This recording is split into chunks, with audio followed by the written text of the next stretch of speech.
young immigrants arriving on these shores who feel her warmth and generosity, and of course some of them who end up as her ministers. I also want to thank Prince Charles and Prince William, the Duke of Cambridge, for opening Parliament on her behalf. During Her Majesty's 70-year reign, this country has been the best place in the world to grow up and grow old. Yet, during these 7 decades, Madam Deputy Speaker, the British people have overcome major challenges time and time again. Madam Deputy Speaker, we have now just lived through what I'm sure you will agree has been an incredibly difficult period.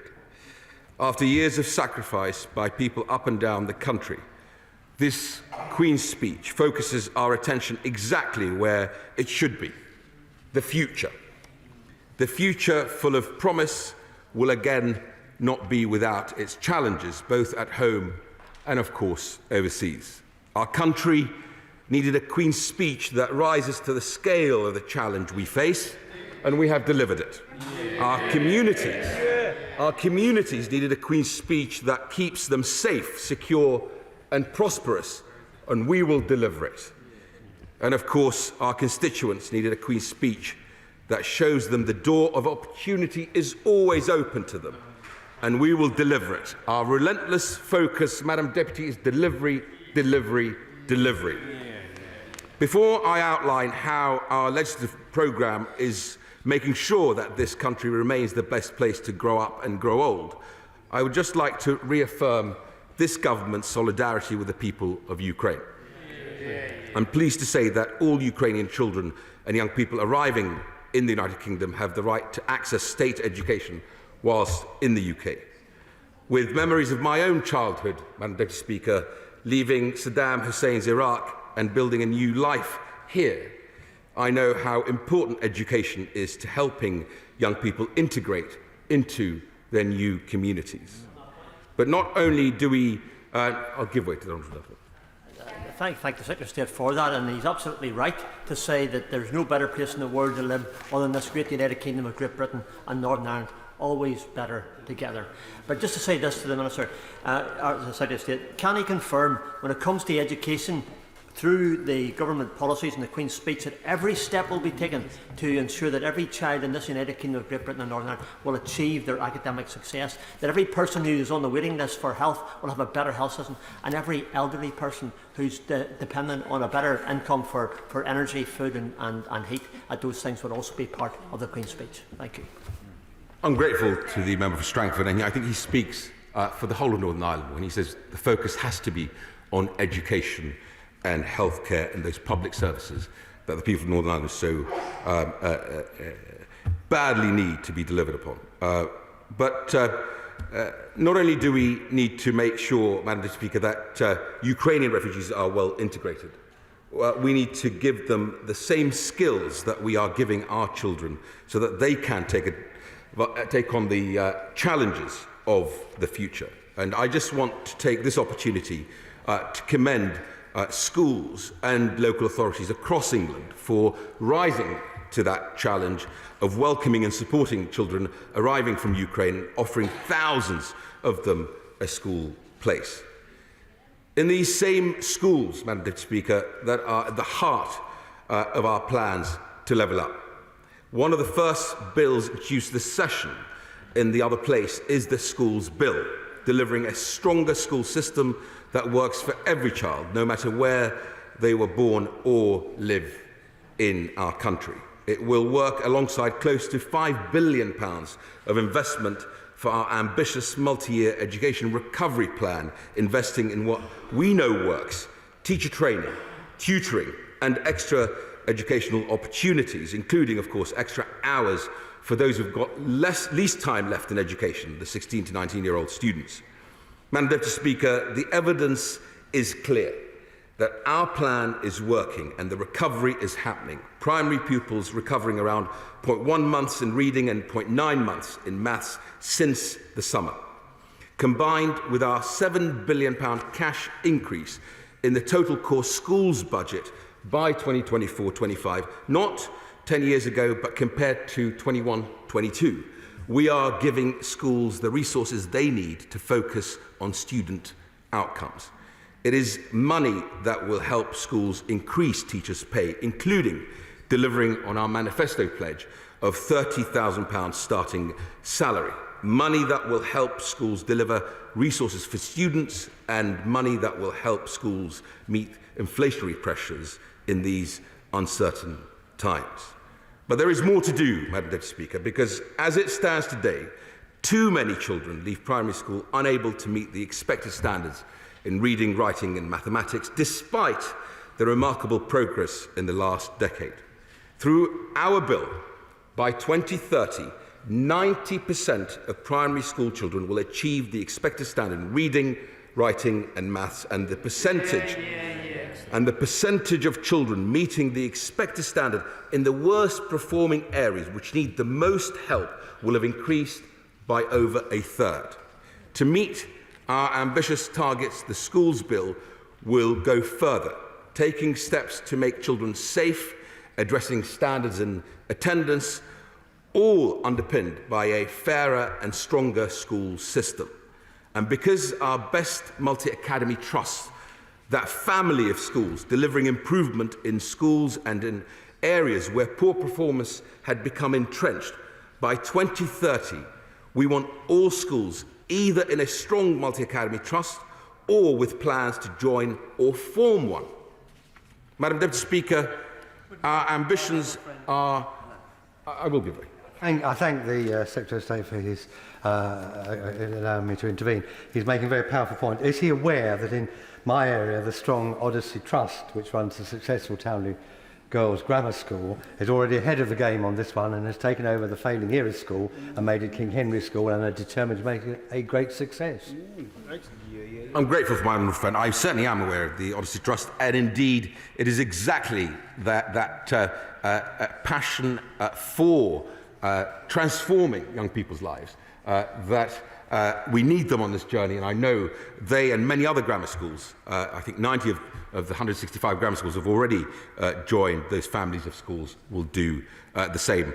Madam Deputy Speaker, our ambitions are for all children, including those with special educational needs and disabilities who may need additional support to reach their potential.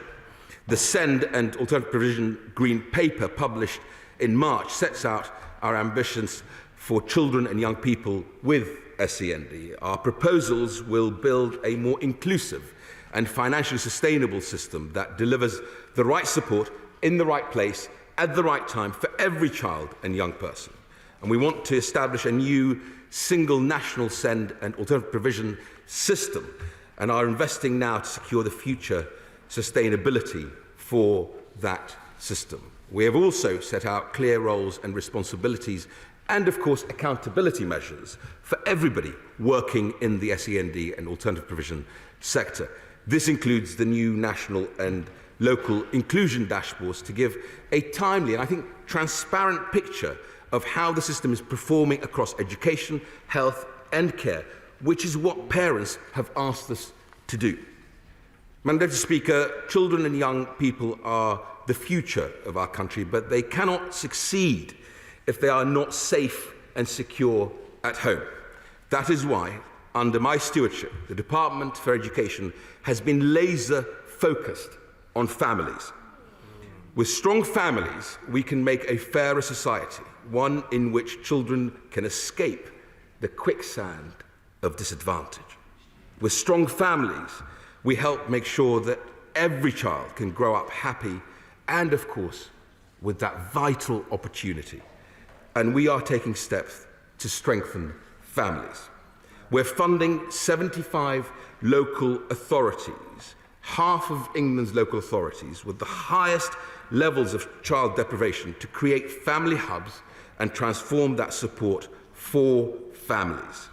Our investment includes a focus on babies, children and families in the early years, with funding for breastfeeding, parenting and parent-infant mental health services. Where families need more help, we've expanded the Supporting Families programme so that up to 300,000 families with more complex needs can work with a key worker to help resolve problems. I'll give way to Honourable Lake.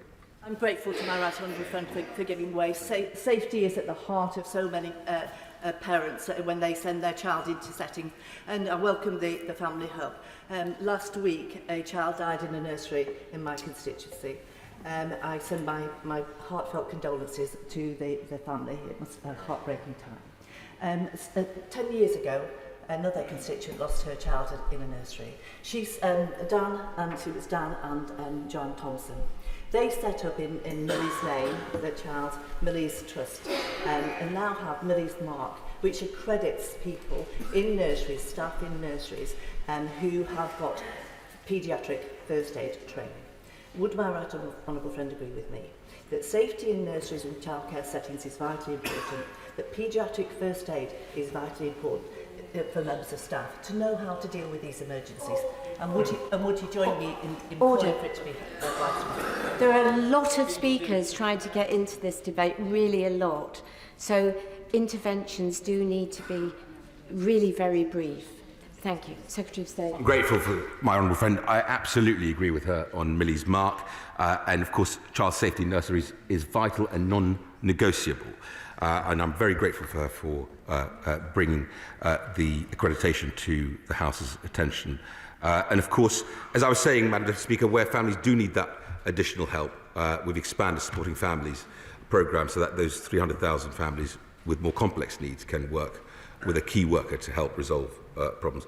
And of course, to improve the lives and outcomes, I'll just make a little bit more headway. I will take her intervention with pleasure. To improve the lives and outcomes of children with a social worker, we need to make some fundamental changes to the current system. I look forward to seeing the recommendations from the independent review of children's social care, which will be published in the coming weeks, the McAllister Review. It is a once-in-a-generation opportunity, Madam Deputy Speaker, to improve outcomes for children and families. This government is also acutely aware of how important childcare is to both children and their mums and dads. In each of the past 3 years, we have spent in excess of £3.5 billion a year on our early education entitlements, and we will continue to support families with their childcare costs. And at the spending review last October, we announced additional funding for the early years entitlements worth £160 million in 22-23, 180 million in 23-24, 170 million in 24-25, compared to 21-22 financial year. Providing quality childcare is vital for children to develop from the earliest opportunity. But there is another point to all of this, Madam Deputy Speaker. We know that women are most likely to shoulder high childcare costs. The aim of the government's universal credit childcare offer is to support parents for whom paid childcare is a barrier to work, to overcome that barrier. This works alongside the tax-free childcare, helping parents return to work and making sure it pays to work. For every £8 parents pay into their childcare account, we add £2 up to a maximum of £2,000 in top-up per year for each child up to the age of 11 and up to £4,000 per disabled child until they are 17. Overall, Madam Deputy Speaker, the government has spent over £4 billion each year for the past 5 years on childcare in the United Kingdom through childcare offers led by my department, the Department of Education, and of course tax-free childcare and the employer support childcare. Addressing this issue means women can, if they wish, go back to their careers. It is fair to them and it is good for business and the economy.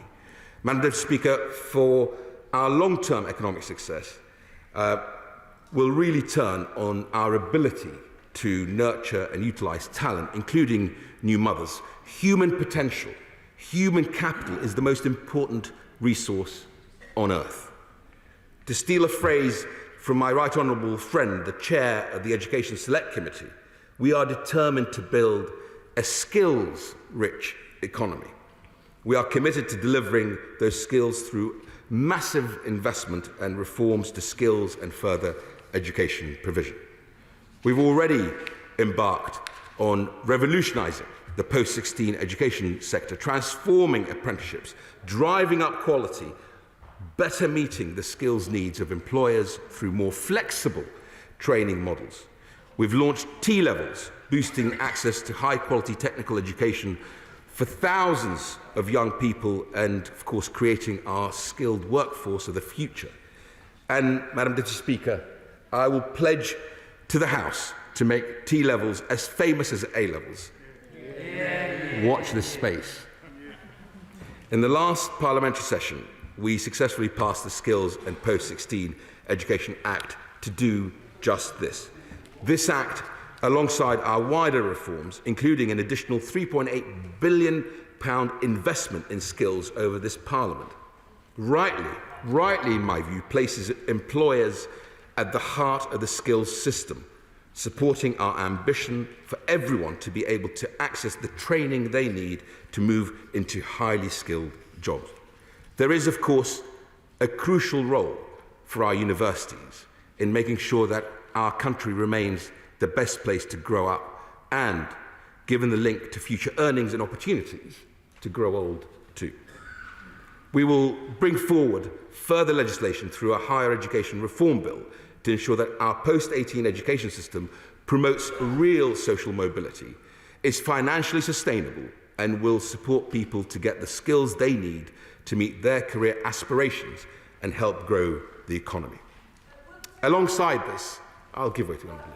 Thank the Secretary of State for what he's saying, but will, in the bill he's bringing forward, will he address the injustice that Muslim students face, because at the moment they cannot access student loans, and Islamic suitable loans were promised by David Cameron in 2014, and they are still waiting. Will he address this? I'm grateful to the Honourable Lady, and I made that pledge to the Education Select Committee when I went before them a few weeks ago. We are looking at how we deliver against that. And as I was saying, Madam Deputy Speaker, we will bring forward further legislation through the Higher Education Reform Bill to ensure that our post-18 education system does promote real social mobility, including the point the Honourable Lady quite rightly raises, and is financially sustainable. Now, alongside this, we are meeting our manifesto commitment to challenge any restriction of lawful speech and academic freedom. The Higher Education Freedom of Speech Bill will strengthen existing freedoms of speech duties and will directly address gaps within the existing law, including the lack of a clear enforcement mechanism. Madam Speaker, for both universities and technical education, one of the most important policies we're implementing as part of the Skills and Post-16 Education Act is the paradigm-shifting lifelong loan entitlement. A new and flexible skills system, it will provide people with an entitlement equivalent to 4 years of post-18 education to use over their lifetime in modules or as a whole, worth £37,000 in today's money. We are writing a new chapter. No, Madam Speaker, I think we're writing a new book in skills education. This will give people the ability to train, retrain and upskill in response to changing skills needs and employment patterns. In a dynamic economy, colleagues, where sectors can be crushed and reborn in double time, this has to be our priority. The world is different now to when I entered the world of work and business, Madam Deputy Speaker. It is different now than when I became an MP 12 years ago. We must not just keep up with a changing world, we must lead the change. This Queen's speech lays out how we will do this. As I said at the start of my statement, I'm focused on delivering against the ambitious targets we have set ourselves across skills, schools and families, and holding ourselves to account against those. I believe sharing our plans and performance data is a key lever to drive rapid improvement through the complex systems we oversee. I'll give way to the Honourable Gentleman. Very grateful to the Minister for giving way.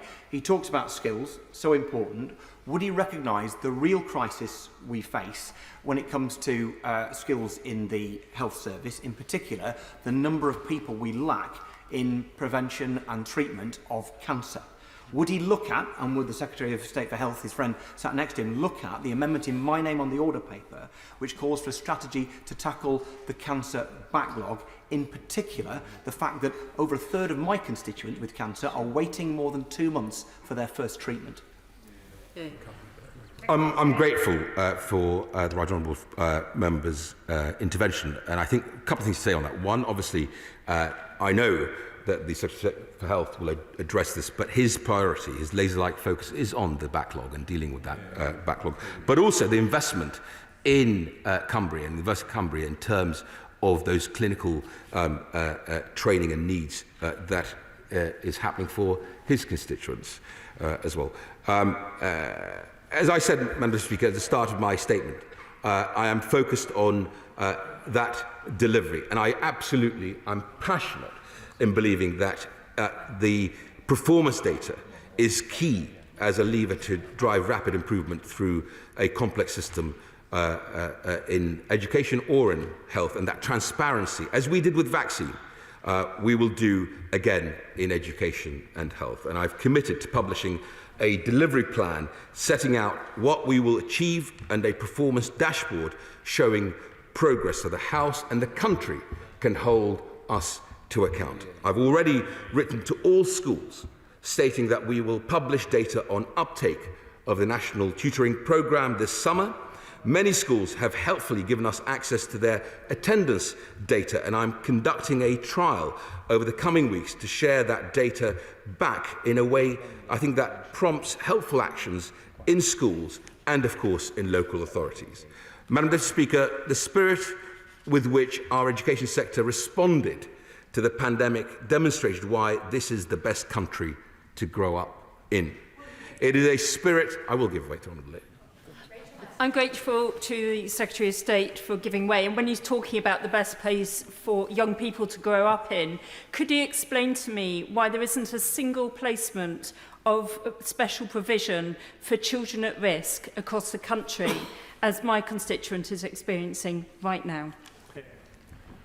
I'm grateful for the Honourable Lady. She raises a very important point. It's partly why the McAllister Review is so important into children's social care, and I'll be saying more on that in the coming weeks. Madam Speaker, as I was just praising the incredible spirit of our education front line, those brilliant teachers, school leaders, and of course support staff. Never forget the support staff.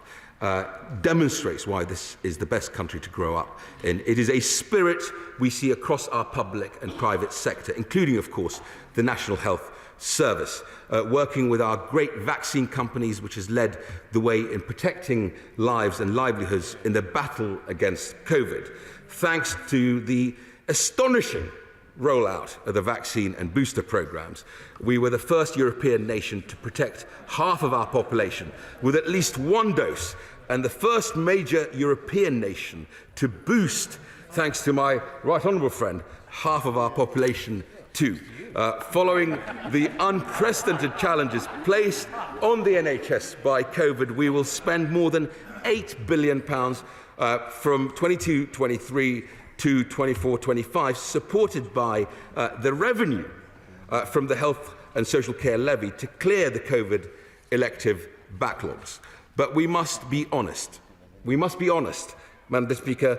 Our NHS faces long-term challenges too, including an ageing population and people increasingly living with multiple long-term conditions. At this critical moment, we must now seize the opportunity to put our healthcare system on a more sustainable path for the future, whilst meeting the immediate, urgent recovery challenges we face. The Health and Care Bill has created the structures for this sustainable future. At the same time, as my right honourable friend, the Health Secretary, will outline later, we will publish draft legislation to reform the Mental Health Act so patients suffering from mental health conditions have greater control over their treatment and receive the dignity and respect that they deserve. I know the NHS is an institution that makes people proud to be British. I share this. I would say this entire government shares this sentiment, and that is why we are safeguarding its sustainable future. Madam Deputy Speaker, in closing, this was a Queen's speech filled with substantial policies, not least those that give young people the education they need to succeed in life. Policies that will provide more rungs on the ladder of opportunity, and opportunity for older people who want a chance to learn and retrain. Policies that put skills at the heart of our economy to unleash its potential. Policies that back our public services so they can deliver what our country needs. Policies that sustain the truth that this is the best place in the world to grow up and grow old in. Thank you, Madam President. Order. Before I call the Shadow Secretary of State, it will be obvious that there are a large number of speakers wishing to participate in this debate. And I won't put a time limit on to start with, but I will be expecting that speakers will be maximum 5 minutes. Shadow Secretary of State Bridget Phillips. Thank you, Madam Deputy Speaker. It's a pleasure to speak in today's debate on behalf of the opposition and to set out the contrast between a Conservative government which has spent 12 long years failing Britain and a Labour Party determined to make our country the best place to grow up and the best place to grow old. As the Leader of the Opposition set out last week, at the heart of the government's programme, there is a poverty of ambition for our public services, entirely inadequate for the challenges we face. We see that in the ongoing refusal by the government to commit to a children's recovery plan to support children after the disruption of the pandemic on anything like the scale which either their adviser, Sir Kevin Collins, or the Labour Party has set out. Now, I remain disappointed but sadly not surprised. This is, after all, the government that reopened the pubs before it reopened schools. 12 years in, and the Conservatives are out of ideas, out of touch and out of steam. The challenges we face as a country demand vision, leadership, energy, drive, determination. Of course there are challenges which every country faces, and there are the challenges bequeathed by the pandemic and its legacy. But there are also the challenges brought to us by 12 years of Conservative failure, and what they all have in common is that every single one of them is a challenge from which this government flinches. A generation of children has been through the education system in this country under Conservative governments since 2010. Their experience is the core narrative of this government's failure. Not simply a failure to deliver, but a failure to think, a failure to plan, a failure to resource and a failure to learn. I think of what a child starting school in 2010 would have seen in that time. Real terms cuts to funding per pupil. Secondary school classes at their largest for a generation. Hundreds of thousands more children eligible for free school meals. School buildings repaired, cancelled, postponed. Hundreds of days lost to the pandemic. Botched examinations, not for 1 year, but 2. And now this historic failure to invest in the children's recovery plan that the government's own expert recommended and which our children desperately need. Madam Deputy Speaker, the only thing on the up under this government is child poverty. And now, as that child, that young person looks ahead to university and the years that follow, they can see higher costs than ever before, stretching almost to retirement. Yes, I give way. Comparisons of what it was like going to school under a Conservative government. I went to school under a Labour government. I left my secondary school in 2005, which had an 11% pass rate. 1 in 3 teachers were supply teachers. Wasn't that the real legacy of a Labour government, of a failed generation? Madam Deputy Speaker, the last Labour government transformed the life chances of children right across our country. Child poverty down, investment in our schools, schools rebuilt, teachers properly supported. That is a record of which we are very proud. This is a generation of children, Madam Deputy Speaker, let down from primary school right the way through to university. A generation of children failed by the Conservatives. And I can tell you why they've been failed. Because, Madam Deputy Speaker, the government has stopped thinking in terms of children, people, parents and families. Too long in power, they are mistaking changing institutions and changing regulations for improving the lives of our people. Just look at the schools bill published last week. I genuinely hope for better. But what do we find? Narrow in scope, hollow in ambition, thin on policy. 32 clauses on the governance of academies, 15 on funding arrangements.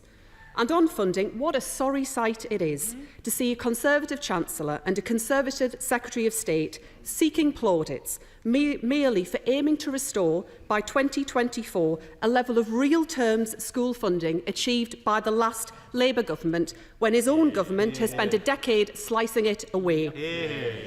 And the newspapers this weekend sadly made too clear that whichever children the Secretary of State cares about, it doesn't appear that it's always the children in England's state schools. We learned that he is concerned that the success of our young people in accessing their first choice universities from England's state schools, the schools which the vast majority of children attend, the schools for which he is primarily responsible, is evidence in his words of tilting the system away from private schools, of which he tells us he is so proud. Tilting the system. What an extraordinary remark by the Secretary of State for Education about the success of students in state schools in our country. But if that were not enough, the next day brought further clarification. Not only does he appear concerned by the growing success of state-educated children in entering their universities of first choice, apparently he doesn't even appear bothered that their schools are crumbling around them. Let me quote his own officials within the last 2 months, and I quote, "Some sites are risk to life, too many costly and energy inefficient repairs rather than rebuilds, and rebuild demand 3 times supply. Some sites are risk to life. Children are being educated in schools which are a risk to life, and his government hasn't lifted a finger." Madam Deputy Speaker, the children of this country are being failed by an Education Secretary more interested in appealing to Conservative Party members than in ensuring the success of our young people. I'll happily give way.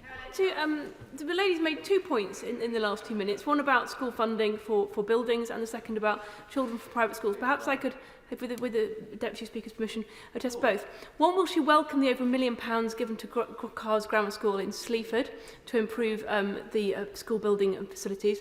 And secondly, I went to a comprehensive school in Middlesbrough until I was 16. Just before I was 16, I met somebody out when I was out on a walk in the hills who went to Gordonston, a brilliant public school. They gave me, an ordinary working class girl from Middlesbrough, a scholarship for which I'm eternally grateful. Were I to have applied for Oxford University, which I didn't, should I be penalised as a working class girl for that scholarship? Can I just emphasise that interventions should be brief? Bridget Phillipson. Thank you, Madam Deputy Speaker. I'm afraid I didn't catch most of that, but all I would say once again, it was a bit hard to hear the Honourable Lady. All I'll say again is that the last Labour government rebuilt schools right across our country. That has sadly not been the record of the last 12 years. Madam Deputy Speaker, the next Labour government will build a Britain where children come first, where we put children and growing up at the heart of how we think about the future of our country, where we build a Britain which is the best place to grow up and the best place to grow old, where young people leave education ready for work and ready for life. I thank her for giving way. Since we're all talking about when we were at school, I think I'm probably the only member of this House who grew up under a Tory government and was at school in 2010. Recently. Carry on, Nadia. And will she agree with me that the reality of it was that our class sizes were the biggest that they'd ever been on record, our school buildings were falling apart, and all we had to look forward to was the prospect of our EMA having been cut and having to go to university and pay £9,000 a year on tuition fees? Absolutely, my honourable friend is absolutely right. The last Labour government transformed the life chances of a generation, and it will fall to the next Labour government to do the same. Because in a country where we think about children as both a society and economy of the future, we build a better Britain for everyone. A Britain of children and families, where government works to enable and empower that success. And in particular, a Britain where the government sees the soaring cost of childcare not as a statistic to be observed, but as a problem to be solved. Because that cost is crippling. Families suffer financially, children suffer socially, and our country suffers economically. When the cost of childcare, not just for our 2 to 4-year-olds, but for the whole time from the end of maternity leave to the start of secondary school, from ensuring that parents can choose to afford whether to go back to work, to affordable breakfast clubs, to after-school activities so parents don't always need to be at the school gate. When all of that is quite literally pricing people out of parenting, then children and families are being failed. And that failure isn't just about the individual children and individual families this government fails, though there are millions of them, and that's bad enough. Our whole country is failed when we let our children down. And it isn't just childcare. We see it too in the government's failure to face up to the damage their mishandling of the pandemic did to the education of a generation. Yep. The Secretary of State's failure to convince the Chancellor to invest properly in children's recovery from the pandemic. His failure at the last spending round in the autumn, his failure in the spring statement, his failure now, that series of failures, above all else he does or says, now or in the future, those failures are what he will be remembered for. Yeah. The Prime Minister's own adviser had the dignity to resign rather than accept such failure. And Labour would have been very different. Madam Deputy Speaker, we have a plan where they have failure. Yep. On the very day schools and nurseries closed to most children in March 2020, a Labour government would have started work on 3 plans. An immediate plan to support children's learning and development remotely and as fully as possible while lockdown went on. An urgent plan to reopen schools safely and quickly, and once open again, to keep them open so children can learn together and play together. And critically, a plan to ensure that when lockdown ended, children's education and well-being did not suffer in the long run. Yeah. Our children's recovery plan put children and their futures at the heart of how we think about moving on from the pandemic. Yeah. Because after all, every child in Britain did more to follow the COVID rules than our Prime Minister. Yeah. The impact that had on their health and educational attainment needs addressing and not ignoring. We would introduce breakfast clubs so every child starts their day with a proper meal. Yep. After-school activities so every child gets to learn and experience art, music, drama and sport. Yep. Mental health support, because every report we see tells us children's development has fallen behind in the pandemic. Yeah. Continued professional development for our teachers, because every child deserves teachers second to none in support of their learning. Targeted extra investment right from the early years through to further education to support the children at risk of falling behind, because attainment gaps open up early and they need tackling early. And we would go further to lock in the gains of a recovery programme for the long term. A National Excellence Programme to drive up standards in schools, because every child deserves to go to a school with high expectations and high achievements. Thousands upon thousands of new teachers in subjects with shortages right now, because every child deserves to be taught maths and physics by people who love their subjects, and every child deserves to be introduced to a love of sport, music, art and drama. Yep. Yeah. A skills commission, because every young person needs to leave education ready for work and ready for life. Yep. Careers guidance in every school, work experience for every child, because each of us deserves to succeed at work, and Labour believes government has a role to play in making it happen. A curriculum where we teach our children not just the past that they will inherit, but the future they will build, where they learn about the challenge of net zero and the climate emergency we face. It is precisely because we have a plan that we would enable our education system to deliver it.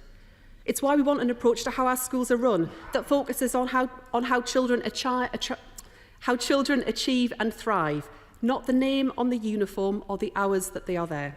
It's why we have a determination to see childcare not as a passing costly phase in the lives of others, but as the foundation of opportunity in the lives of every child and every parent.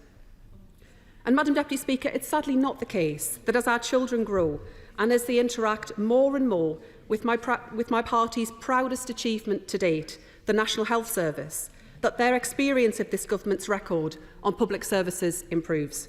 As with education, so with health. A decade of failure even before the pandemic began. Yeah. The National Health Service did not go into this pandemic strong, well-resourced, resilient. No, the NHS went into the pandemic with record waiting lists, 100,000 vacancies, 17,000 fewer beds than in 2010. And as my honourable friend has rightly said, it's not that the Conservatives didn't fix the roof while the sun was shining, it's rather that they dismantled the roof and took out the floorboards. Last autumn, the government announced that they would raise tax to fund clearing the backlog and improve social care. The tax rise happens during a cost of living crisis, sure enough, but it's not clear how they're going to manage the rest. Which is why today, in our health service, as in childcare, we're paying more and getting less. The government are raising taxes on working people in the middle of a cost of living crisis, yet patients are expected to wait longer for care. And members opposite would do well to remember that NHS waiting lists are at a record 6 million. And ministers cannot blame the pandemic because the figure was already at over 4 million before COVID struck. Now let us think of those millions of people waiting longer than ever before, often waiting in pain and discomfort, waiting while working or trying to find work, waiting while walking their children to school, waiting while trying to find somewhere affordable to live, waiting while looking after their grandchildren, waiting at a cost to themselves, of course, but waiting at an astronomical cost to our country that isn't just financial but economic and social too, waiting for their government to give our public services the priority they deserve. In mental health, services are on the brink of collapse. 12 years of Conservative governments have seen a quarter of mental health beds cut, and right now 1.6 million people are waiting for mental health treatment. How on earth can any minister defend that record? And their approach on social care is up there with their failure on childcare too. Their approach isn't fair and it won't work. The less you have, the more they will take. Those with homes worth $150,000 will lose almost everything, while the wealthiest are protected. Again, it doesn't need to be this way. Labour will build an NHS fit for the future and get patients seen on time. We will provide the NHS with the staff, equipment and modern technology required so the NHS is there for you when you need it. We will fix social care so that those in need don't go without. Our new deal for care workers will provide fair pay and secure contracts to plug the over 100,000 vacancies in social care, and we will transform training to improve standards of care. Across our public services, Labour will build a better Britain. We have done it before, we will do it again. Because I remember a previous Conservative government that cared little for the challenges my family faced. A government keener on judging my family than on supporting it. And then I saw, growing up and as a young woman, the difference an incoming Labour government made. I saw a government that acted decisively to tackle disadvantage, cut child poverty and support families and children. A generation grew up with Sure Start, with children's centres. A generation like me was supported after 16 with education maintenance allowance.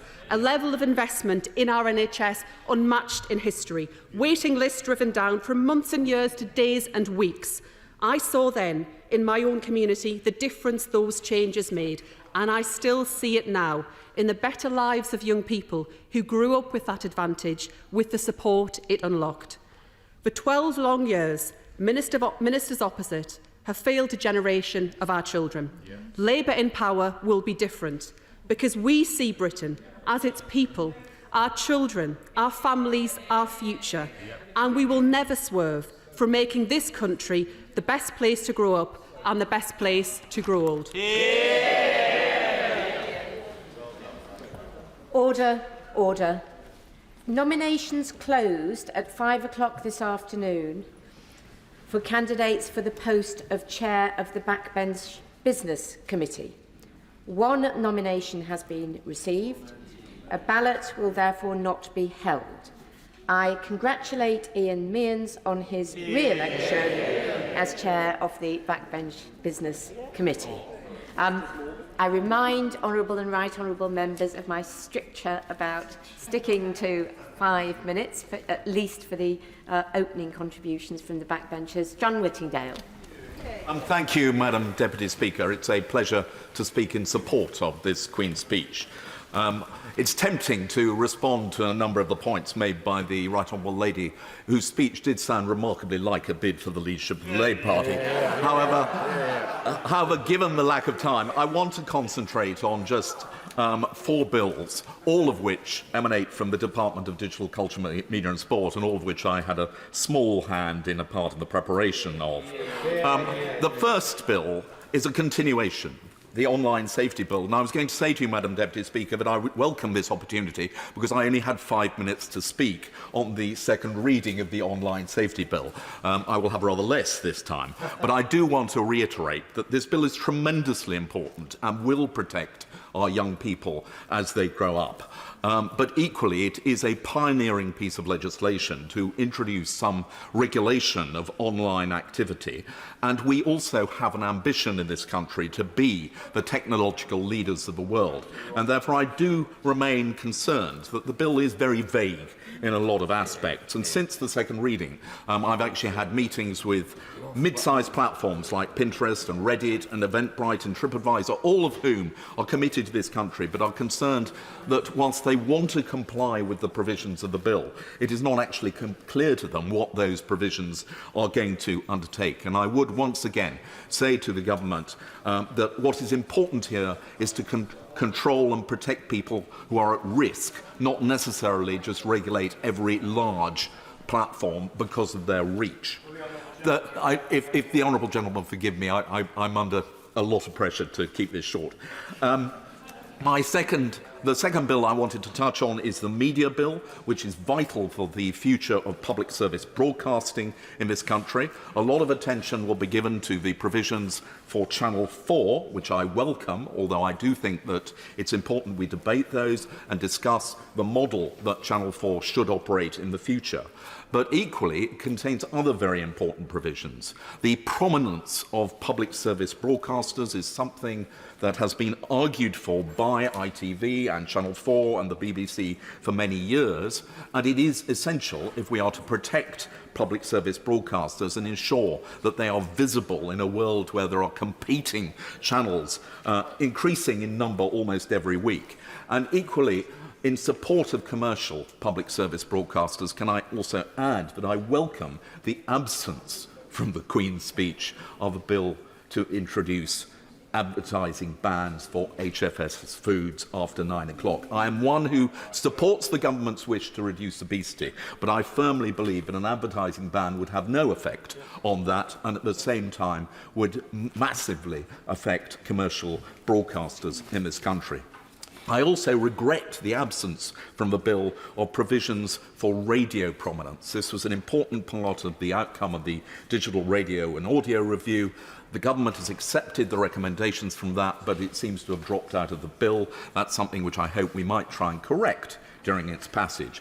And finally, I look forward in the media bill to the inclusion of the repeal of Section 40 of the Courts and Crimes Act, which is a sword of Damocles hanging over a free press, allowing a government in future to impose punitive costs unless they sign up to the government's version of regulation. It is something which was in the Conservative manifesto to remove, and I hope very much that we will fulfil that manifesto commitment in this bill. The third bill I want very briefly to mention is the Digital Markets and Competition Bill, which, if anything, is even more important to the freedom of the press. The press are at the moment at a disadvantage in their negotiations with the big platforms like Facebook and Google, who take their content and decide how much, if anything, they are going to pay for it. The Digital Markets Unit is being established to address that, but it needs to be put on a statutory basis. It needs to be underpinned by law. I therefore welcome the provision in the Queen's speech for a draft bill, but I hope that the government will move forward to implement that legislation as soon as possible. And finally, a bill which, again, I played some role in, the data bill. One of the great opportunities from Britain taking back control of its own laws is our ability to write our own data protection laws. Of course, we want to ensure that people's privacy is protected, but at the same time, the existing rules have acted as a disincentive. They are overburdensome. They are not properly understood by large numbers of small firms particularly. This is a real opportunity to have a modern data protection regime which others across the world will admire and follow. And on that basis, I am delighted to support the Queen's speech. SNP spokesperson Carol Monaghan. Thank you, Madam Deputy Speaker. In this Queen's speech, I would have expected to see some radical interventions that are urgently needed to tackle the cost of living crisis, to tackle climate change and to properly support our elderly community, including elderly veterans. But there's been a real lack of ambition in this speech. And this government has done the absolute opposite of making Britain the best place to grow up and grow old. Well, they've lined their pockets of their cronies, they've limited the opportunities of young people, they've caused, then ignored, the cost of living crisis, which has left many children and elderly without enough to get by. And they've delayed action on climate change, which arguably will have the biggest impact on our younger generations. For us here in Scotland, this really is a tale of two governments. The Scottish Government is determined to make Scotland the best place in the world to grow up and grow old, regardless of household income, regardless of your social demographic. But only as an independent nation will Scotland have the levers, the decision-making powers and the full fiscal autonomy to see this ambition fully realised. And regardless of the heckling that's going on in the government benches, I would have thought the results in the elections 2 weeks ago would have shown them something. Maybe they would have learned some lessons, that people in Scotland more and more are waking up to this. So comparing these two governments, a woman in Scotland who's expecting a child is given a baby box filled with essentials for her baby: clothes, books, teething toys, blankets. The message is clear. Your baby is important, your baby is valued, and your baby is welcomed. And at the same time as the baby box was being introduced in Scotland, the UK government introduced a two-child limit on child tax credit and universal credit. It's apparently okay to have up to 2 children. Beyond this, if you're a low-income household, your baby is neither welcomed nor valued by this Tory government. The British Pregnancy Advisory Service said that over half the women it surveyed who had an abortion in the coronavirus pandemic knew of the 2-child limit, said that this policy was important in their decision-making around whether or not to continue the pregnancy. That's a pretty damning piece of evidence. So it's no surprise that since 2016, when mothers who were expecting babies who would be born after this policy came into force, it's no surprise that there's been a sharp increase in the number of abortions taking place. Women choosing abortions because they cannot afford to have a baby. The best place to grow up. In Scotland, the Scottish Government has introduced the Scottish Child Payment, £20 a week for every eligible child, and this will be rising to £25 a week. And this is mitigating some of the worst impacts for families. But frankly, the progressive policies of the Scottish Government must be matched with similar interventions from Westminster.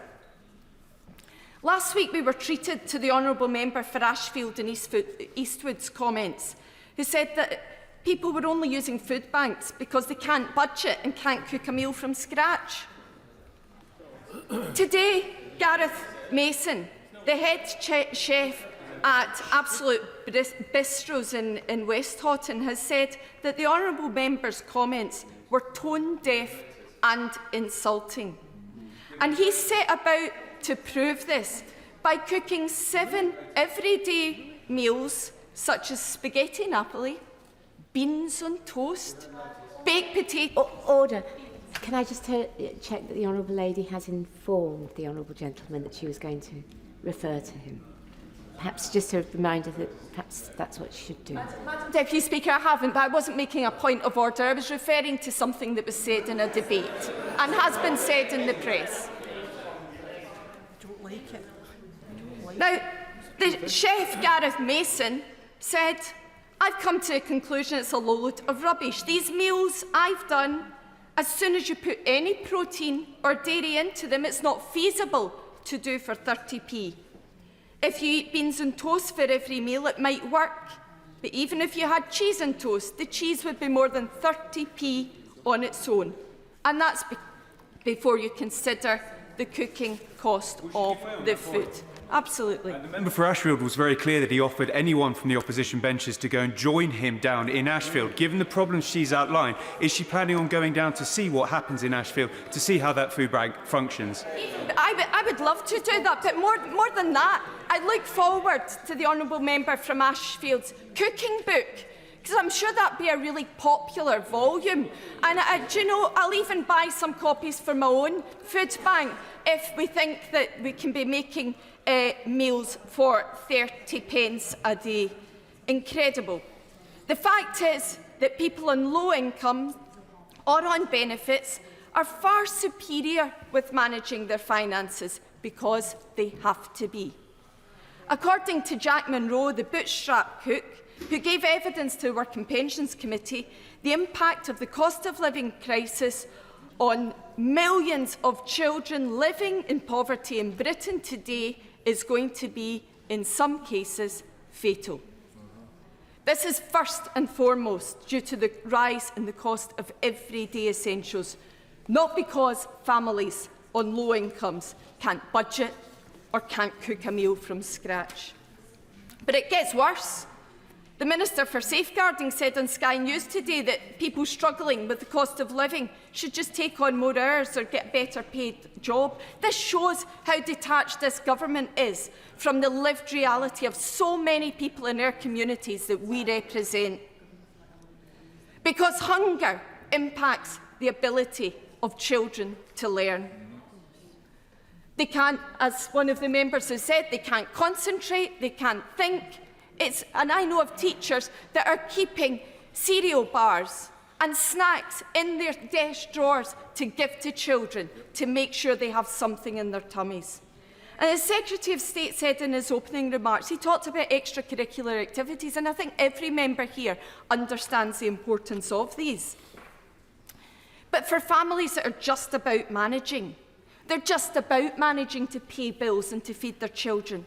The things that will go are the little extras, are the sports clubs, are the activities, are the birthday parties, the days out, the holidays. In fact, all the little things that together make childhood so special, that enrich their experience and their ambitions. It's good to hear the Secretary of State also talk today about the importance of teachers. And as a former teacher myself, I know the difference that good teachers can make to young people. Yeah. And it is good to hear him talking about his ambition to make the starting salary for teachers £30,000 a year. That'll only be £3,000 below what Scottish teachers currently start out on, and £33,000 a year. In Scotland, we want to create a more equal society. And one way we aim to do this is through widening, rather than restricting the opportunities for our young people once they leave school. The Scottish Government's Young Person Guarantee ensures every young person from 16 to 24 has the chance to go to university or college with no tuition fees, secure an apprenticeship or a high-quality job.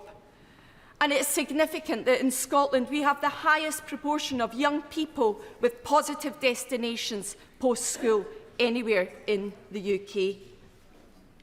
But time and time again we see this Tory government undermining progress towards a better society for our young people. They talk of uncapping aspiration. Yet just a couple of weeks ago, their own Social Mobility Commission chair stated that less girls are studying physics than boys as they dislike hard maths. Perpetuating outdated and harmful gender stereotypes about girls, particularly girls in STEM, something that's close to my heart, is no way to uncap aspiration or ambition. And we have students in England, students who are considering their careers and also considering whether they're willing to take on a lifetime of debt. And this government's equality analysis on its reforms to student finance have found that its changes would likely negatively impact graduates from disadvantaged backgrounds, whilst benefiting those already more privileged, not, in fact, increasing social mobility. This government's making policy decisions which will hinder opportunity to the obvious detriment of so many young people. I could talk about Brexit, about lack of mobility across Europe now, about international collaborations that have been lost. But I want to speak a little about our elderly community. According to the Centre for Ageing, 1 in 5 pensioners, over 2 million people living in our communities are living in relative poverty, and many also, worse than that, in abject poverty. This represents an increase of over 200,000 just in the last 12 months, and the problem is only going to get worse. The report also presented a stark picture showing there are up to 10-year differences in lifespan of wealthy and poor pensioners. Pensioners have been abandoned by this government, which scrapped the pension triple lock. With the rising cost of living, pensioners are going to be amongst the hardest hit, with some already having to resort to measures, such as we heard last week, spending days on buses just to keep warm, or eating 1 meal a day. The best place to grow old?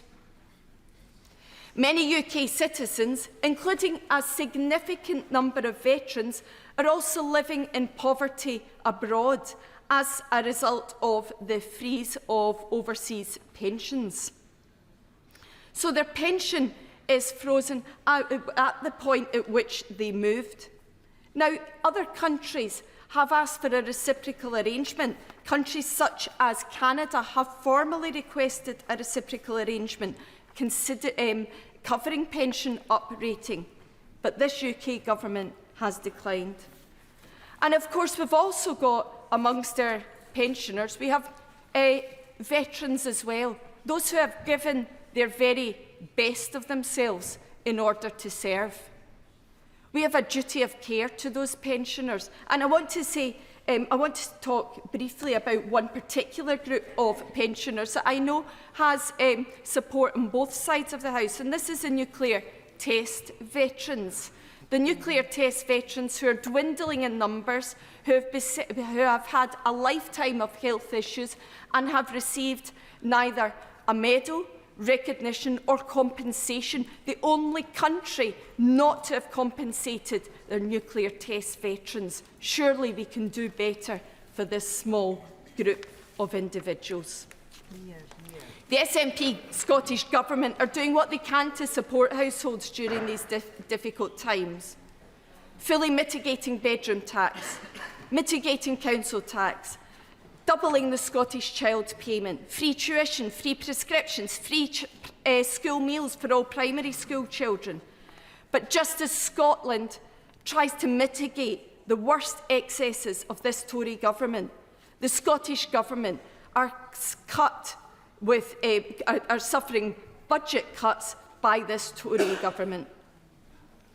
A lack of powers for the Scottish Government means that we can only really deal with things around the edge. We can deal with the symptoms of poverty, not the deep-rooted causes of inequality in our society that delivers child poverty and pension poverty.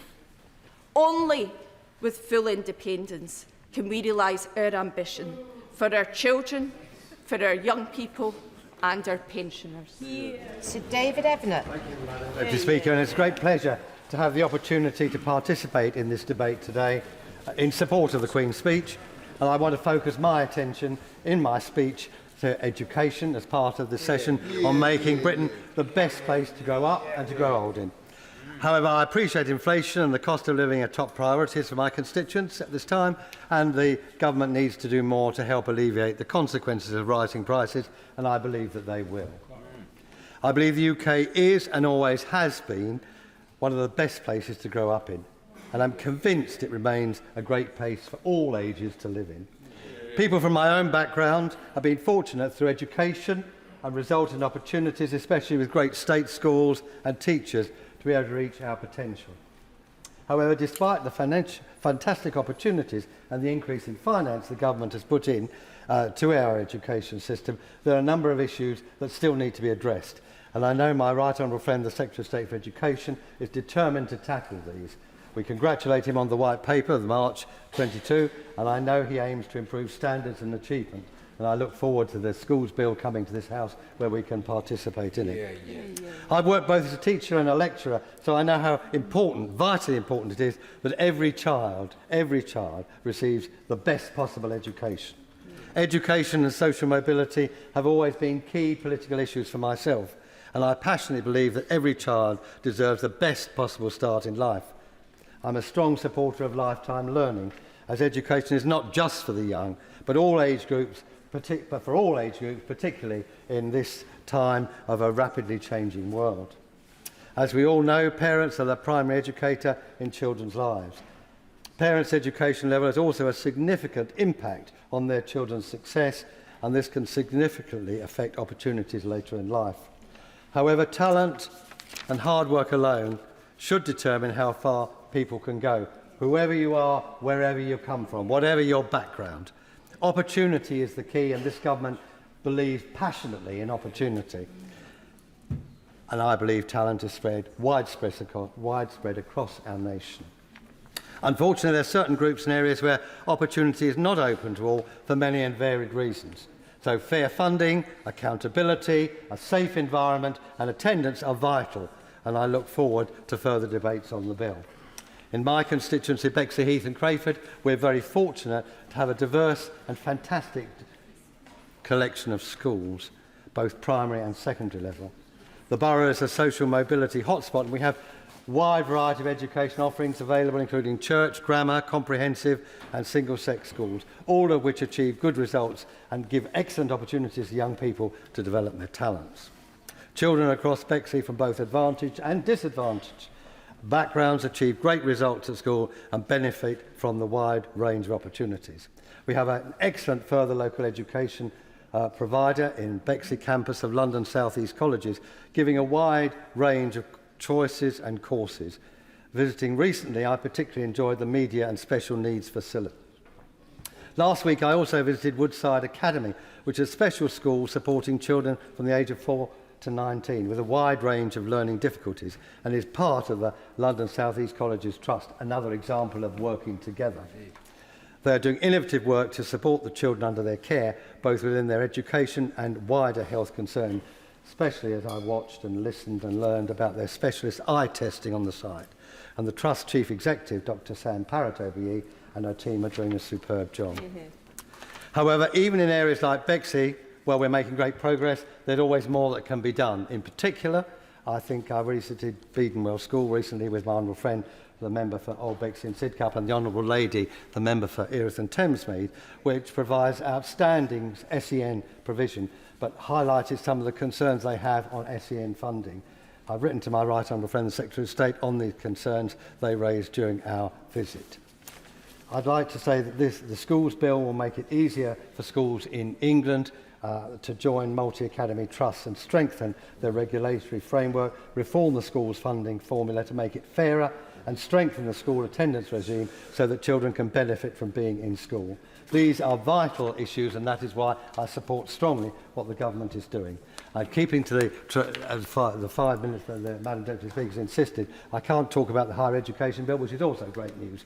But I think we all agree with that on this side, so we don't have to go into details. But to conclude, Madam Deputy Speaker, in levelling up skills and education, will not only help to unleash the potential of every area in our United Kingdom, but also to grow the economy and boost our GDP. There's a clear theme from the Queen's speech, which needs to be promoted loud and clear. The Conservative government believes in social mobility, opportunity and an education system that offers the best to all so that every individual can maximise their life's chances. Well done. Dame Diana Johnson. Thank you, Madam Deputy Speaker, and I am delighted to speak in this Queen's Speech debate on making Britain the best place to grow up and grow old in. And I want to focus on what my part of the country actually needs to meet our full potential for contributing to the future national prosperity and ensuring that the people of Hull and in the rest of the United Kingdom don't just survive but thrive through strong public services and opportunities for all. It's now 12 years since the coalition government talked of rebalancing the economy, boosting UK economic growth by taking pressure off the congested South East. It's 10 years since Lord Heseltine's 2012 No Stone Unturned report, 8 years since the Northern Powerhouse was launched, and 3 years since the current Prime Minister took office, rebadging it as levelling up. Now, levelling up was only recently defined in the White Paper, and after 12 years, we now have 12 missions. So we all know that a growing UK economy is the key to improving standards of living, ending poverty and having well-funded public services. But we are currently stuck with low productivity, low growth, alongside high inflation and high tax. So escaping this requires a major contribution from the Humber. Hull is a free port city with an existing multi-sector industrial base, including the UK's fastest growing digital economy, a strong local arts sector and a great university. New maritime industries are expanding around the green energy estuary, with opportunities for future growth, for ending fuel poverty and for energy security. However, alongside these success stories, Hull has setbacks. Local unemployment remains above the national average. Hull is usually in the top 5 areas in the UK for deprivation. In-work poverty weakened our local economy even before the austerity decade and now the cost of living crisis. Hull needs more skilled, higher paid jobs. And the Minister doing the media round this morning seems to think that those jobs were equally shared around the country, when sadly they are not. Hull has several of the 225 left behind neighbourhoods with physical and mental health outcomes considerably lagging behind wealthier areas. Raising educational standards in Hull has also been challenging. Too many local youngsters are not in education, employment or training, and many of our brightest feel the need to leave to get on. And like many left behind areas, over the past decade, Hull has not just lost shops, but also banks, pubs, youth clubs, churches, children's centres, police stations and post offices. And access to GPs and NHS dentists is now worsening. Hull has, however, gained food banks, gambling outlets, junk food sellers and loan sharks. And hopefully opportunities to bid for the Community Wealth Fund will help to repair some of our depleted social infrastructure. But so far, the talk about levelling up has been unmatched by deeds. Independent research from Bloomberg and others shows that levelling up barely started for most of the north. Indeed, the gap with the southeast has grown over the past decade, including, most shamefully, on life expectancy. And the excuses for failure do not convince my constituents. Of course, COVID and the Ukraine have been economic shocks. Ministers presented Brexit as an opportunity to boost levelling up, not another excuse for failing. And we know that crisis can also create opportunities, as happened in 1945. Now, Hull has received some levelling up funding for our city centre sites, but it's a small proportion of the funding package required to turbocharge our regional economy. And nowhere near the sustained public and private investment transforming, for example, London Docklands over the past 40 years. It doesn't even replace funding lost since 2010. Now, I always fight in this place for the people of Hull, But a fair share of not very much will not be transformative in boosting UK economic growth and increasing the opportunities that we all want to see for the people of this wonderful country. Hull's digital connectivity is good, but our poor roads and rail connectivity holds back economic regeneration, and the government's integrated rail plan delivers no genuine transport levelling up. Another obstacle to Hull's progress has been ministers' insistence behind the guise of devolution of permanent made in Whitehall changes in political structures without proper local consultation as a precondition for funding. But I just draw attention to the fact that London never had to make such changes before getting schemes like Crossrail. So the ambition must be to transform, not tinker, going beyond the rhetoric of a Medici-style renaissance or the Victor Meldrew Charter to level down next door's conservatory. So to conclude, the whole country needs a levelling up bill that is bold, lifting the dead hand of Whitehall bureaucracy, cutting waste and boosting investment. And only failure is unaffordable for our country. Jackie Doyle-Price. Thank you, Madam Deputy Speaker. It's a pleasure to follow the Honourable Lady who represents what is an exciting area of the country in terms of being on the Humber.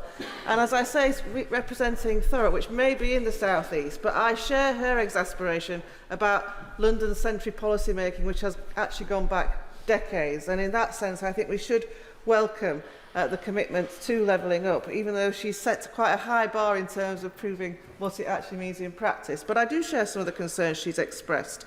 And I do think that when it comes to certainly looking at my local road infrastructure in Thurrock, having a national approach hasn't actually served us especially well altogether. So we must make sure that levelling up really does mean something in practice.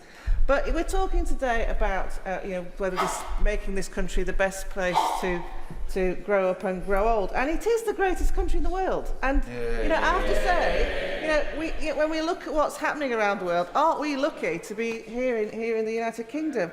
And I often think when I read our newspapers or watch our TV or indeed listen to members opposite sometimes, this country is much better than they say it is, and that should be celebrated. But that's not to say we can't do better. That's not to say there aren't challenges which need to be addressed. But I always think that with too much in this place, we talk about how much we are spending to solve a problem and not on the outcomes that we try and deliver. Because actually success isn't measured by how much you spend. In fact, if we look at it and measure it by how much we spend, we end up with a very short-term approach that doesn't actually fix the problem, which is why we end up having the same debates over and over again. And I think one of the areas I'd like to highlight in that regard is social care. For the last 10 years, we've been obsessing about how we pay for social care without actually properly looking at how we actually design a system of social care which is fit for purpose. Because the challenge is that we are all living longer, and we haven't revisited our systems and our policies to actually address that. We need a life course approach to our housing. We know that falls are the biggest source of elderly ill health. So why are we not doing more to incentivise people to have an approach to how they live which suits their new length of life? We also need to make sure that we're giving hope to younger people that they can actually buy their own home. And this is where the two policies come together. We look at policies in too much of a silo. Why aren't we encouraging people to make better use of their housing asset for the whole of their family? We can incentivise granny annexes. We can make sure that young people have got some hope by having greater access to the wealth in their parents' home. And I tell you, if we can do that, we will actually save money in the health service, because unnecessary hospital stays are much more expensive than dealing with a little inheritance tax problem, which might unlock some investment. Housing is a big challenge, and I really do feel that we need some very radical approaches to this. Council housing is a big part. We must actually have a Macmillan-esque expansion of our housing supply. We can deal with that by having fixed-term tenancies to make sure that we're only helping or giving the most help to those who most need it, and not having those homes being stuck. But I'd also like to say something also more widely about health, because I've always said that government perhaps works too well for the pointy-elbowed middle classes who are good at fighting for their interests, and not those who most need it. And in that respect, I'm very disappointed that we have not made more progress with reform of the Mental Health Act. It is now 4 years since Sir Simon Wesley brought forward his review. And to be frank, you know, we spent a great deal of time consulting users who often had to relive their own trauma in order to give us their advice. So we have really let those people down in terms of actually delivering the material change. We know that deprivation of liberty can be an important part of looking after people with severe mental ill health, but we also know that actually it's misused, and Sir Simon Wesley's report actually shows that. As I have not very little time left, I just want to highlight a couple more things that we need to properly address in that regard. And that is that we still are using the Bail Act to remand people in custody for their own protection. Now, the criminal justice system should not be the place where we deal with people with severe mental ill health. In 21st century Britain, that is completely unacceptable. And we've made much about dealing with prison cells and police cells to remove them as places of safety. And I assumed that we were making considerable progress with that. I thought it was used very limited way. So I was absolutely horrified to hear from Her Majesty's Inspector of Prisons that in the 3 women's prisons that they visited last year, there were 68 women in those prisons remanded for their own protection. That's not acceptable, and I want more speed dealing with it.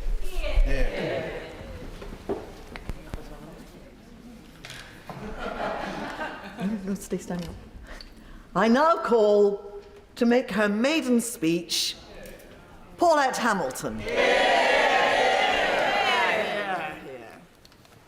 Today I stand, Madam Deputy Speaker, and it's also an honour to follow the member of Thurrock. To thank you for giving me the opportunity to make my maiden speech. I can only say how proud I am to be a Brummie today. I am overwhelmed but privileged to be standing here today in this great institution. Being elected to Parliament is not just a right, it is an honour. And for any greater honour, and an even greater honour knowing your community voted for you to be here. Yeah. When I was elected on the 4th of March, people found it difficult to understand that I was the first female to be elected for the Erdington constituency. They were even more shocked to learn that I was the first person of African and Caribbean descent to be elected as a Member of Parliament in Birmingham. I hope the constituency shares my pride in knowing that they have made history. Saying that, I cannot go any further without talking about the late, great Jack Jomiabi. Jack was elected in May 2010 and worked relentlessly to serve our community. He said in Parliament and often within the constituency in his speeches, Erdington may be rich in talent, but it is one of the poorest constituencies in the country. Until his death, he worked to support his constituency in so many ways. Any job lost in the area was a personal blow to Jack. To many tributes, that there have been many tributes that have been made to him in this place and in the community. It shows how much he's deeply missed.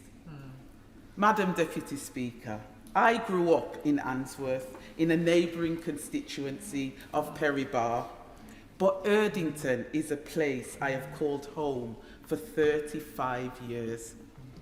Over 103,000 people live in the constituency, and we have a diverse community, 26% BME people, with over 69% of our community under the age of 45 years old, with some families who have sadly not worked for 3 generations. It is important to get these people back to work. We need to invest, instill confidence, give opportunity and build aspirations into our young people. I am looking forward to being involved with debates relating to people living with mental health issues. Serving as the mental health champion for Birmingham City Council, the first ever to be elected, I have seen at first hand the increase in people living with mental health issues and a massive increase since the pandemic of young people living with severe and enduring mental illnesses. The funding in this area has been cut, and it does need to be increased, as mental health services are struggling to access adequate inpatient beds when needed.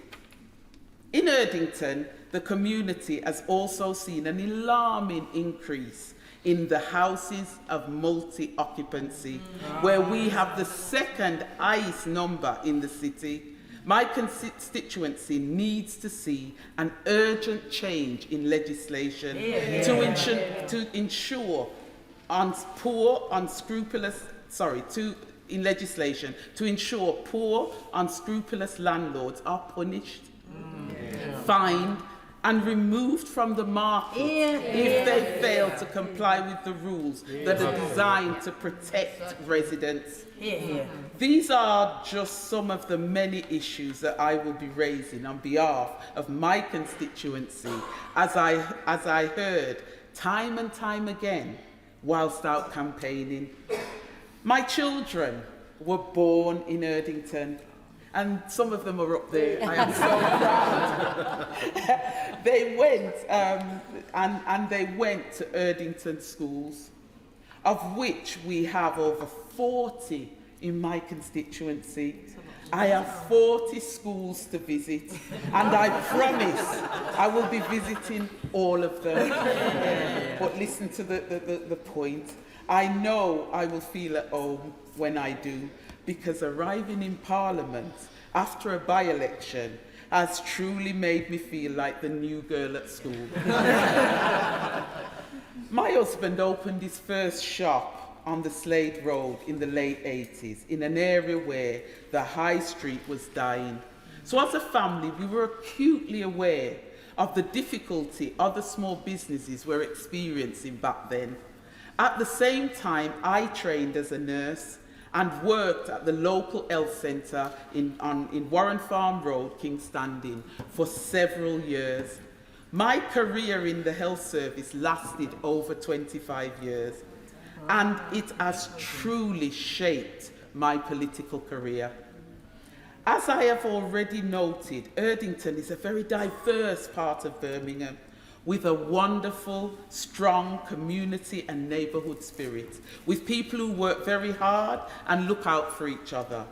One day you could be celebrating Eid in Stockland Green, or Vasaki in the local Gurdwara, or you could be working with our strong Irish or African Caribbean community to celebrate the Good Friday walk along the High Street.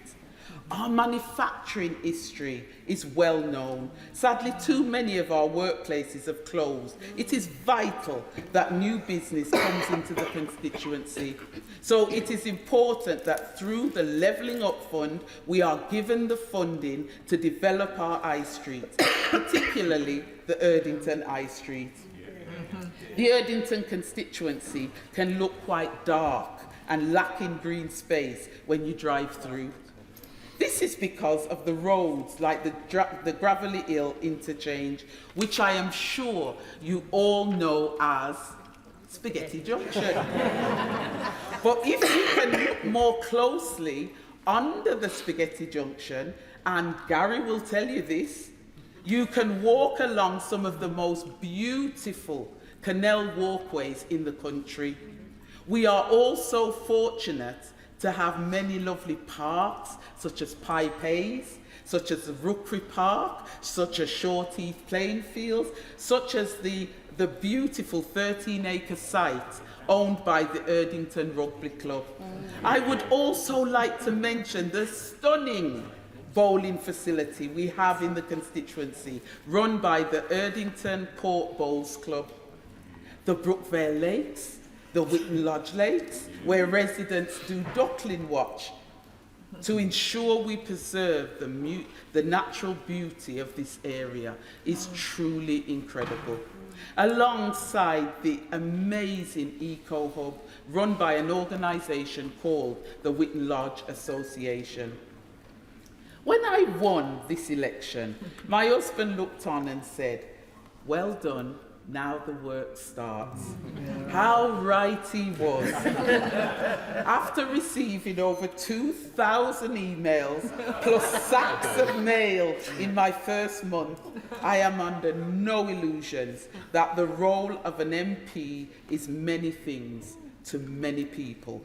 We are here to help, guide, advise, support and represent our constituents. I want to thank the people of Birmingham Erdington for putting their faith and trust in me. It is an amazing privilege to be here, and my promise to you is that I will work tirelessly on your behalf, both in this place and in the community. I'd like to thank you, Madam Deputy Speaker. Thank you.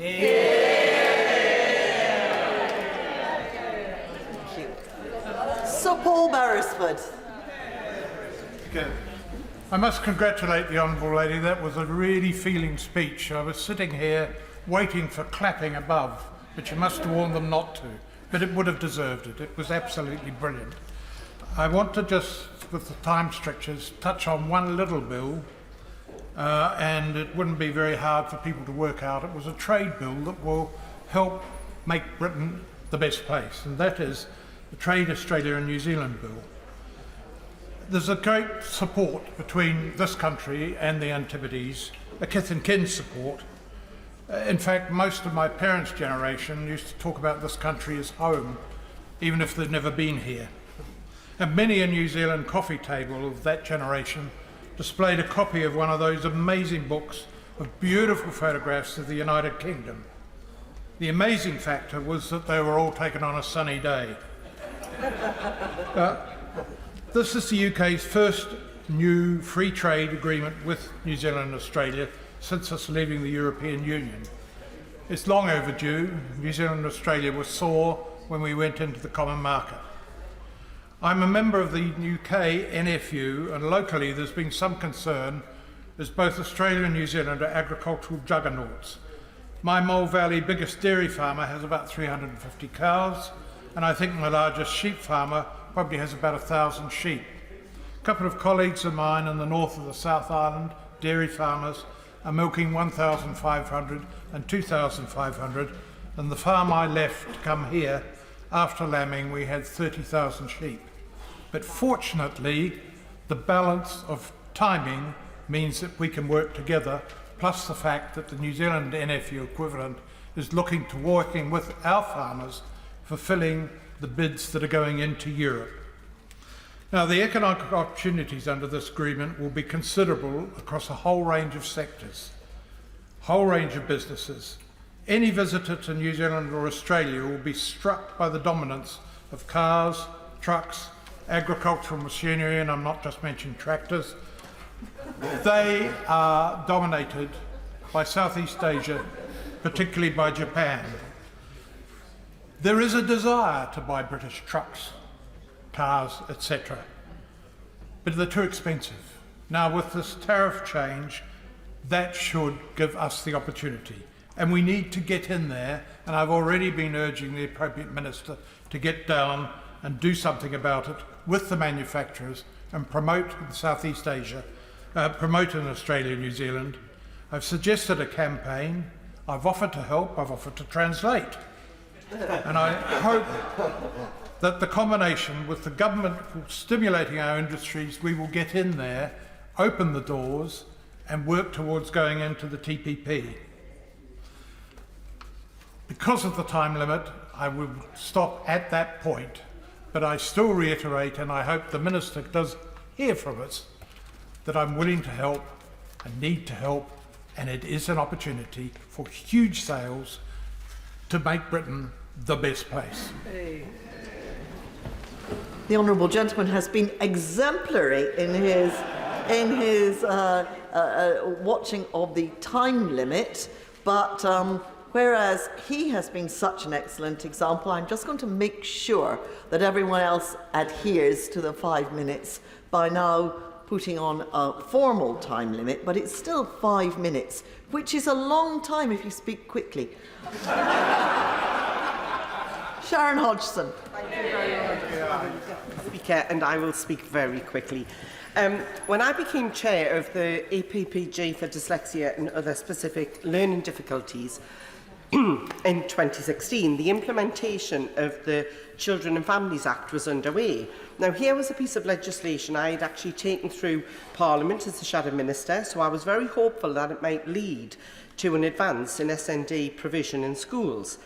But things have obviously not gone to plan, Madam Deputy Speaker, because the new SEND Green Paper, by its very existence, implies that something has gone wrong.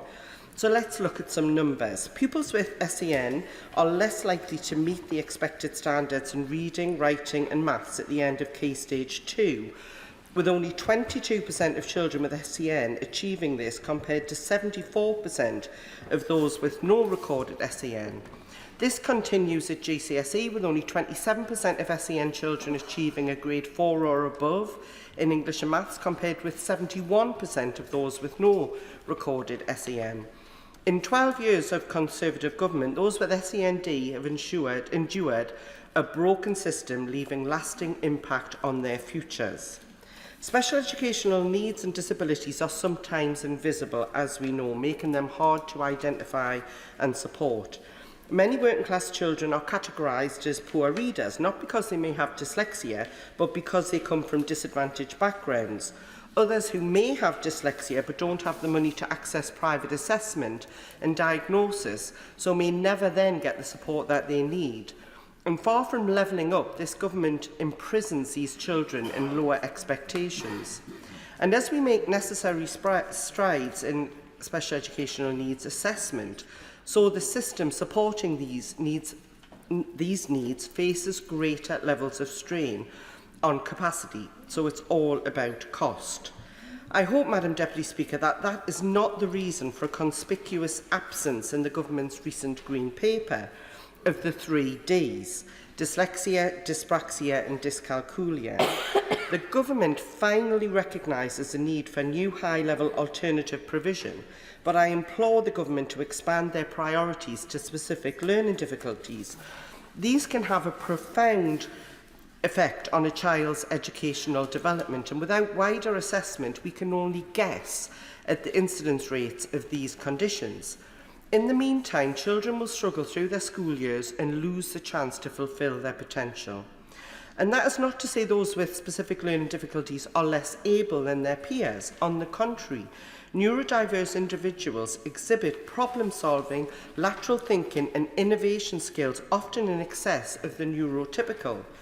This year, I was very proud to be involved in the launch of Neurodiversity in Business, an initiative which sees, at last count, over 100 companies across the country, including the likes of Deloitte and the Bank of England, championing neurodiverse workers.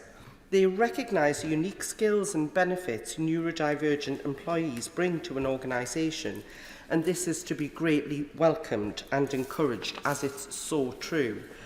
I welcome the government's consultation on SEND provision, and I will certainly be engaging with the consultation in due course and will encourage all colleagues and organisations in the sector to do the same.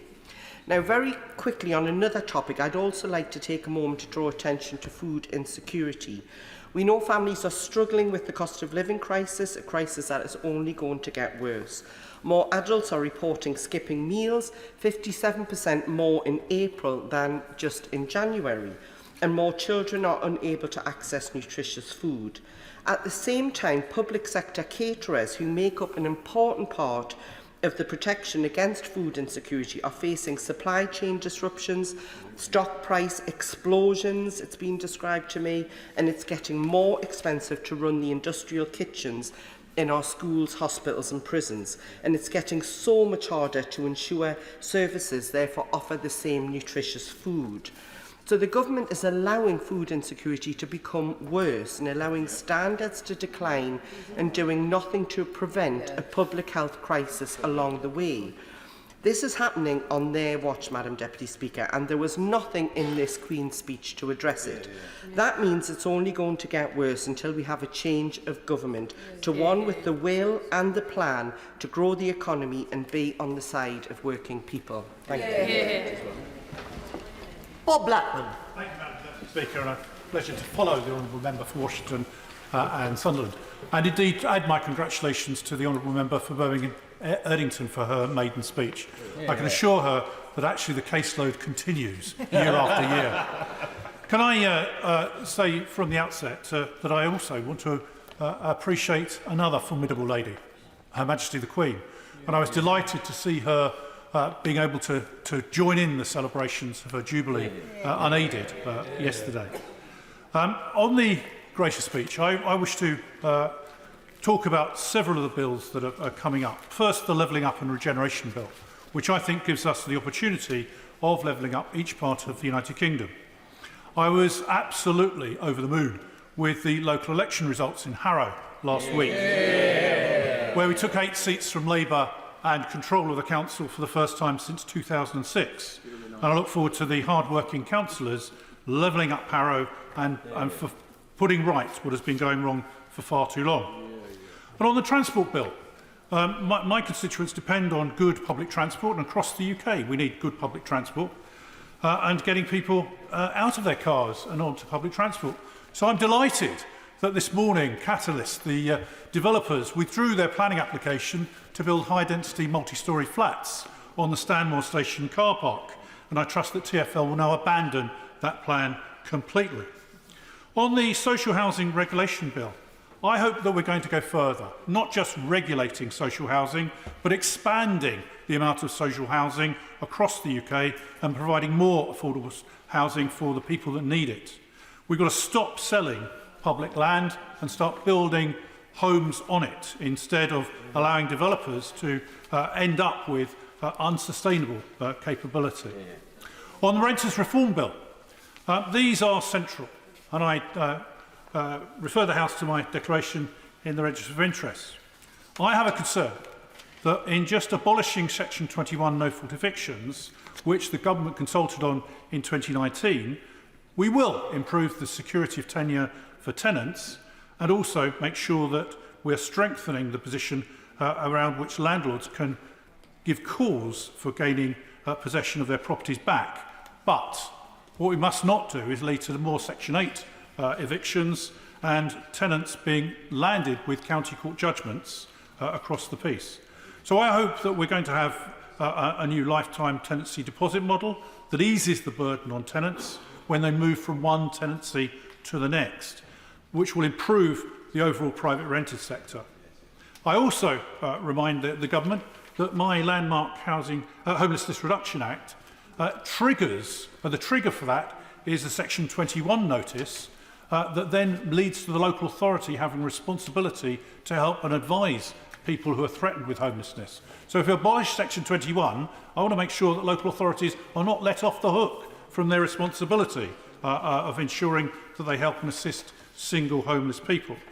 It's also important that the government stands by its pledge to develop a new ombudsman for private landlords so that disputes are resolved without going to court and expensive processes on both sides. On the financial services and markets bills, I'm delighted to hear that the government is going to preserve access to cash. Far too many bank branches and ATMs have closed, and access to cash is a priority for many people in our society. So I'm pleased that that's going to happen, and particularly the elderly population of this country still rely heavily on cash and are dependent on that. So we must protect that part of society. I also welcome the Boycotts, Divestment and Sanctions Bill. It's quite clear we do not want local authorities or other public bodies across this country having their own foreign policy. That is something to be determined by the UK government. It means that the ongoing commitment to support the UK's Jewish community and support for Israel is fundamental, and I'm delighted to see that. In terms of the other bills, the schools bill is clearly vitally important as we return to normality under the pandemic, and I welcome that, and indeed the higher education freedom of speech bill. I am one of those people that believe that people should be free to say what they wish as long as they can be challenged on it, but not that we should get to a point whereby people are shouted down and prevented from putting forward their views. And finally, Madam Deputy Speaker, this is Dementia Action Week, and clearly people that are getting older and frailer, we must have more action for that from the National Health Service. So I welcome and support the Queen's speech. Steve McKay. Thank you, Madam Deputy Speaker. This government's great on slogans, get it done, oven ready, levelling up, but the reality is that they consistently fail to get the right things done. Their ideas are mostly half-baked, and the key statistics show they're levelling down, not up. After 12 years, this country's going backwards. There's no plan to fix social care, improve the health figures, address education shortfalls, or tackle neighbourhood crime. The Queen's speech was a chance to put that right, to address those issues affecting the lives of ordinary people, a chance to move on from the pandemic and be in touch with the needs of business, families and the elderly. Instead, what we have is a programme of 38 bills which will occupy parliamentary time over the next 12 months or so, and hardly any address the things people really care about. On education, the emphasis is on academisation, playing with the structures when the need is catch-up, improvement and tending to crumbling buildings and giving children the best start in life. I support the work of the Right Honourable Lady for South Northamptonshire, but I have to say how a government that's closed 2,500 Sure Start centres and plans to replace them with 75 family hubs thinks it can lay claim to an ambitious early years strategy is beyond me. According to the government, every family should receive a minimum of 5 health visiting reviews. Even with remote and phone consultations included, their own figures show this isn't happening, and nearly 30% of toddlers have missed out on the crucial 24-30 months check. In speech and language, an area where existing waiting lists have been exacerbated by the pandemic, nearly 70,000 children are waiting for support. Children under 7 often wait over 2 years. Where's the catch-up or improvement plan to help them? They can find time for a bill to sell Channel 4, which wasn't in their manifesto, but not time to legislate for a measly 1 week's unpaid leave for carers, a manifesto commitment in which every one of them stood. There's no plan to reduce NHS waiting lists or ambulance delays. The reality of healthcare in Birmingham is that every day the West Midlands Ambulance Service stacks hundreds of calls that require an ambulance response, but they can't provide. Midland hospitals have the highest waiting lists in the country. University Hospital Birmingham, a first-class institution for those it's able to treat, has 185,000 people now waiting for treatment. No wonder the country's health outcomes are deteriorating. For care homes, there's still no plan to fix social care, one of the earliest promises made and abandoned by the Prime Minister, and no assistance to deal with staff retention, rising energy and insurance costs. But care homes, while still beset by many difficulties, have lost their COVID-19 support grants, rather earlier than the support for newspaper grandees negotiated personally by the Prime Minister, if Mr Cummings is to be believed. I have no time for the behaviour of some of the Extinction Rebellion activists. But do we really need a new law to deal with the antics of this minority group when we already have the 1986 Public Order Act? The latest Bloomberg analysis of the government's levelling up strategy shows a 33% increase in crime in South Birmingham. Wouldn't a law to establish viable neighbourhood policing units be of much greater value to my constituents? So in early years, speech and language, carers, care homes, waiting lists, ambulance services and the security of neighbourhoods, this Queen's speech is a missed opportunity from a government that stopped paying attention to the interests of the people it purports to represent. The slogans now are morphing into, can't you budget and cook on 30 pence a day? And why don't you just get another job? Out of touch and out of ideas. Sir Robert Neal. Thank you, Madam Deputy Speaker. I welcome the Queen's speech concentrating upon the importance of levelling up and expanding opportunity across the whole of the country. That is fundamental to our mission.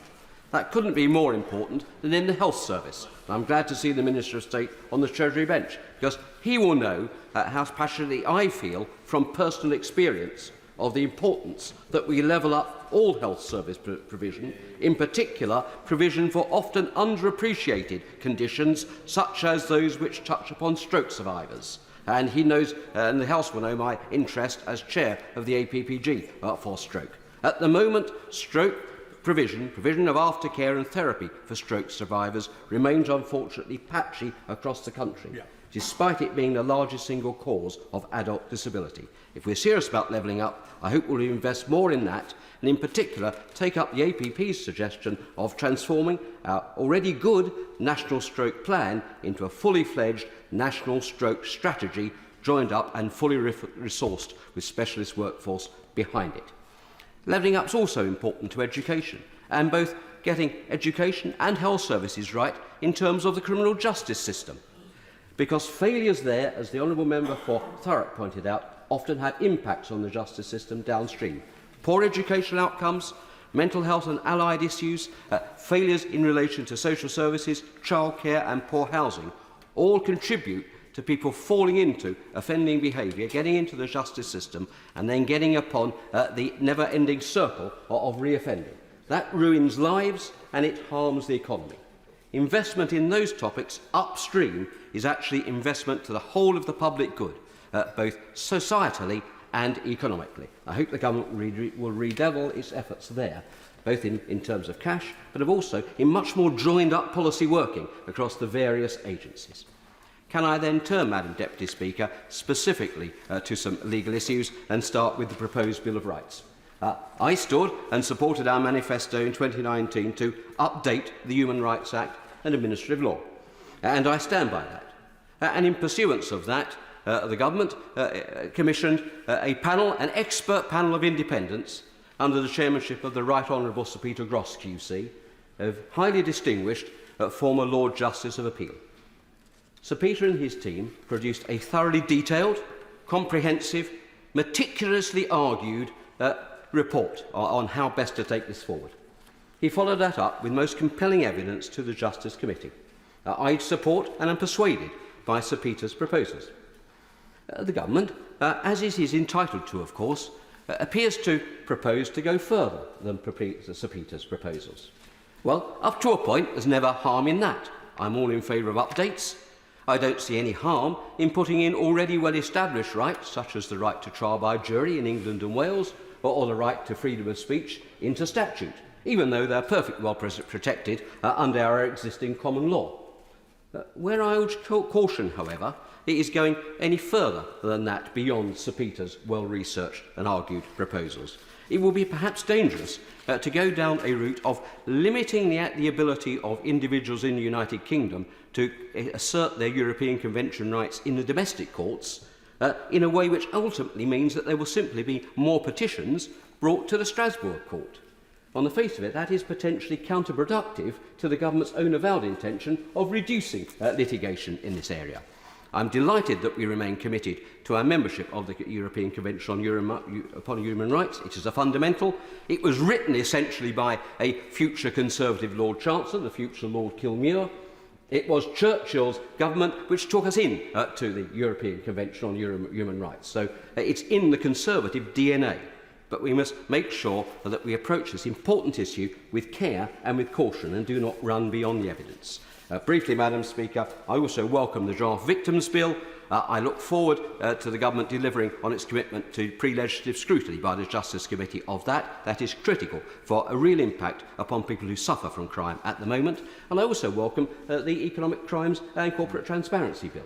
Now, that's important because our committee recently took evidence upon the prevalence and harm done by fraud to the economy and to individuals' lives. But I hope, too, we'll use that as an opportunity to bring forward a long-awaited and long-argued-for updating of the law of criminal corporate responsibility, an area in which we lag behind some other common law jurisdictions, particularly on the other side of the Atlantic. So there are great opportunities here. A word of caution on one fundamental constitutional issue, but also, I hope, constructive suggestions as how we can take another important parts of the government's agenda forward. Naz Shah. I would really like every one of my constituents in Bradford West to be able to say Britain is the best place to grow up and grow old. But unfortunately, due to the failures of this government, I can't say that for every single one of my constituents because actions speak louder than words. And this Prime Minister committed to levelling up every part of the UK, but it just remains an idea. And it's slogans like the member before me earlier on said. Last week, Madam Deputy Speaker, it was 7 years since the people of Bradford West put their trust and faith in me to be their voice in this chamber. And I said it then that the North was being neglected, and I say it again. At the time, I shared it was my privilege to be representing a great northern city, which is the youngest city in Europe, the birthplace of the Bronte sisters, has a world-renowned literature festival, and so much more. 7 years later, after enduring austerity, an unforgiving pandemic, and now a cost of living crisis, the great city is applying to be the city of culture and continues to move forward. But, Madam Deputy Speaker, this is in spite of the government's failures to level up Bradford and its broken promises. I'm very grateful for the £20 million that's come into my constituency for a health and wellbeing centre, which has long been overdue. But unfortunately, this is a drop in the ocean in compared to the £30 billion worth of growth, that potential growth, and 27,000 jobs which have been robbed from Bradford due to this government's failure to deliver on the Northern Powerhouse Rail. The government has also made Bradford a priority area for education, but in reality, this is also too little too late. During the pandemic, I repeatedly warned the government that disadvantaged pupils in Bradford were 18 months behind their wealthier peers and the gap was widening. It is shocking that the government has made Bradford a priority area for education while it plans to defund BTEC qualifications, despite the Department of Education's own equality impact assessment concluding that this move will embed inequality into our education system. The reality is that over the last 12 years, the City of Bradford and my constituents have been robbed of investment and opportunities to grow. The government has only supplemented this loss by providing Bradford with handout investments which are not enough to truly level up. Madam Deputy Speaker, children across the UK and in my constituency deserve the best start in life and deserve access to education, training and job opportunities throughout their lives. However, only today, the government safeguarding minister has suggested that people who are struggling with the cost of living crisis should take on more hours of work or move to better paid jobs. This is shocking and is another reminder that levelling up is just a slogan and just a bunch of words. This reality that the government is truly committed to levelling up, it would give each and every person in my constituency the right support and investment to thrive, not just to survive. And at the moment, people aren't even surviving because it's literally having to make the difference between who's getting fed and what heating goes on. Another example of opportunity investment bypassing Bradford is a King's Cross-style regeneration project in which the government had promised to transform 20 cities and towns across the country as part of its levelling up agenda. And it comes as no surprise to me that Bradford has not been named as one of the 20 cities as of yet. So I ask the Minister, will Bradford be overlooked again? The Prime Minister has mentioned levelling up 97 times since 2019 in this chamber alone, and that's not the rest of the Minister. Unsurprisingly, he's not yet delivered on levelling up even once. I've said this before and I will say it again. The litmus test for levelling up is Bradford.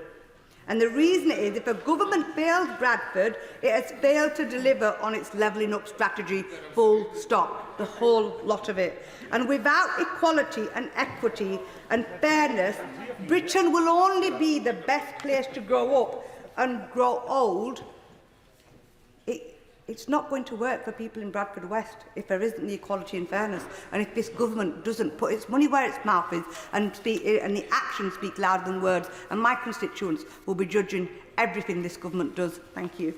Dr. Caroline Johnson. The Honourable Lady from Bradford West. Although I must disagree with her because I believe this country is the best place to grow up and grow old. Although that does not mean there is not work to do to make it even better, and I look forward to supporting the Queen's speech in this regard. To grow up and grow old well, you need a healthy pregnancy and a healthy birth, and I look forward to the Women's Health Strategy in this regard. Childhood needs to be filled with opportunity, and the Schools Bill and Higher Education Bill provide this opportunities to us. We need to have better sport and better mental health services, again covered in the Queen's speech. We also need to look at the impact of loneliness, in particular on social life, which we know has a huge impact on elderly people. And I was pleased to organise with my team a senior citizens fair in North Hykeham last week, where many people came along to hear about the available clubs, activities and other support available for older people in that region. Two things I want to touch on. The first is the impact of COVID on the National Health Service, and I should refer to my register of members' interest as a doctor at this point. We know that the impact of COVID means that a lot of people are waiting for treatment, and I was somewhat perturbed to read we want to eliminate waits of a year by 2025, because a wait of a year is a long time, and 2025 is not particularly soon if you're waiting and in pain. But I am pleased to see that we have community diagnostics services opening around the country to help improve this. I'm particularly pleased to see that one is opening in Grantham and will serve many of my constituents, and also to hear that there are 2 new operating theatres being built in Grantham Hospital, which will improve elective activity in this area. We're going to do 17 more million tests in the next 3 years. We're going to have an increased capacity of 9 million extra treatments and procedures, and to increase elective activity by 30%. All this is very good, and it's especially good to see the government focusing on output and actions that benefit patients, treatments, tests and procedures, things that make them better, not just inputs like the opposition do of X or Y billion.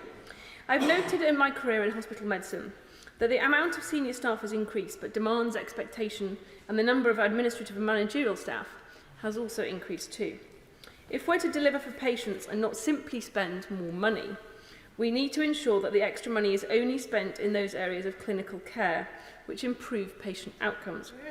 In that regard, I support calls for more medical students, more nursing students, and I would also support a relative increase in remuneration for nurses providing direct clinical care, so that those roles are not disincentivised. I appreciate that the NHS is operationally independent, but I look for ministerial reassurance that we are linking all this extra money that we are taking from our constituents to improve clinical care and clinical delivery. The second thing I wanted to touch upon was education and opportunity, because they are inextricably linked. We share the view on these benches that talent is uniformly distributed, but that opportunity is sadly not. And I welcome the government commitment to levelling up in this regard. I'm lucky that we have excellent schools in my constituency, and that some, as I mentioned earlier, including Carr's Grammar School, have seen huge investment this week, with Carr's receiving over £1 million in Sleaford to improve its structure of its buildings. This is fantastic news for all the successful schools in that bid. The School Bill also offers us an opportunity to look at not only how we educate children in maths, English and science, but also how we contribute to a positive childhood. The McAllister report, due out very shortly, will help us to guide us on the safeguarding improvements, and in doing so, I hope the Secretary of State will protect children's lives and well-being by focusing on evidence. He often talks in Select Committee about his focus on the evidence, and I hope we will be looking at the evidence on how we can improve children, not just adding to the bureaucracy that teachers face. I would also like to see curriculum measures to improve sport, in particular girls' sport, as we know many teenage girls do less sport as they get older and throughout their secondary school experience. Children's sport is crucial to physical development, it's crucial to bone health and preventing osteoporosis in the elderly even. It's important to fitness, to mental well-being, and indeed important to improving academic outcomes as well. And I look forward to the government bringing forward its school paper, where I hope to see an increase in the minimum participation and encouraging of more sport as a priority. I look forward to welcoming the Queen, to voting for the Queen's speech when that opportunity arises. Judith Cummings. Thank you, Mr Deputy Speaker. My constituents are facing a growing number of crises that continue to pile up day after day. Now, I accept some of these difficulties are new, but most are not. Most of these difficulties have been brewing and festering for years, and government's failure to solve these problems or come up with solutions has pushed many services to breaking point, and now families are being left to bear the brunt. Despite the fact that day after day, cash-strapped families are trying to make ends meet by working extra hours, often in multiple jobs, what do this government's benches tell them? Learn to cook, learn to budget, work more hours, get a better paid job. You're responsible, you're to blame, and it's you that are doing it wrong. But, Mr Deputy Speaker, what people need from the government is help to navigate through the things that are out of their control. They need them to solve the long-term issues which continue to push down on people's quality of living and eventually leave them out of options. And it's one of these issues that I want to address today. An issue that's not in the Queen's speech, but really should be, because NHS dentistry and oral health inequality has been repeatedly unaddressed by this government, and access to basic dentistry care in this country is often forgotten. But it's a vital part of this nation's health. In 2016, an NHS digital report found that just under half of dentists were thinking of leaving dentistry, and so I warned the government not to kick the can down the road and risk a crisis in dental care. I told the government then that the most important measure the government could implement, as highlighted by the British Dental Association, would be changes to the dental contract that incentivise prevention, but nothing was done. In 2017, the BDA told us that 58% of the UK's NHS dentists were planning on turning away from NHS dentistry in the next 5 years. So again, I warned the government that we faced a national crisis. In 2019, the Times reported that 60% of dentists plan to leave the profession or cut back NHS care in the next 5 years, with more than 1 million new patients turned away and some patients resorting to pulling out their own teeth. Yet again, nothing. In 2020, I told the government that a majority of NHS dental practices across England believed they could only survive for 12 months or less. The government said they would look at the workforce issue more broadly and in the round, but no action was forthcoming, and 1,000 NHS dentists left the service. And earlier this year, Mr Deputy Speaker, hearing that almost 1,000 children under 10 in Bradford had to be admitted to hospital to have decayed teeth removed, I pleaded with the government to finally deal with the issue that had been staring them in the face for years. Shocking. And then, of course, to nobody's surprise except this government's, last week it was revealed that 2,000 dentists have quit the service in the last year. Reform in the dental contract is urgent, and it is not good enough to be told time and time again, year after year, that reform is imminent, because I've been asking for 7 years now, and still the government has yet to deliver. If the government need help with budgeting, Mr Deputy Speaker, I can point the Chancellor in the direction of one of his own MPs who might have a course that he can take up. But, Mr Deputy Speaker, I desperately do not want to be back here in 2023, still trying to open the government's eyes to the massive freight train coming towards them. I have sounded the alarm. Other honourable members of this House have sounded the alarm. Dentists and patients have sounded the alarm. We are all waiting for the government to act and reform the dental contract. Patients and our constituents cannot wait any longer. Joe Gideon. Thank you, Mr Deputy Speaker. Making Britain the best place to grow up and grow old is a big challenge. Ensuring that where you are born and raised does not limit your quality of life and life expectancy is an even bigger challenge, and one which lies at the heart of the government's levelling up agenda. We all know the expression, you are what you eat.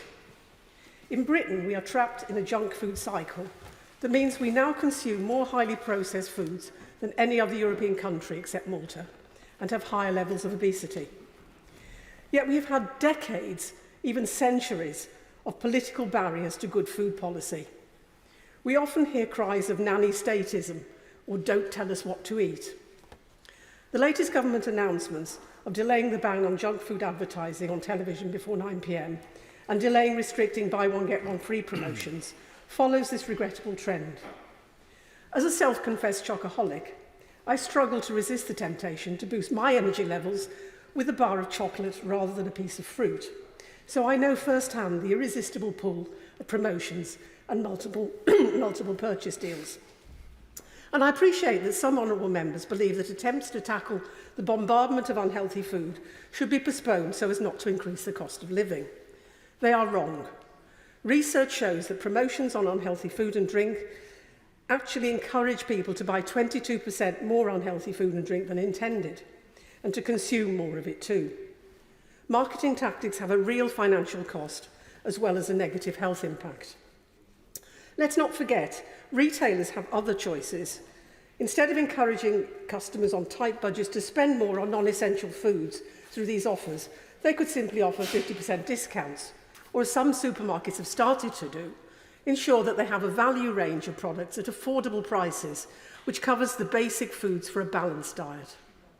The political context has changed in recent months, and the government's focus is rightly on helping with the cost of living. Though this is a priority, it should not prevent introducing the important measures I've listed. Any delay will mean more children will live with obesity, and too many will have reduced life chances through ill health. Our constituents will not thank us or forgive us for doing a U-turn on their health. Obesity is a national emergency. In England, about 68% of men, 60% of women, and more than 1 in 4 children aged 2 to 15 are obese or overweight. While this is a nationwide issue, rates of obesity are disproportionately higher among people living in the more deprived communities. The statistics in my own city of Stoke-on-Trent are shocking. 76.1% of adults in Stoke-on-Trent are overweight or obese, and that is the 3rd highest figure of all local authorities in England. As the cost of living continues to squeeze household budgets, low-income families are forced to choose the cheapest calories, which are typically the least healthy. The government must ensure that when it comes to tackling food security and the cost of living, it introduces policies that make nutritious diets affordable, easy and accessible to families on the lowest incomes. There is a pressing need for a good food bill, which would set out long-term approach and clear targets for the food system and make it laid out in law, with better systems for independently monitoring policy. We talk about the need for a resilient food system in terms of supply chains and production. I think we need to widen out the resilience narrative to resilient population that is both financially resilient to price shocks and resilient in public health terms, to pandemics, for instance. We must not lurch from crisis to crisis. Action on the nation's obesity emergency needs to start now. To be clear, I support the right to good food as a fundamental pillar of the government's levelling up agenda. I support a food standards to ensure our young people have the fuel to learn. I support bringing cookery skills and an understanding of nutrition into the school curriculum at every key stage and through community organisations such as family hubs. I support measures to enable British farmers to produce the food we need and the food industry to innovate and adapt so that they are incentivised to create healthier and more sustainable products. And I support better help within the NHS for people living with obesity, including social prescribing and fair access to bariatric services. Good food, good health is a vital ingredient to maximising our quality of life and longevity. Proper nutrition is the foundation of good health, and investment in access to good food will pay dividends, both in terms of savings to the NHS and in increased productivity, which will boost the economy and deliver on the promise of levelling up health outcomes. Chris Matheson. Thank you, Mr. Deputy Speaker. Speaking in this debate last year, I welcome the government's commitment to bring forward a ban on conversion therapy. 1 year on, we're no further forward. In fact, we seem to have gone backwards. Yeah. But I'm hoping to see that progressed this year. I was also hoping to see a Better Business Act included in the Queen's speech to give us a cleaner, greener and fairer future. I'm being pushed on this actually by businesses in my constituency who understand how important it is to give different priorities in law to businesses. So I hope to see something about that and was disappointed by its absence this time. And while we're talking about better business. I was extremely disappointed to see no progress in legislation to outlaw fire and rehire. We saw recently the latest example, P&O ferries, where ministers and members opposite said it was absolutely terrible, but when push came to shove, there was no action to outlaw it in law, and that was a huge omission from the Queen's speech. Instead, we get a promise to bring forward legislation to abolish the Northern Ireland Protocol. Whose Northern Ireland Protocol was it? It was the Prime Minister's. He wrote it, he sold it to the British people, and now once again he's trying to renege on something that he himself wrote and demonstrates that yet again he is a Prime Minister who will say whatever it needs to say to get out of whatever position he's in at the time, and then have no sense of responsibility to those promises he's made. But I say to the House, it does affect us internationally. Who's going to do deals with us if he's going to bring forward legislation to break deals that he only signed himself and wrote himself 2 years ago? And of course the biggest omission at the moment was any kind of proposals on tackling this dreadful energy crisis that we have. Millions of families up and down the country are facing soaring energy bills and ever-increasing cost of living. The government have demonstrated they've no plan to fix this. Families are paying triple their energy bill. They need a solution now. And I was disappointed that the government has not adopted a one-off windfall tax on the oil and gas giants. And let's just understand exactly why that is. That's because it won't just affect, a windfall tax wouldn't simply affect the oil and gas companies, who incidentally, we all know, have said that with the level of profits they're getting, running at several £billion a quarter, they'd be quite happy to pay it. It would affect the city investment funds and the city hedge funds, which the current Conservative Party, along with Russian oligarchs, of course, exists to serve. And they're not in their places now, but of course the Education Secretary and the Secretary of State for Health and the Chancellor all have big city investment fund backgrounds. That's where they know, and that's who they're really defending when they refuse to have a windfall tax. Locally, in my area, in Cheshire West and Chester, we are leading the way on alternative and clean energy provision. My honourable friend from Ellesmere Port and Neston, who's in his place next to me, and I have been very supportive of Highness, and actually I pay tribute to the government on that particular scheme. They have assisted us. I know in his constituency, the Vauxhall Ellesmere Port plant is looking forward to an all-electric future, leading the way on green jobs, thanks to him. And again, thanks to the Secretary of State, pay credit where it's due. But I have to say to the government that any attempts to bring back fracking will be given short shrift in my constituency, and I'm very concerned about that. On levelling up and on transport, I was looking forward to some detail in the new transport bill, and I will be keeping an eye on what the government is proposing. But at the moment we need proper rail services. My honourable friend from Ellesmere Port and Neston and I were meeting the rail companies this week to try and restore direct services between Chester and London. At the moment they've gone from 12 a day before the pandemic down to 1, and now they've been doubled to 2. We're asked to be grateful for that. We're hopeful that we might get more services, but of course direct services are essential to economic growth. But instead, we've seen the cancellation of Northern Powerhouse Rail, the scrapping of the HS2 Eastern leg, which is a betrayal of the North. And it's the same for buses.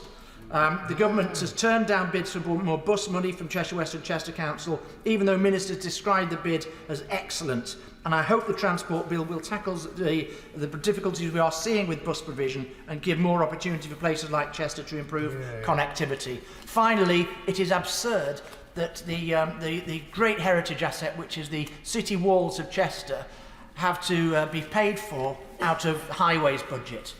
So that money that should be paid on roads, potholes and pavements is being diverted, understandably, to pay for that great heritage asset. We need a separate fund for those walls.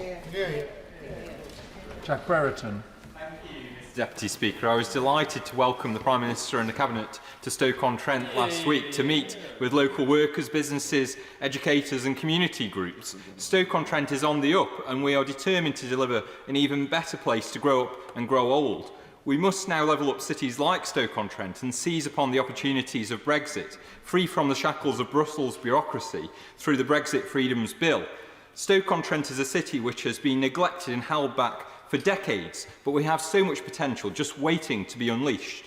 Finally, we now have a government and local politicians who are focused on securing the investment and delivering the improvements our city needs.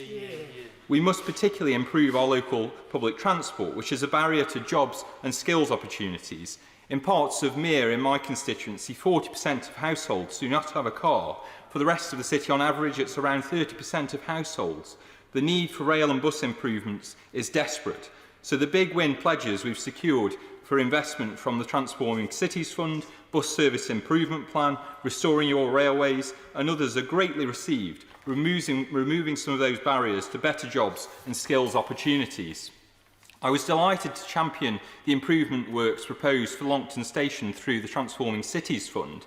It is time for those funded works to now be delivered, and Network Rail particularly must start playing its full part, properly coordinated as part of the delivery, which it hasn't been doing up until recently. I hope that through the Great British Railways and the Transport Bill, this will help to look to resolve how we can better deliver the transport improvements needed in cities like Stoke-on-Trent, and particularly address organisations like Network Rail, which do hinder some of that process and have very much hindered the progress on the works that we've been doing across Stoke-on-Trent. I would also call on the Government to announce that our plans to reopen Mere Station, which I've been chairing the delivery board for, will proceed and continue to support us as we develop our plans for the reopening of the Stoke-Leet line. And in building a better city, we're not only making it easier to get around, but reviving historic sites that give our city and our towns its unique character and appeal. I particularly welcome the Levelling Up and Regeneration Bill, which will help us to breathe new life into our towns and high streets. The historic action zones, which we have won for Longton and Stoke Town in my honourable friend's constituency, and the Levelling Up Fund pledges for major regeneration sites, and including the derelict Thames Crown Works in Longton, are all key to levelling up our communities and breathing new life into our town centres. Our city is becoming the place to invest in for digital and creative sectors like the gaming industry, right at the heart of the UK, spurred on by the massive investment in fibre gigabit connectivity. And I was pleased to visit on site with Openreach over the last week. On Friday, I visited a site where they're installing fibre gigabit connectivity in Fenton. This is alongside improving education to ensure everyone locally has the ability to access better skills and better paid employment. The major announcements that Stoke-on-Trent will benefit from both the Family Hubs programme and as a prioritised education investment area will ensure every young person gets the best possible start in life, particularly in those early ages. We also need to focus on the gaps in things like engineering and creative skills for those high-pay, high-value jobs that we want to attract locally and to fill those gaps that we see that employers are regularly speaking to me about. I particularly welcome the government schemes like the Lifetime Skills Guarantee, which offers free training for adults to upskill, and this will be significant in places like Stoke-on-Trent to upskill adults, given the number of adults that we have without those higher level qualifications. And the Skills Bill and the Higher Education Bill can get us on the right track for young people to achieve their full potential and ensure everybody in our city achieves their full potential. Finally, I hope to see some more support for the ceramics industry, and there are real concerns about the current cost of energy for high energy use manufacturers, particularly local world-leading ceramics industry. I know that the Prime Minister is listening, and he carefully did again on his visit to Churchill, China last week in my honourable friend for Stoke-on-Trent North constituency. And I hope we won't allow other countries to steal a march on the fantastic British ceramics industry. Increased energy costs remain a significant concern for much of the sector, and we must see more support, especially for those SMEs who did not qualify for much of the support announced thus far. Thank you. Very much. Munira Wilson. Thank you, Mr Deputy Speaker.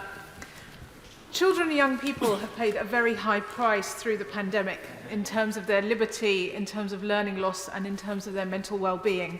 We had the hokey-cokey of school reopenings and exams inflicted on parents, pupils and teachers, yet our young people have shown a remarkable resilience and school staff rose to the challenge.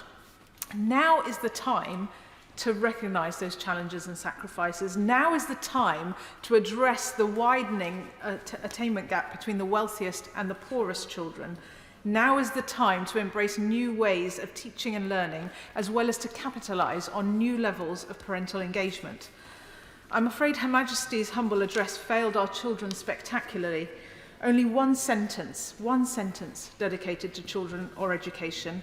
Yet here we are with the most severe disruption to our schools in 2 years, crises in children's mental health and special education needs and disability. The Education Secretary has managed to secure parliamentary time for a schools bill, and he's using that precious, precious time to tinker with structures, school structures. What a waste. This technocratic schools bill tinkers around the edges of management and governance of schools and is not what parents, pupils or employers are crying out for. They want a broader offer that equips our young people with broader life skills and experiences that nurture creativity, build resilience and teamwork and boost their well-being. All of us on all sides of this House want to see children in school and are alarmed by the large numbers of children missing from school. However, I am concerned that the government's zero-tolerance approach overlooks the needs of those children who might be struggling with their mental health or with special needs. We need to identify and tackle the root causes of school absence rather than go in for the all-stick and no-carrot approach.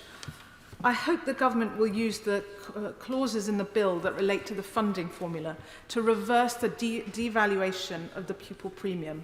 I'm proud this Liberal Democrat policy to support the poorest pupils was introduced when we were in coalition government, but it has been cut in real terms by £160 per primary child and £127 per secondary pupil over the past 7 years since we left government.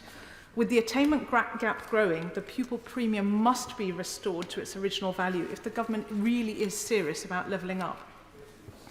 Now, Mr. Deputy Speaker, I have time and again in this place highlighted the growing mental health crisis among children and young people. We know that unhappy children are less able to learn, thrive and perform well. Our teachers are overburdened and unable to cope with the immense challenges around pupil well-being. Yet there was no reference to the urgent action that we need.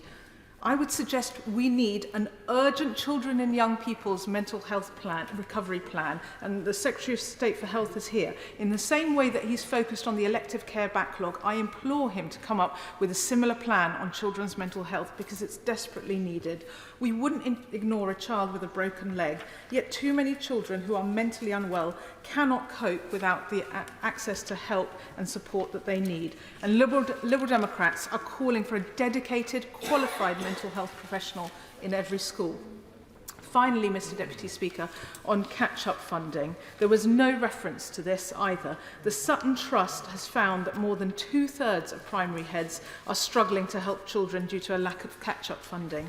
Schools in my constituency are drawing on parental donations to support children with catch-up. This is a political choice.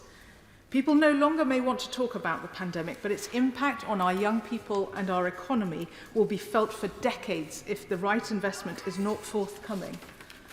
I call again on government to step up and provide the full £15 billion of catch-up funding recommended by their own advisor, Sir Kevin Collins.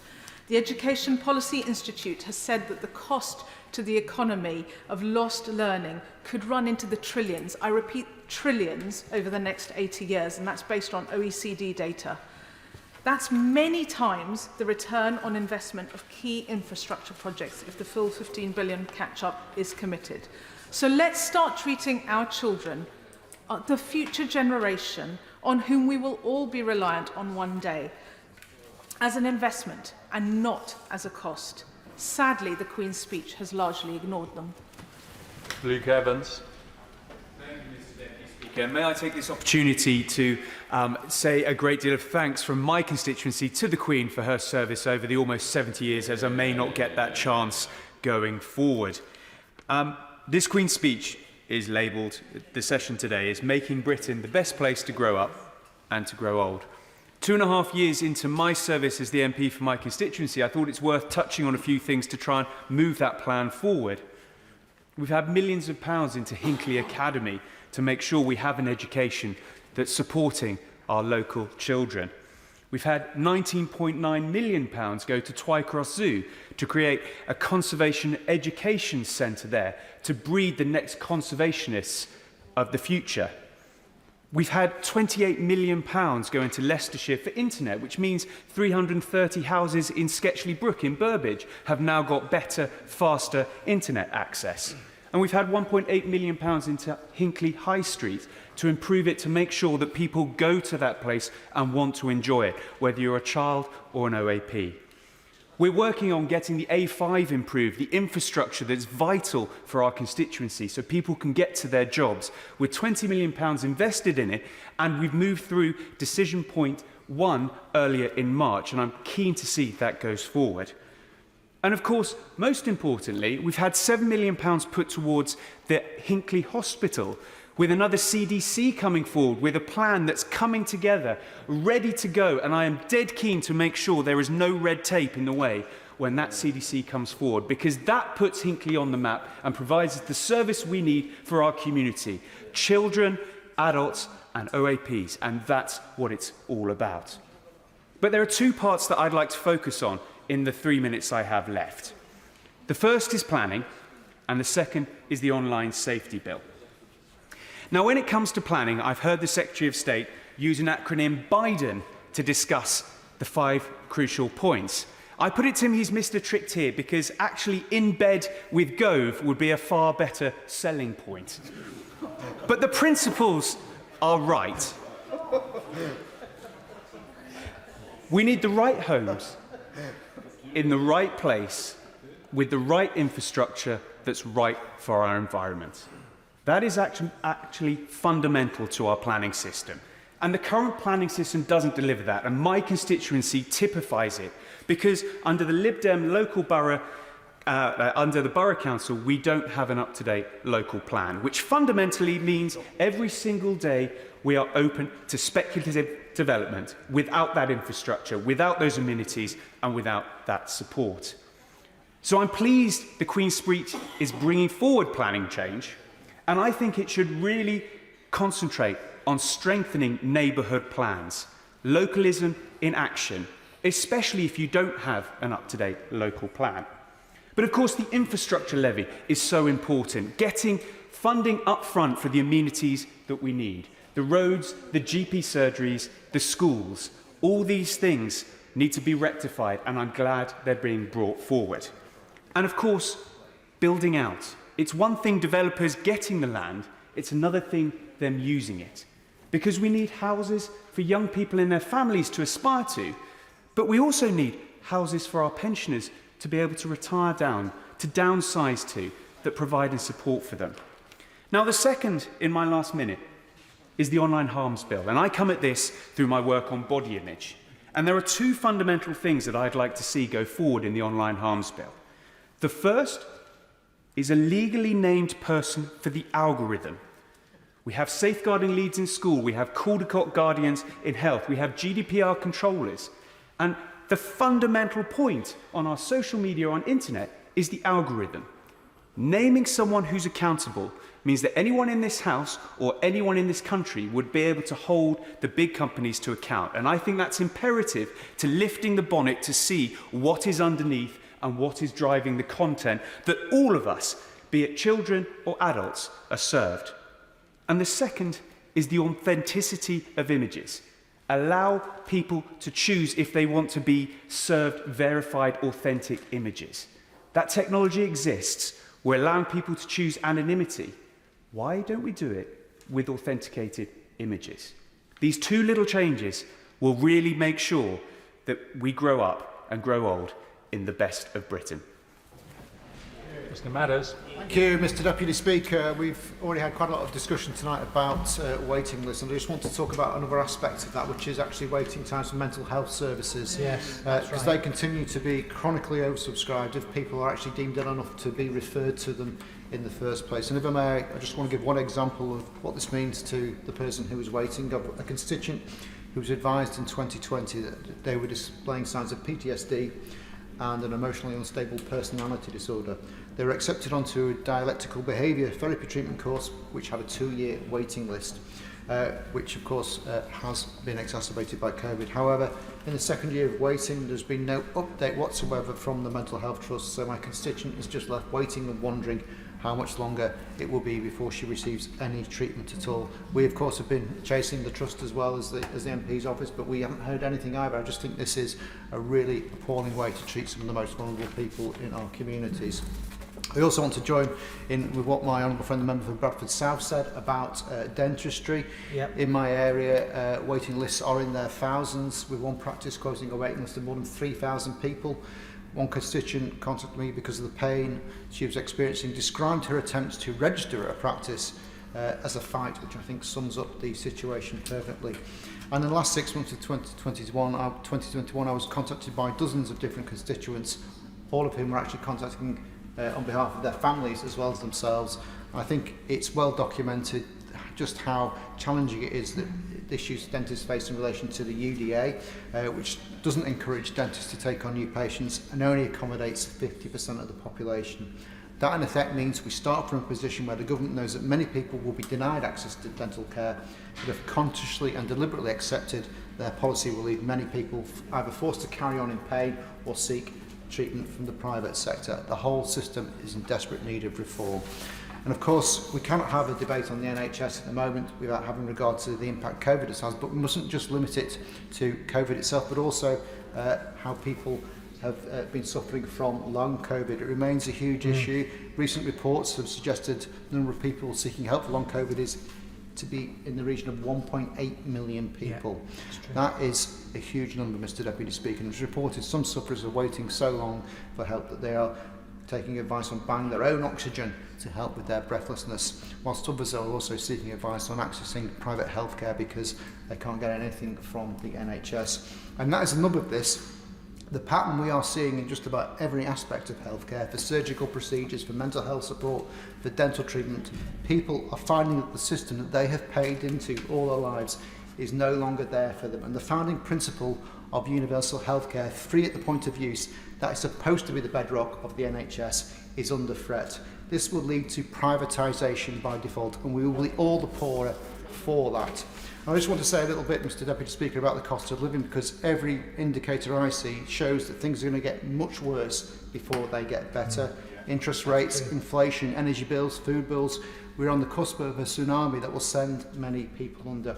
And I won't even start to talk about the complete failure to support British agriculture and get those crops being planted in the ground, which will cause us problems next year. But for many, the point of destitution has already arrived. And I'm sorry to say, numbers of people see me in that situation because they've already gone through all the emergency assistance agencies and they've had their quota for the year, is showing me that there is a real problem and the state isn't offering any solutions. And telling people to get a better paid job or work more hours is just patronising nonsense. It just shows how out of touch this government is.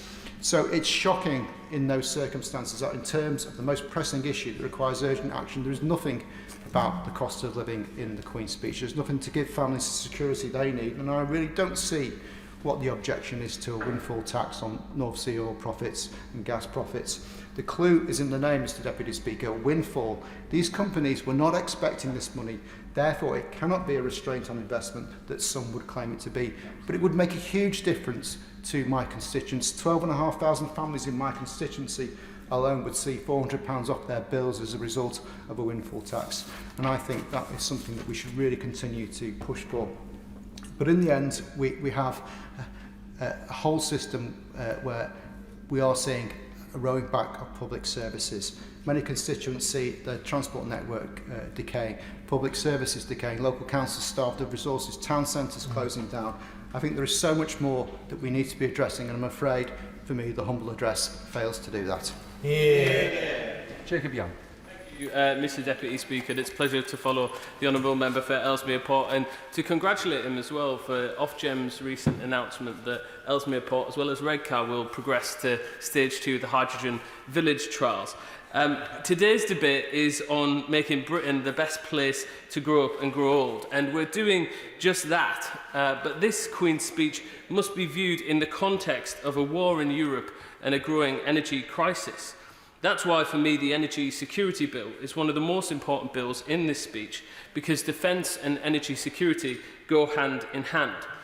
Putin has been emboldened because of Europe's collective reliance on Russian gas, and he uses this as a weapon, as can be seen in his rash reaction to Finland's desire to join NATO. Our energy bill will enable us not only to achieve energy sovereignty in a dangerous world, but also furthers us along the path to net zero and creates thousands of jobs in the process in places like Teesside. In Teesside, we are quickly becoming the centre of excellence for green technology through offshore wind, the world's first industrial scale carbon capture utilisation and storage project, hydrogen production with 5 gigawatts of hydrogen planned, and hydrogen village trials that I mentioned a few moments ago, and of course our nuclear power station at Hartlepool. But Hartlepool Power Station was commissioned in 1983, a whole 10 years before I was born, Mr. Deputy Speaker. And only 3 power stations have been commissioned in the UK since then. In the 13 years of the Blair-Brown government, not one new power station constructed and 6 decommissioned. New Labour turned its back on new nuclear, and we're righting their wrongs with a new power station every year for the next decade. This Queen's speech will help us address this great national challenge, ensuring that our critical infrastructure remains future-proofed to the evolving needs of the 21st century. An investment in infrastructure is a key signature of this government's commitment to levelling up. But I think we can go further, and I look particularly to HS2. Currently, HS2 has no commitment to using UK-sourced steel in its construction. I think that's wrong. It's nonsensical to have a situation where every few years the steel industry finds itself in further hardship, and we as MPs for steel constituencies go knocking at the door of the Treasury. Surely a better use of taxpayers' money is for procurement rules to benefit foundation industries in the UK over international counterparts, and I hope that that's what the procurement bill allows. It's not an excuse for UK industry to not be competitive in its pricing, but we should acknowledge that in any procurement decision, the economic and social value that investment in UK industry brings, and the levelling up effect that such investment can have. The purpose of our levelling up programme is the next generation. That is why this government is also investing in a world-class school system to deliver the high-quality education that our young people deserve, and the schools bill will absolutely set us on a path to achieving this. In Redcar and Cleveland, we've made great strides under this government to invest in our local schools, particularly at a primary school level, with over 20 million invested to revitalise the 48 primary schools over the past decade. Newcomer Primary remains one of the best in the country. But despite this, more still needs to be done to ensure that every child has the education they deserve. And in my part of the world, this particularly relates to our secondary school, and I hope the schools bill helps achieve this. And I want to finally thank the government for bringing forward the conversion therapy bill again. And I speak as a gay Christian who can't wait for this government to finally outlaw conversion therapy. Everyone, LGBT or otherwise, deserves to grow up and grow old being who they are, without the threat of disgusting, outdated, and hopefully soon to be criminal practices labelled as conversion therapy. To conclude, we are 3 years into this Prime Minister's leadership. We face the biggest political challenge in the post-war era with Brexit, and the single biggest health challenge in 100 years with COVID. And we now face the dual challenge of our energy security and war in Europe once again. This Queen's speech demonstrates our willingness to tackle the big issues of the day, becoming energy secure while levelling up across the whole of the United Kingdom. We have been tasked with delivering on the people's priorities, and we're doing just that. Yvonne Pavard. Thank you, Mr. Deputy Speaker. I do welcome the legislation to protect access to cash. It's a lifeline for many of the most vulnerable and one of the best budgeting tools that there is, but it does need to be enacted speedily. Closures are happening daily, and the more there are, the more difficult and costly it is to reverse them. There does need to be statutory regulation for shops to offer cash back. It is a service offered by many, but it could be withdrawn at any time at the moment. And also, shops need to be forced to accept cash. People who choose to budget that way should be able to spend where they wish. I also welcome the regulation to force banks to reimburse the losses through the push payment scams. Enforcement and tough penalties will be key, but I would also like to see transparency so customers can see how quickly and how many people they reimburse in this aspect, and then they can choose their banks accordingly. And more needs to be done to protect consumer rights, not just by giving the CMA new powers to fine firms who break the rules, but we also need to ensure that consumer groups are consulted in all changes to consumer protection, particularly when any EU laws are scrapped. We don't want a reduction in standards. There also needs to be a new duty and a clear remit for the FCA to have regard to financial inclusion and ensure consumers aren't excluded from products and services by the poverty premium. Now, there have been many comments made about people using food banks because they can't budget or cook a meal from scratch. Now, both from my own experience and from 23 years dealing with people in debt and on low incomes, I haven't found this to be the case. In fact, it's quite the opposite. And I will give you a little of my own experience to demonstrate this.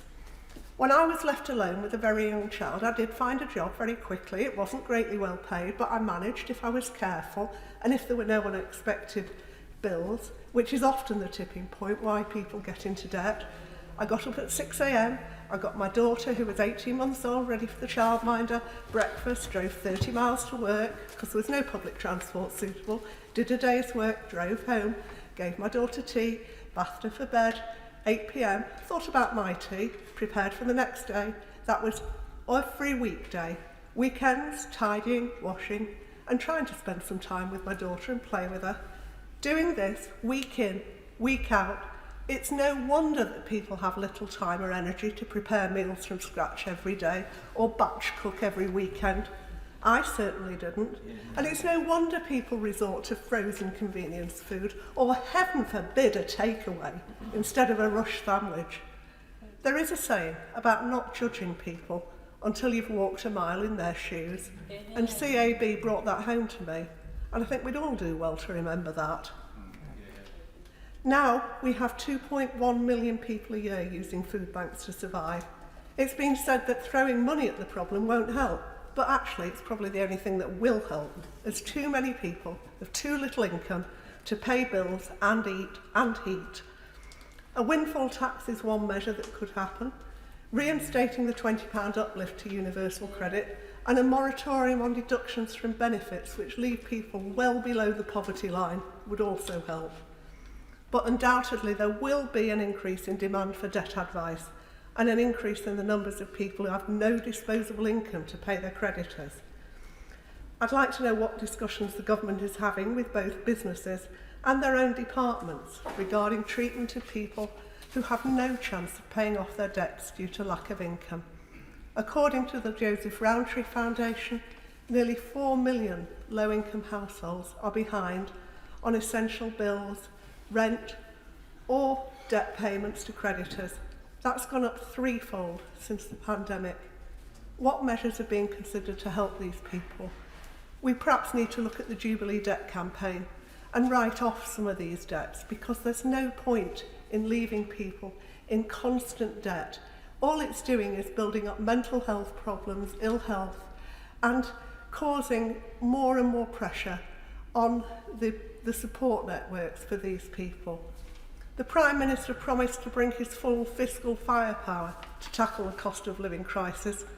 Well, on past performance so far, these measures have proved a pretty damp squib for most of my constituents. Hannah Davison. Thank you, Mr Deputy Speaker. Now, today's theme is all around making Britain the best place to grow up and grow old, and since I'm still clinging on to my 20s desperately, I'm going to focus on the growing up side of things for now. And as a North East MP, I'll be focusing on my region and on my own fabulous constituency of Bishop Auckland. Now, we know that there are talented kids right across our country in every single community, but for generations, and unfortunately because of the actions of successive governments, too many ambitious, talented young people feel they have to move away from their hometowns to chase their jobs and chase their fortunes. Now, the government is already making progress on this, particularly in our region. We see the swathes of high-quality jobs coming to Darlington thanks to the new Treasury and DIT campuses opening up, but also the success of Ben Houchin, Tees Valley Mayor, empowered by government policy on devolution and on free ports, bringing high quality, high skilled, high paid jobs to our region that are well within commuting distance of Bishop Auckland. But as we know, it is not just about jobs. We need town centres with diverse shops, enjoyable leisure activities and vibrant nightlife for the whole of the town to enjoy. And on this, the government is helping pretty well, I'd say, in Bishop Auckland, as well as the Levelling Up Fund, which is delivering much needed infrastructure improvements to the A68 at Toft Hill and to Walton Bridge. We're also the proud recipients of both the Towns Fund and the Levelling Up Fund. Now, since I became the MP for Bishop Auckland, that is over £70 million of direct funding into Bishop Auckland to deliver tangible improvements to our town centres, attracting private investment and creating job opportunities for our young people. And I'm really delighted that the Queen's Speech is going to continue this ambitious plan through the Levelling Up and Regeneration Bill, but also the Non-Domestic Rating Bill too, helping empower businesses, improve our local communities and breathe new life into our high streets, because we all know they need that new life. We know that town centres are the cultural hearts of our communities. In my own constituency, we're very pleased to have the Bowes Museum and the Witham in Barnard Castle. In Bishop Auckland, we benefit from Kinwren and the Bishop Auckland Food Festival. In Spennymoor, the Norman Cornish Gallery. But it's not just town centres where we have these cultural gems. They also exist further afield. Grasshome Observatory in Teesdale, Locomotion Railway Museum outside Shildon, and great shows, great country shows like Eggleston and Bowes, which I enjoy every summer. And if this sounds like a tourism pitch, people, it absolutely is, because the best way to turbocharge making Bishop Auckland one of the best places to grow up and to thrive is by ensuring that County Durham wins UK City of Culture 2025. But let me just rephrase that, because we don't want to be the City of Culture. We want to be the UK's first ever County of Culture. And I hope that ministers on the front bench today will send this message to the Culture Secretary, because we know that what that City of Culture status can do, unlocking the opportunities of tourism and advertise that County Durham is open for business. But being the best place to grow up also means not living in fear of crime in communities riddled with antisocial behaviour, and we will all know about that from our own communities. Now, I'm really pleased that County Durham is already seeing its share of 20,000 new police officers. They're some absolutely cracking people. I thank them wholeheartedly for their service and for their engagement with our local communities. But for those who are unfortunate enough to be victims of crime, they need to feel like they get both support and justice. And both as an MP for my community, but also the chair of the all-party parliamentary group on one-punch assault, I greatly welcome the Victims Bill and all that it will achieve. And in the short time that I've got left, it would be remiss of me not to touch on the conversion therapy ban, something that's been talked about for a very long time, and I'm very pleased to see it in this Queen's Speech this year, because young people, straight or gay or bi or trans, should be free to live and love as they wish to, supported in that by the government. And that means banning conversion therapy, this abhorrent practice, finally banning it, not just for under 18s, not just for people who are part of the LGBT community, but for everyone, for the entire LGBT community. And certainly I plan to continue my engagement with government to make sure we get the right legislation on this abhorrent practice. Imran Hussain. Thank you, Mr. Deputy Speaker. Mr. Deputy Speaker, over the last few days of this debate, we have heard some harrowing stories from constituencies around the country of poverty, of deprivation, of destitution, of people living hand to mouth in some of the worst possible scenarios. However, the Secretary of State who opened this debate today seems probably missed a lot of that, because the picture, according to the Secretary of State, is this is a place where actually people can't get enough opportunities. Actually, young people have never had it as good. Actually, every school is funded exactly as it should be. Actually, we've never had a health service that's operated as it should. What parallel universe the Secretary of State is living in, I have absolutely no idea, Mr. Deputy Speaker. And, you know, Mr. Speaker, it's fine talking, Mr. Deputy Speaker, it's fine talking about opportunities. But actually, what about the obstacles that people face before they get to those opportunities? And the biggest obstacle is poverty.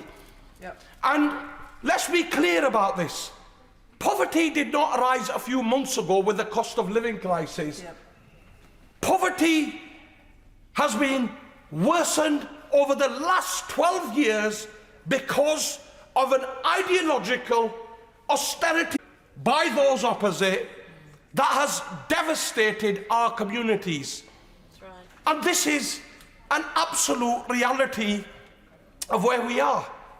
And when I hear, Mr. Deputy Speaker, of honourable members opposite, even a minister, at a time when people are facing some of the worst challenges ever,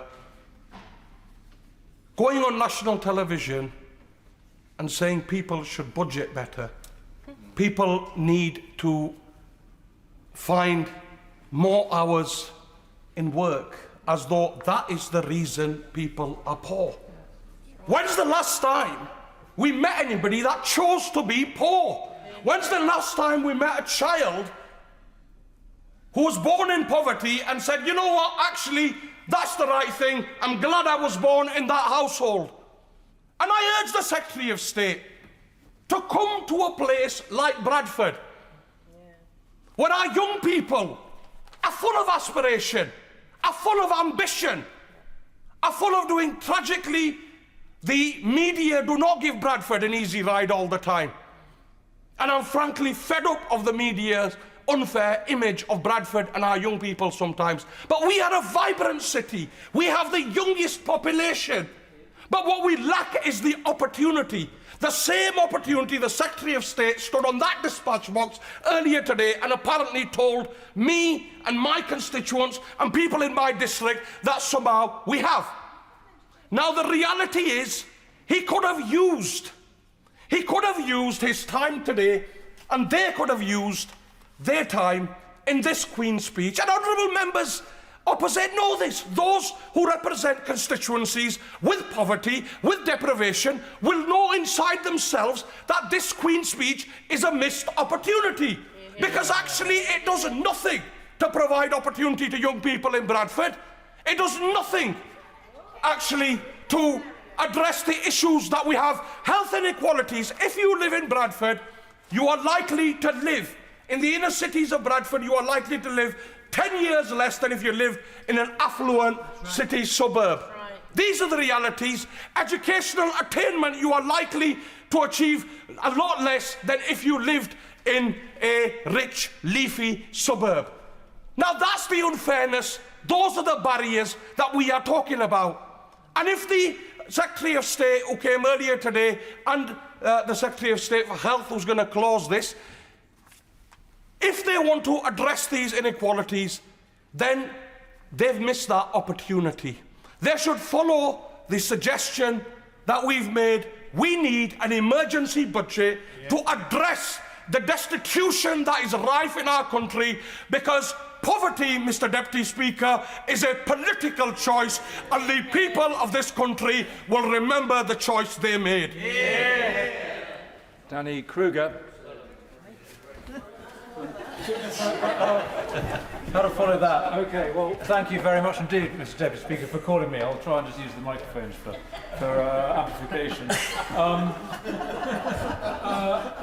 actually grateful to the opposition for choosing this subject. I think it's a very good way of framing the mission that we have as a country, because a nation that is good to grow up and grow old in is one that is also ready for the threats of our times. And I'm with Edmund Burke, who said, and I quote, that the sources of the Commonwealth are in the households. The strength of our country is found in our families and in our communities. And these threats are very real. We've seen in this century already how precarious our financial system is. We've seen very recently what a pandemic can do to global health and economy systems.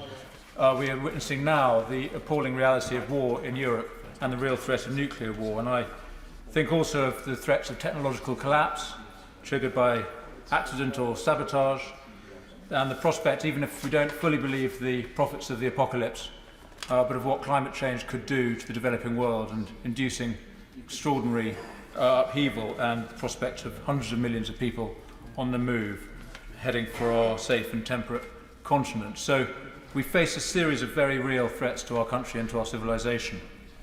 There's a lot to be confident about in the UK, the strength of our institutions, including our democracy, and for all our disputes, the strength of this place, our Parliament.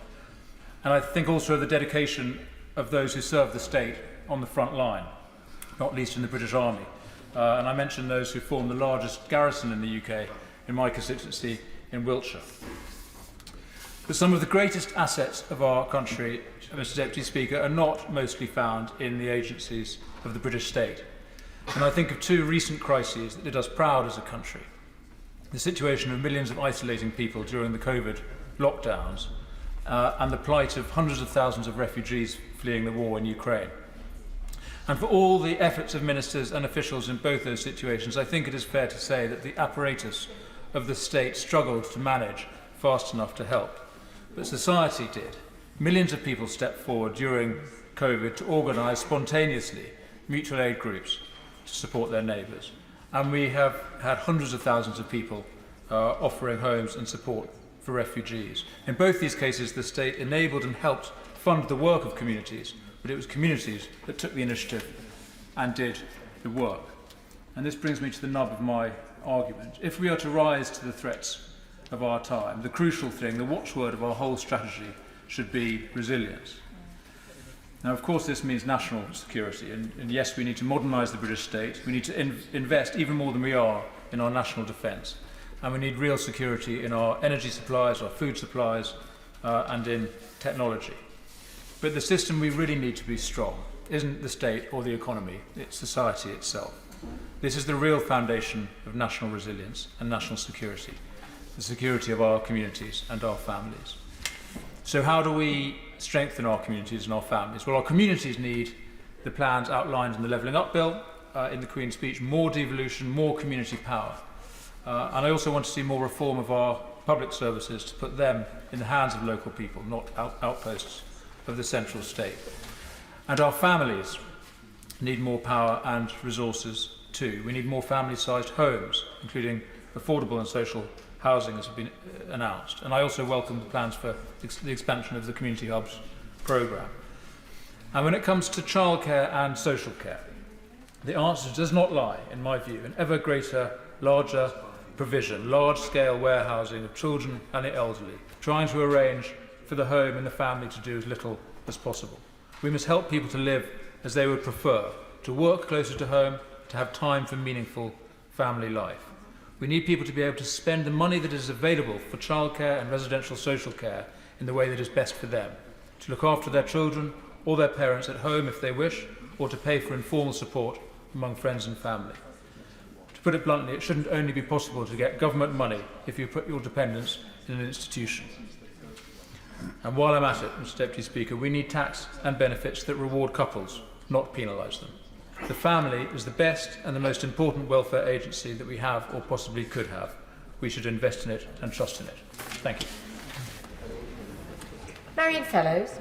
Madam Deputy Speaker, when I read the theme of today's debate, I truly didn't know whether to laugh or cry. On whose deluded planet could anyone believe that Britain is the best place to grow up and grow old in? Really? Has this government had a good look at other countries? An OECD survey covering 2017 to 2019 showed that 15.5% of folk over 66 in Britain were living in relative poverty. Rates in Iceland, Denmark and Norway were under 4%. Small, independent countries can do it. Under this Tory government, no chance. Madam Deputy Speaker, I'd like to speak for a moment on behalf of WASPy women. In the 1995 Pensions Act, the government increased state pensions age for women from 60 to 65, with a further increase to 66 in the 2011 Pensions Act. These changes were poorly communicated to affected women, with many not finding out about the change till 2012. The Parliamentary and Health Service Ombudsman found that the Department of Work and Pensions was guilty of maladministration. WASPI, campaigning for affected women, are calling for an immediate one-off compensation payment of between £11,666 and £20,000. And by the end of this calendar year, 220,190 women across the UK will have died waiting for justice in the 7 years since the WASPI campaign began. The Exchequer has saved itself £3.8 billion in missing compensation through these deaths based on likely compensation figures called for by WASPI. I could go on, Madam Deputy Speaker. These women need justice. Yeah. They paid in, the government should pay out. Absolutely. Many, Madam Deputy Speaker, of our elderly are supported by unpaid carers, a much neglected group who make the difference to many. Carers UK have asked this Tory government to take immediate action as they feel it's not too late for the government to step in and recognise their vital role. Of course, that's in England. In Scotland, Scotland has made a UK carers allowance to unpaid carers, and it was the first payment made by Social Security Scotland. It increases carers allowance by around 13%, with eligible carers receiving a £231.40 payment every 6 months. The Scottish Government's carers allowance supplement means that since 2018, carers have received over £460 a year more in Scotland than carers in the rest of the UK. Carers UK was also looking for, as many of us were looking for an employment bill giving immediate rights to flexible working. This is a huge omission from this government's programme for business. We've heard already, Madam Deputy Speaker, about the baby box and what a fantastic thing it is in Scotland and how it supports families who cannot afford much. Absolutely. Madam Deputy Speaker, in Scotland, people care and the government cares about those less fortunate than themselves. Could we have some of that down here in England? I know this debate was called Britain, it was about Britain, but really most of what the Minister spoke about today was England, possibly Wales and possibly Northern Ireland. There wasn't a great deal for Scotland. That's why, increasingly, this Tory UK government actually lets Scotland down. The best way for Scotland to get out of poverty, Madam Deputy Speaker, is for us to become an independent country, giving us the powers to make Scotland the best place to grow up and to grow old in. And I strongly look forward to that day. Ginny Crosby. Thank you, Madam Deputy Speaker. It's a privilege to speak in today's debate, RM Pobl Ynysmôn, on behalf of the people of Ynysmôn, and to follow many excellent speeches. The subject of today's debate, making Britain the best place to grow up and grow old, is truly a subject that particularly resonates with my constituents. In this debate a year ago, I spoke about how the UK government's plans were hardwired for opportunity. I spoke of initiatives already ongoing on Ynysmôn, like the Holyhead Hydrogen Hub, Monesto and Morlais, and I spoke of my hopes and aspirations for Ynysmôn. 1 year on, I can see genuine progress for my constituency, an island which includes some of the most deprived communities in the UK. Last May, my island community was reeling from the withdrawal of Hitachi from the proposed Wilver Newydd nuclear power station on Ynysmôn. They cited financing as a major issue and the potential high-quality employment opportunities for local people from the proposed plant were hugely significant in an area of high unemployment. The potential loss, Madam Deputy Speaker, hit the community hard.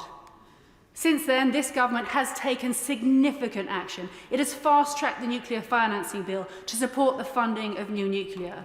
It's produced a British energy security strategy in which Wilver was specifically mentioned, where this government committed to the acceleration of nuclear and 8 new nuclear plants this very decade. And is setting up the Great British Nuclear Delivery Vehicle, which will be headed up by Simon Bowen, a Welshman. In January, the Prime Minister, a fervent supporter of Wilver, visited Wilver with me to see its potential for himself. And just last week, in a first for Honest Morn, Wilver was visited by the Energy Minister, the Secretary of State for Bays and the Secretary of State for Wales.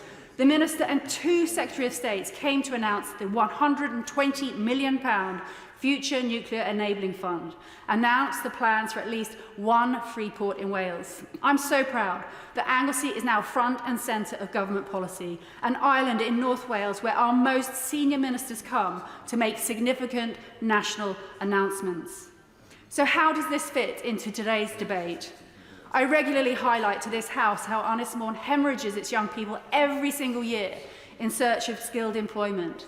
The data shows we have an average number of births and an average number of school children. We have a fantastic secondary and tertiary education on the island. Group Llantrwchlo Menai, headed up by Daffod Evans, is one of the largest FE colleges in the UK, has excellent facilities and gives practical vocational training across a range of disciplines, including the energy sector. Aled Jones-Griffith is the principal of Coleg Menai, and this college worked with Horizon to produce young apprentices who had to leave Honest Morn to find work at the Hinkley Nuclear Power Station. Honest Morn wants its young people to come back. Honest Morn needs the next generation of young people to stay on the island and to have a future. Without local jobs, our bright, keen young people take their skills and enthusiasm elsewhere in search of better careers, better opportunities and better pay. And with them, they take our Welsh language culture. I made a commitment to Honest Morn that I would work hard and fight to bring jobs and investments to its shores. I'll be supporting the UK Government's priorities for the year ahead, including the Energy Security Bill, the Levelling Up and Regeneration Bill, Welsh Free Ports and the Shared Prosperity Fund. I'll be doing that so the communities of Honest Morn will reap the rewards that will make it a great place to grow up to. Under this government's plans, Honest Morn is shifting from a place that feels forgotten to one in which our young people can look forward to the same exciting opportunities that others across the UK enjoy. A place where local people can earn good salaries, where local people can enjoy fulfilling careers, and where local people can buy their own homes, and where school children have local role models to inspire them. This is what the people of Honest Morn want. This is what the people of Honest Morn deserve. And working with the UK Government, this is what I aim to deliver. Diolch yn fawr. Carolyn Harris. Thank you, Madam Speaker. Today's theme of making Britain the best place to grow up and grow old in made me think back to my childhood. I grew up a stone's throw away from where I still live in Swans East, a proud working class area, and it still is today. We didn't have a lot, but we had enough, and that's the difference. Now, I'm honoured to represent my local community, and I'm delighted to be able to help those in need. With the Summer Lunch Club fast approaching, my team are working on how many children we can realistically feed through the summer scheme. And we're already looking forward to Christmas and trying to establish whether we need to help more than the 2,000 families we helped last year.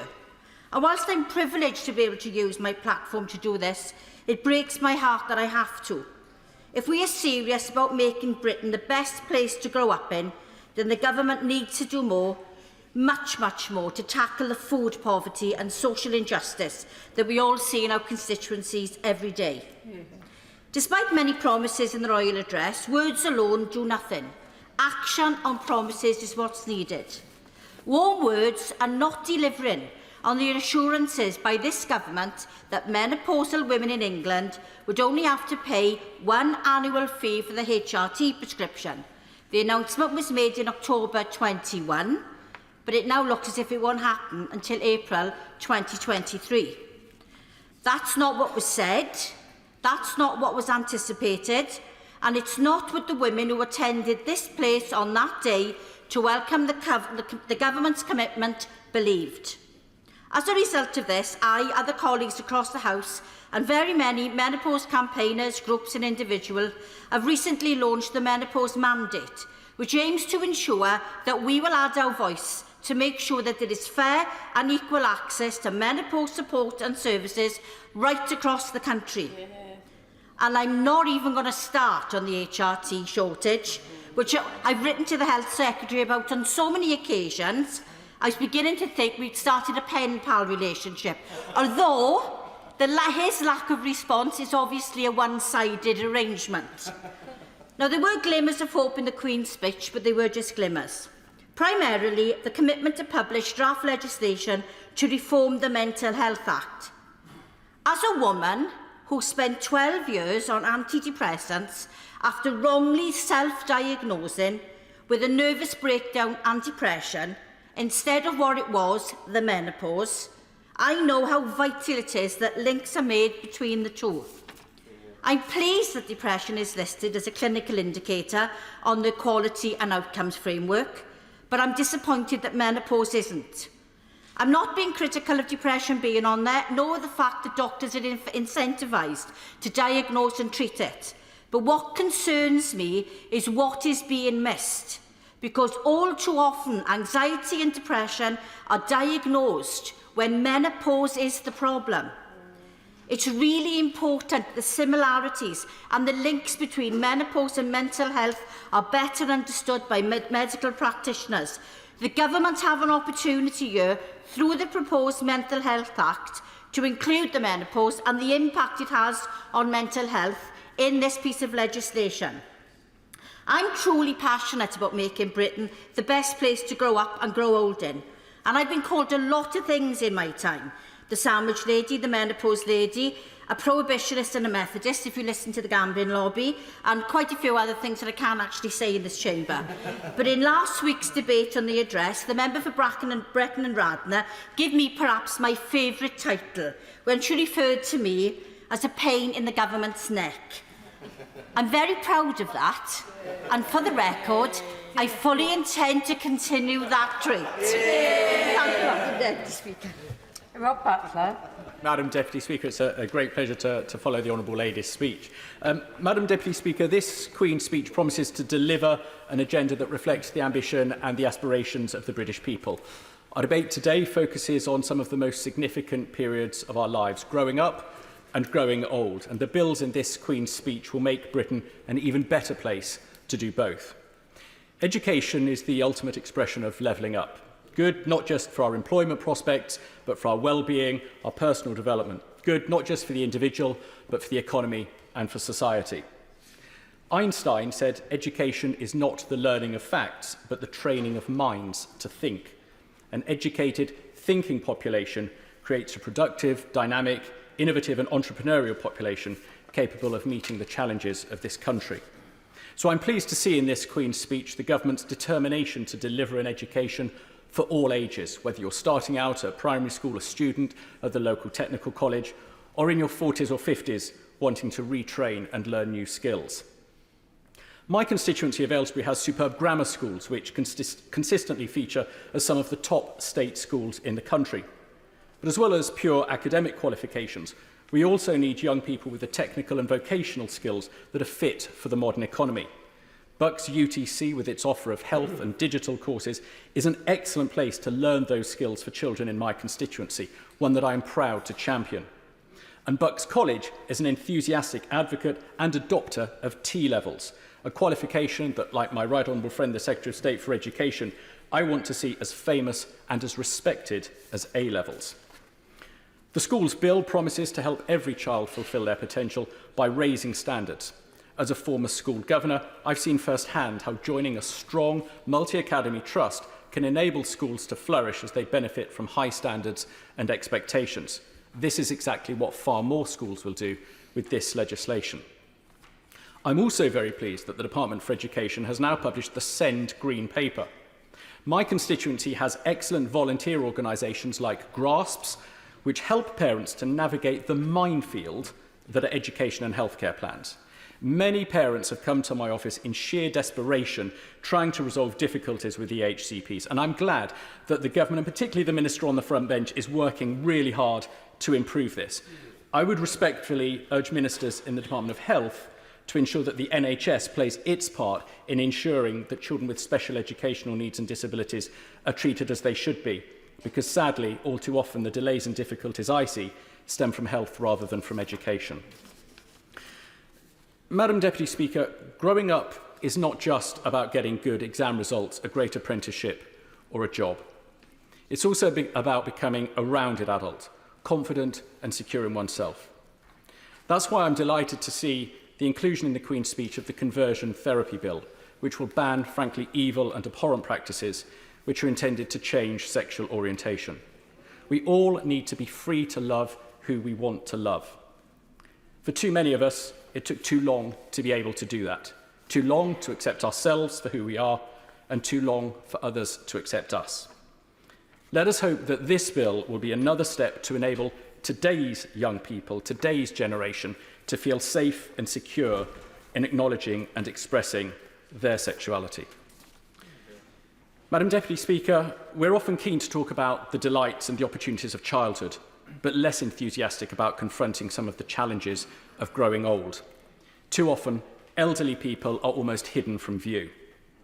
So I'm extremely pleased that this government is putting older people at the heart of its plans for social care with a comprehensive vision and substantial investment, coupled with a massive commitment to the NHS through funding, recruitment and the construction of new hospitals.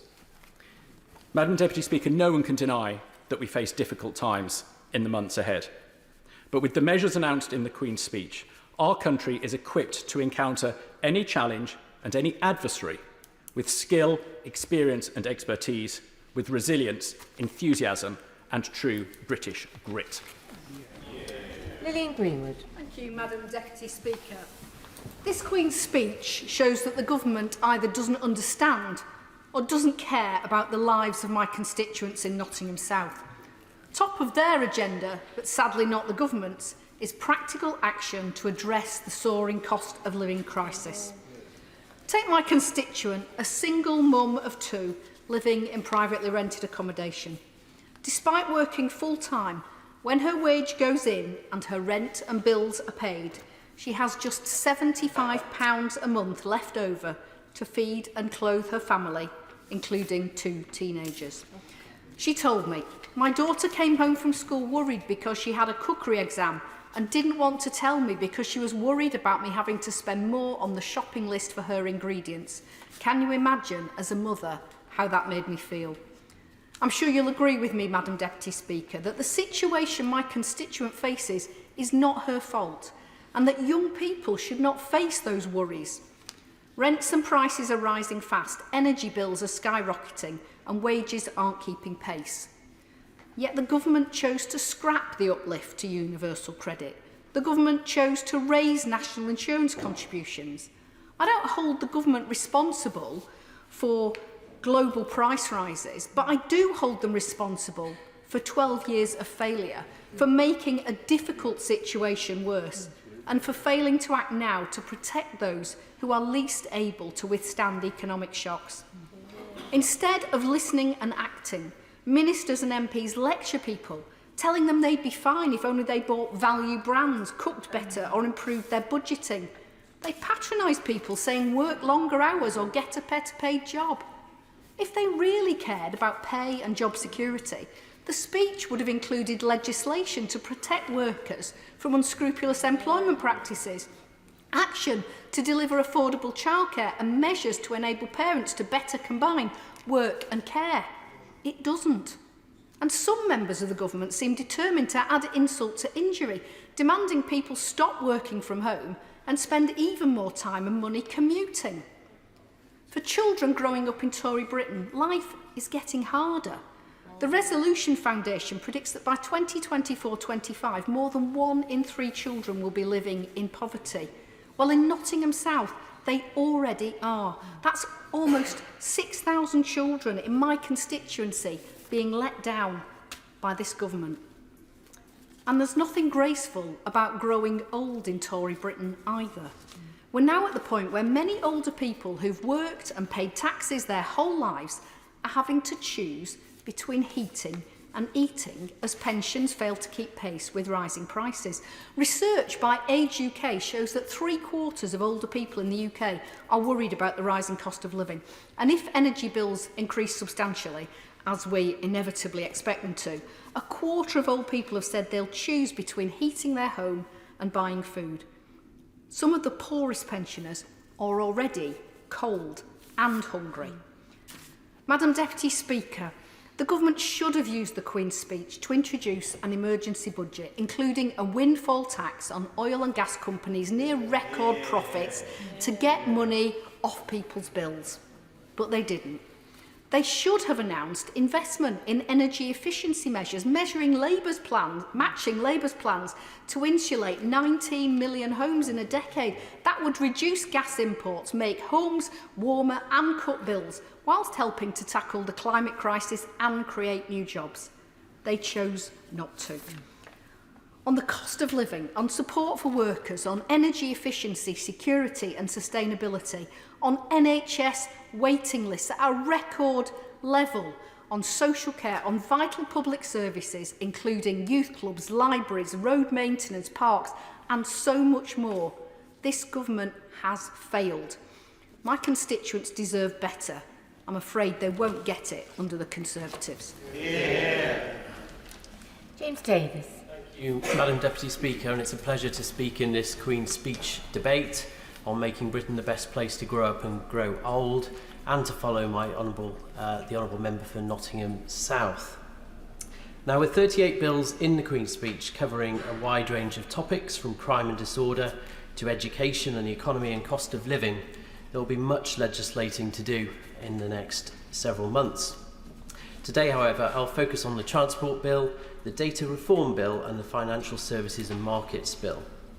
Madam Deputy Speaker, improved public transport infrastructure and services are vital to ensure this country is in a good place to grow up with opportunities for all. The proposed Transport Bill will of course create Great British Railways, and I hope this can help overcome some of the fragmentation we currently see, including between the Wales and Borders franchise and the rest of Great Britain's network. Our nearest major cities of Manchester and Liverpool and their airports can be reached on average in just over an hour by road from Rhyl in my constituency. In comparison, existing rail services take around 2 hours, yet a similar distance by rail in the southeast of Britain can take as little as 40 minutes. Poor regional rail services stifle economic growth, including our vital tourism sector, suppress efforts to reduce higher than average unemployment, and result in just 2% of commutes to the northwest of England being by rail, some 80% less than the national average. So I urge the government to ensure that rail infrastructure improvements North Wales requires are placed in the soon-to-be updated RNEP at the decision to develop stage. The Transport Bill is expected to contain provisions to enable the installation of more electric vehicle charge points, a move that is very much needed locally. I hope the bill will also contain provisions to bring into being UK Net, a strategic transport network for the whole of the UK as recommended in the Union Connectivity Review. Moving on to the Data Reform Bill, I believe that this has the potential to empower citizens and improve their lives via more effective delivery of public healthcare, security and government services.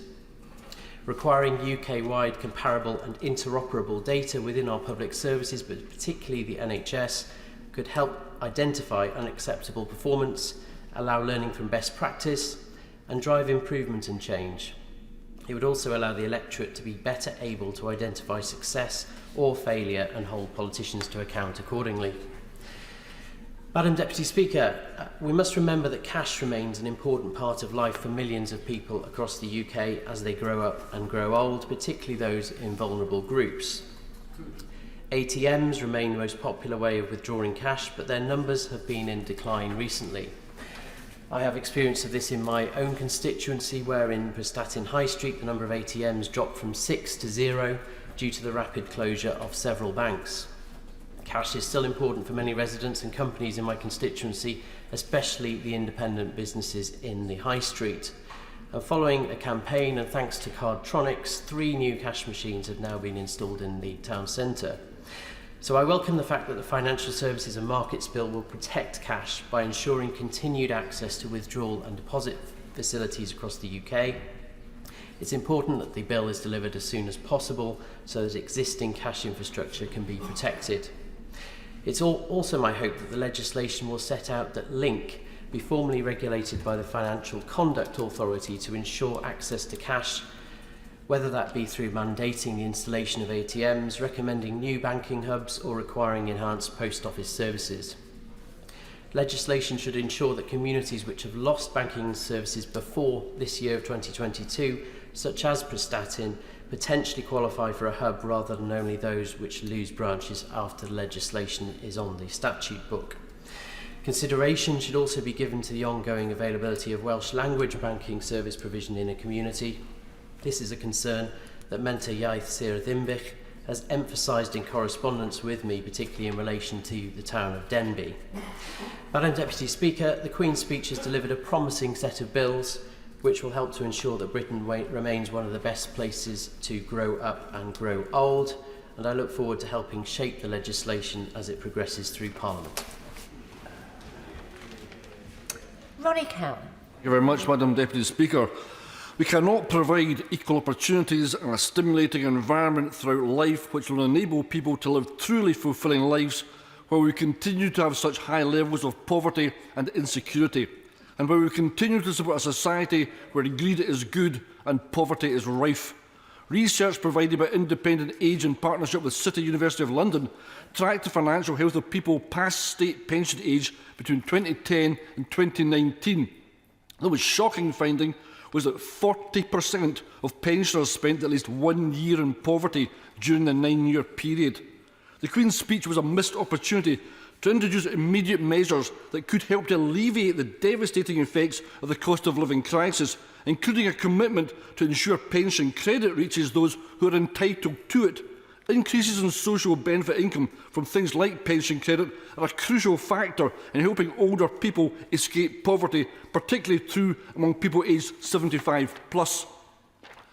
As take-up remains stagnant, research from Loughborough University, commissioned by Independent Age, estimates that this lack of take-up costs the Treasury £4 billion per year in increased NHS and social care spending.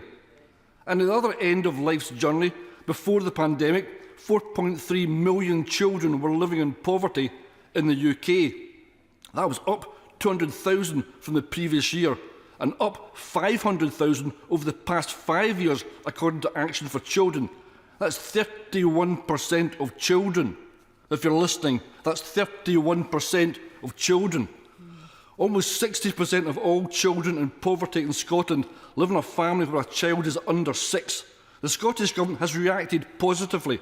Since August 2021, all councils have been offered 1,140 hours of funded early learning and childcare to all eligible children, making high-quality early learning and childcare available to families and saving parents up to £4,900 per year for each eligible child. The SNP are proud to be delivering on manifesto promises. The provision of free school breakfasts and lunches all year round for all children in primary 1 to 7, digital services for every poor child, abolition of fees for instrumental music tuition, and removal of core curriculum charges, feeding their bellies and their minds. Barbara Crowther, coordinator for Children Food Campaign, said universal free meals for primary schools could be a valuable and cost-effective lifeline for families at a difficult economic time. And what about all those families that are struggling now and were struggling before COVID or the energy price increases? Who do they turn to? A few days ago, the Chancellor tried to explain why he couldn't adjust welfare. He blamed the computer system at its core. And yet, over the last 7 years, whenever I have questioned the suitability and the flexibility of the existing welfare system, I've always been told it's doing its job, it's just fine, move along, nothing to see here. But it clearly isn't. And yet possible solutions once again are ignored, dismissed as fanciful but never fully investigated. I know it's a concept the UK government scorn, but councils in all 4 nations want to trial universal basic income, and only by trials will we be able to value its pros and cons. The UK government should not fear the outcomes of these trials. They should be instructing DWP and HMRC to work with the council authorities so we can learn and improve based on solid data and academic research, not the prejudice and misconceptions that beset the current welfare system. Welfare must be designed to provide security and confidence, not designed to punish and stigmatise. And the UK big idea to resolve the disparity of rich and poor is levelling up. Where the UK government will point to levelling up as an example of stimulus, it beggars the question, if our society is so equal, why do we need levelling up? Why are we not already level? Unless we address those issues of poverty and deprivation and the lack of aspiration, of lives wasted and unfulfilled, then everything else is smoke and mirrors. If all the stated goals are to have any credence, they must be rooted in a fair society, one with equal access to education, health, energy, food and transport. When Beveridge wrote his report to design a post-World War II welfare system for the United Kingdom, he said, "A revolutionary moment in the world's history is a time for revolutions, not for patching. This is such a time. As we emerge from a worldwide pandemic and the gig economy increases, we need a revolution in welfare. In an increasingly unequal society, the UK government would do well to listen. Now is the time for big ideas, and the Queen's speech was sadly lacking in any of those." David Simmons. Thank you, Madam Deputy Speaker. The Queen's speech contains a wealth of proposals which broadly fall between those which are about how we best support the vast majority of our people for whom things like our state-funded education, state-funded healthcare are important in their lives, but also those bills which are very much about how we support those and focus on those who need the intervention of the state in order to thrive. And I'd like to echo the congratulations of my honourable friend, the member for Harrow East, in congratulating our colleagues, the re-elected leader of Hillingdon, Councillor Ian Edwards, and the newly elected leader of Harrow Council, Paul Osborne. Because it is through local government that we often see the vehicle through which the state supports both the most vulnerable and also our communities. And that is going to be a theme which I'm hoping to develop in my brief contribution tonight. The first of those is in respect of the schools bill. And I would like to commend ministers for the work that's been done, in particular in the field of special educational needs and disabilities. I know the ministers spend a lot of time engaging with people across the sector. And it is clear to all of us that if we are to make sure that every child has the chance to thrive, that a change is urgently required. And despite welcome reforms that have been introduced into the system, it remains enormously challenged. Another aspect of that schools bill, which begin to create a more level playing field across different types of schools, will again offer an opportunity to ensure that state-funded education across the whole of England does give every child the best start in life.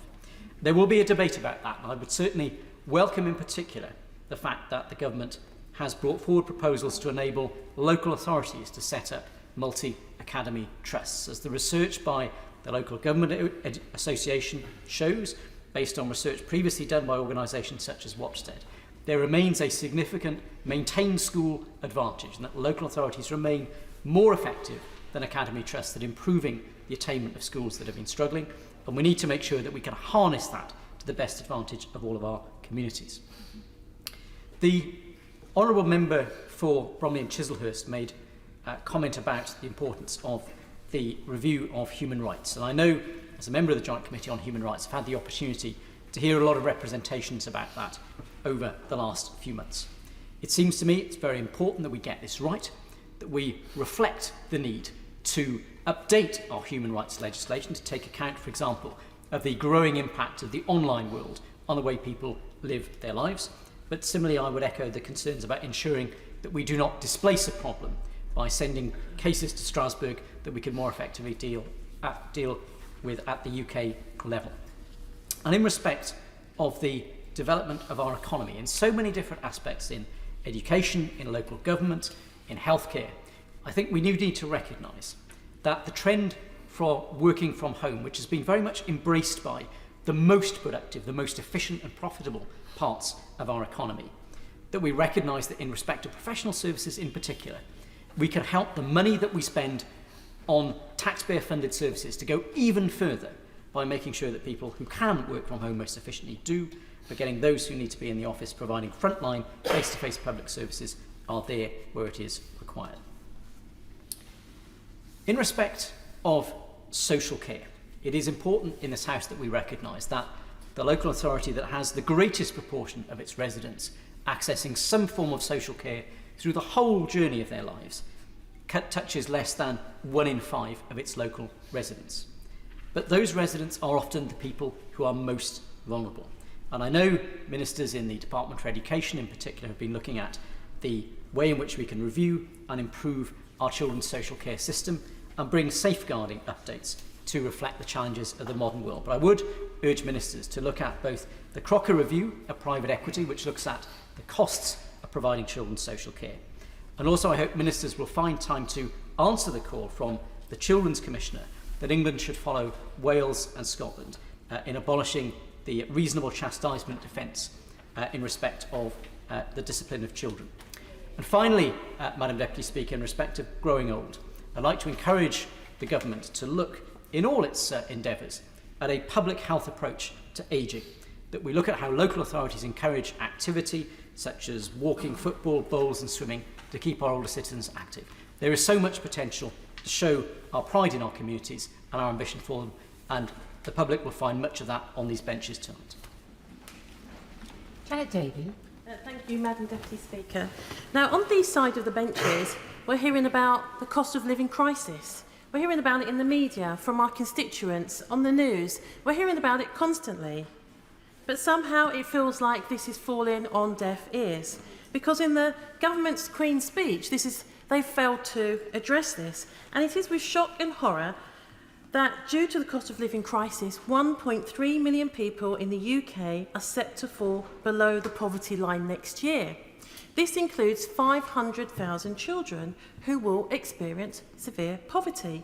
Now, if we look at this in more detail, that will affect what children eat, the quality of their food, the size of their portions, maybe the frequency of it. It will affect their ability to be warm in their home. It could affect their clothing, how much clothing is being able to be purchased from them, as we've heard from other members.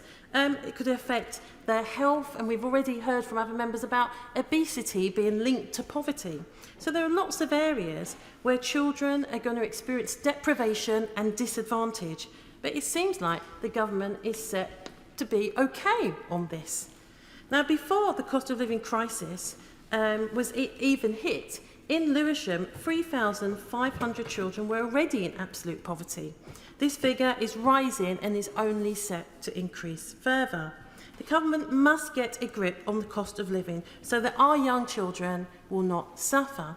Now, there is something about this where if children are experiencing deprivation and disadvantage and they're going to be in severe poverty, then actually some costs only get passed on to another area. So if the government invested now, they'll be doing what's right now rather than certain costs being passed on into the health service to do with health issues, into the criminal justice system because of the rise of poverty, and poverty often leads to an increase of crime, into children's social care because the chances are there needs to be more intervention from public services. And as we know, the local authority is already suffering. So these costs are being passed on. So why isn't the government making the choices of investing now in people's lives rather than being in the situation of controlling people's lives? It is vital that we protect children and new parents. Early years learning is essential to ensure that children have the best possible start in life, and the government needs to get it right for all children. Now, the government should aim for the state education to be as good as grammar schools and private schools. Each child, including SEND children, should have an equal chance to success just like any other child. The government clearly has a long way to go to achieve this. Now, in addition to education, older children are perceived often and managed by the police and the criminal justice system in a negative way, and this can affect their well-being and health. And currently, many older children's interaction with the justice system can leave them traumatised and with a negative experience of the police. We only need to look at Child Q for evidence of this. And there are many situations of stop and searching young black men and women in London in particular, where we know that these situations are detrimental to their health. And we only need to look at Bianca Williams, the Commonwealth gold medalist, when she had that awful experience of a roadside stop. Now, there are stories of children across the UK being held up to 18 hours in a police cell in custody. This is shockingly long, and this should be a shock for everybody who's hearing this for the first time. Current legislation requires that they should only be detained as a last resort for the shortest appropriate period, and this is clearly not happening. Young people have described this experience of being horrible and devastating for them. And I am standing with Vicky Kemp, a Principal Research Fellow specialising in the area at the University of Nottingham, to press the government to cut the statutory stay limit for children from 24 hours to 12 hours. So I really do hope the government is listening to this. According to a report by the Children's Commissioner, the average waiting time also for an appropriate adult is 9 hours. And my 15-year-old constituent was detained for 9 hours before her mother was even called to be informed that he was in a police cell. And again, I'm campaigning with the National Appropriate Adult Network to speed up the attendance of appropriate adults to come to young people's aid in a police cell. The government must make sure that children are treated as children within the care of public bodies and indeed in the care of the police. Thank you. Thank you, Madam Deputy Speaker, and it's a great privilege to be called to speak in this debate and to follow the member from Lewisham East. Making the UK the best place to grow up and grow old is an ambitious target, but we are definitely closer to it following this year's Queen's speech. In my opinion, and in the opinion of a lot of people who live in Cornwall, it already is, but there is still a huge amount to do. There's a lot of work going on in Cornwall. We've secured a new secondary school near Perranporth on the north coast, and we're expecting a new women and children's hospital to arrive at the Trelisk site. Today I'd like to focus on the brilliant work of some of my constituents in the Truro-Falmouth constituency. Last month I was delighted to welcome the member for South Northamptonshire to the Falmouth Family Hub to show some of the best practice of our excellent early years teams, led by Meredith Teasdale and Councillor Barbara Ellenbrook. Cornwall is one of the 75 local authorities to receive Treasury funding as part of the vital Best Start for Life programme. And we began by visiting team members from the Wild, the largest young parents charity in the UK. This organisation works with Cornwall Council to ensure that young parents and their babies have the best possible start to family life. We were lucky enough to see messy play, sensory play with bubbles, paint, water, foam that would make any mother twitch, and thank goodness they have facilities to do that. That's not in my house. I know I speak for all parents in this debate when I say that becoming a new parent is incredibly challenging and daunting. And while for many people becoming a parent means their hopes and dreams have come true, it's never easy, and a bit of extra support can go an awful long way. But for younger parents and for those with no support network, this extra help is absolutely vital. And this is why the work of Wild, which has supported more than 13,000 mums, dads and children over the years, is so important. For example, their Healthy Start programme helps young parents transition into becoming a new parent. Their Infant Mental Health project helps improve mental health and the well-being of babies and toddlers. And their First Steps project focuses on those children with the highest needs, in line with the Early Years Foundation Stage framework. These teams' incredible work, along with Cornwall Council, puts Cornwall on the map for early years work, and I would urge the government to consider Cornwall to become a trailblazer local authority where we could potentially secure extra funds to excel and share our best practices with other localities. Madam Deputy Speaker, moving on to the later stages of life, I'd like to draw the Secretary of State and the Minister's attention to the HARE project, the Healthy Ageing Through Innovation in Rural Europe project. This project does a brilliant job in supporting rural communities with an ever-increasing ageing population facing significant health and care challenges, and determining what services really make a difference in ruralities. Together, myself, working with Fiocc Parish Council, one of only 2 in the United Kingdom, their team has done brilliant work locally to develop an environment in the community that supports and encourages older people to feel engaged and as part of their locality. And as we have heard from the member for Thurrock, if you can live healthily in your own home, it is much better, you get much better health outcomes. And from speaking to the HARE team, it is clear that more needs to be done to promote healthy ageing in rural communities. And I would like to briefly focus on the need for the government to actively develop varied and effective accommodation potentially for elderly residents. It'll come as no surprise to everyone in this chamber that housing is the #1 issue for my constituents in Cornwall. Only 2.5% of the UK's 29 million dwellings are defined as retirement housing, and the stock is heavily skewed towards housing with 3 or 4 bedrooms. As the member for Bosworth has already touched on this, the government must increase the proportion of housing stock for people of retirement age and encourage those over 65 in properties with surplus bedrooms to downsize, those who wish to, that is. And so that'll allow younger families to upsize to reduce the pressure on to build more houses, and therefore easing the housing crisis and improving health and well-being for older residents. And by the way, not all retired people want to live in retirement villages with other retired people only. Some people want to live with families and children and see play and see everyday life. And what I'm driving at here is we need the bills in this Queen's Speech to promote what we Conservatives do best, and that is look after our communities. Cornwall absolutely shone the light during COVID to show what communities can really, really do, and we really need to learn from the good practice here. Making the UK the best place to grow up and grow well is a challenging task, and I know this government will rise to it, and we can. Supporting the fantastic local initiatives, ensuring our housing stock works for everyone, will play essential parts in achieving this goal for all our families and for all of our communities. Cat Smith. Thank you, Madam Speaker. When I was thinking about what to say in a debate on making Britain the best place to grow up and grow old, the first 2 constituents that came to mind were Lee and Philip. Lee and Philip were both born with fetal valparate syndrome. They will have a lifelong need for care and support, and for their parents, it is a worry to think about them growing up. Now, they've already had their childhood, they're adults, but they're living with lifelong disabilities, and with the opportunity of having a health minister on the Treasury bench, I'm going to make the opportunity to make the case that for victims of sodium valproate, we do need a redress scheme similar to that of those from thalidomide, to ensure that that lifelong care is there and that the worry that the parents of these children and young adults now are living with can be eased somewhat.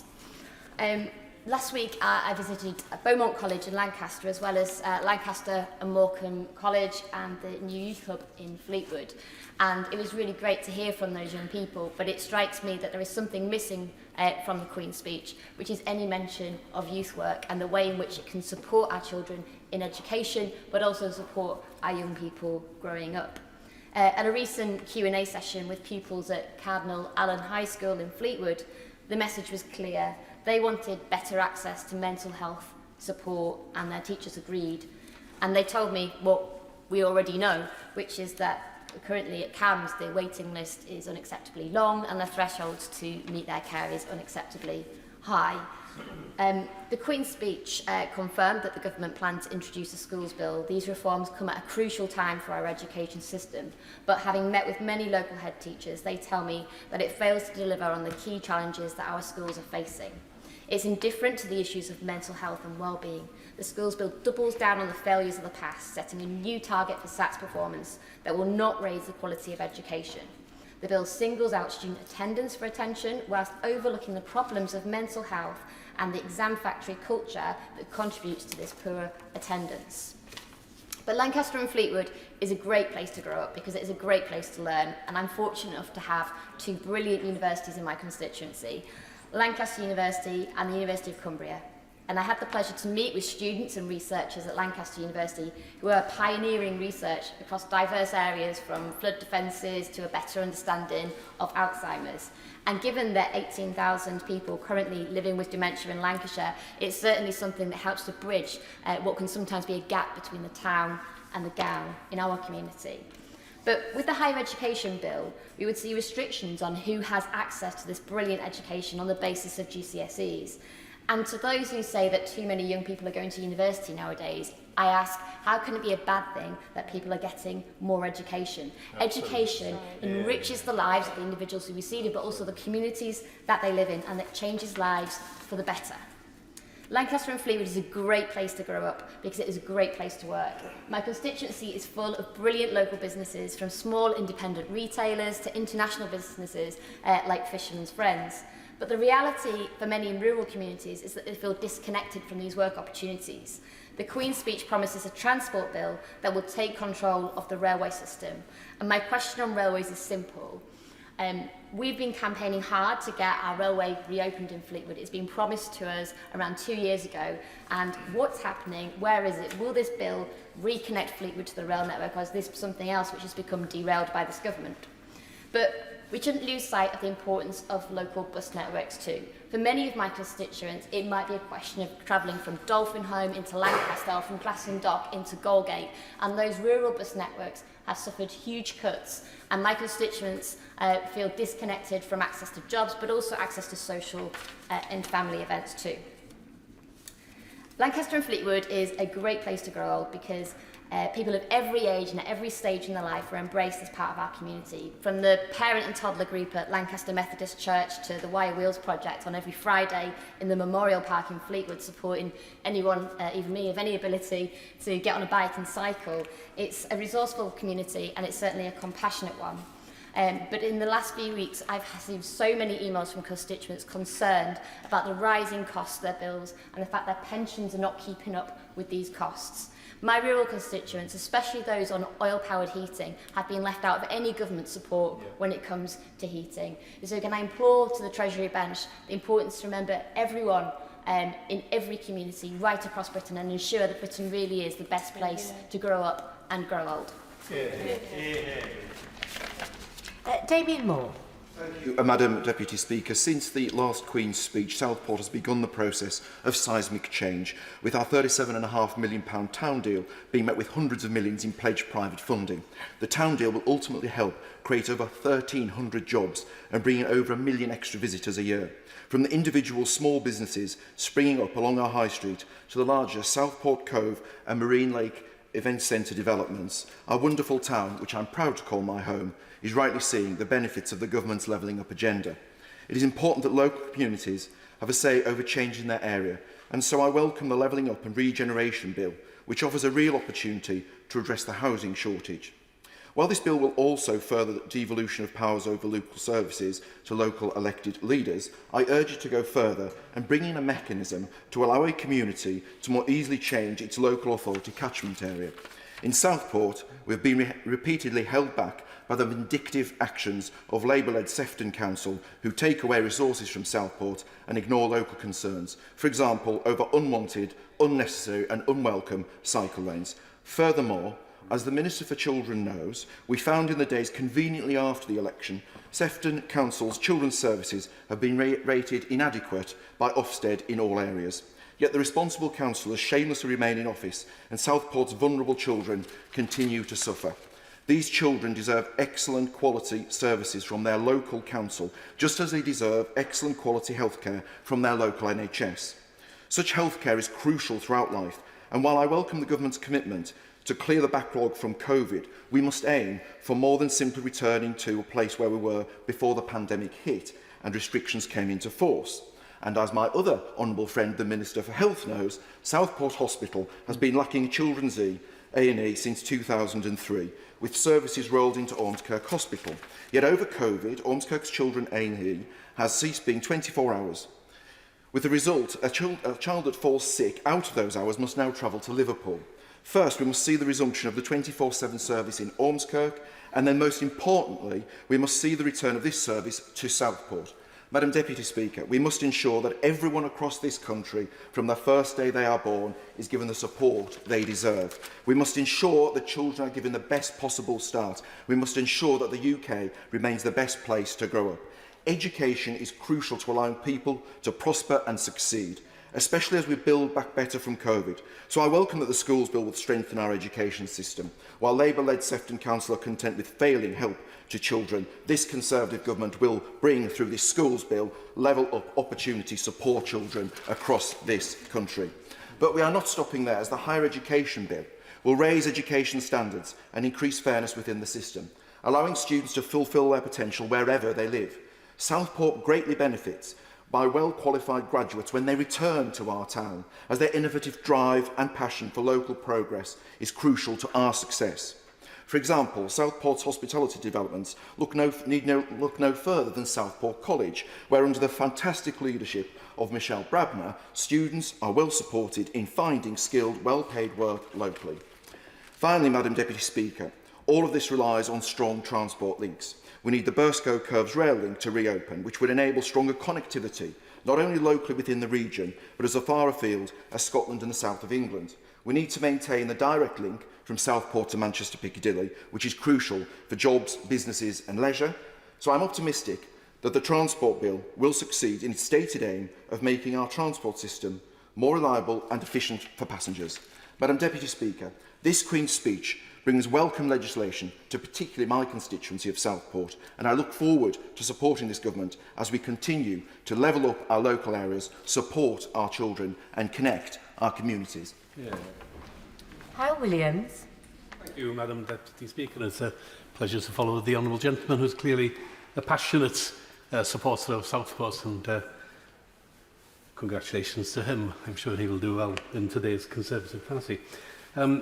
This Queen's Speech fails to address the immediate cost of living crisis and does little to end longer-term issues of growing poverty and inequality in Wales as in the UK.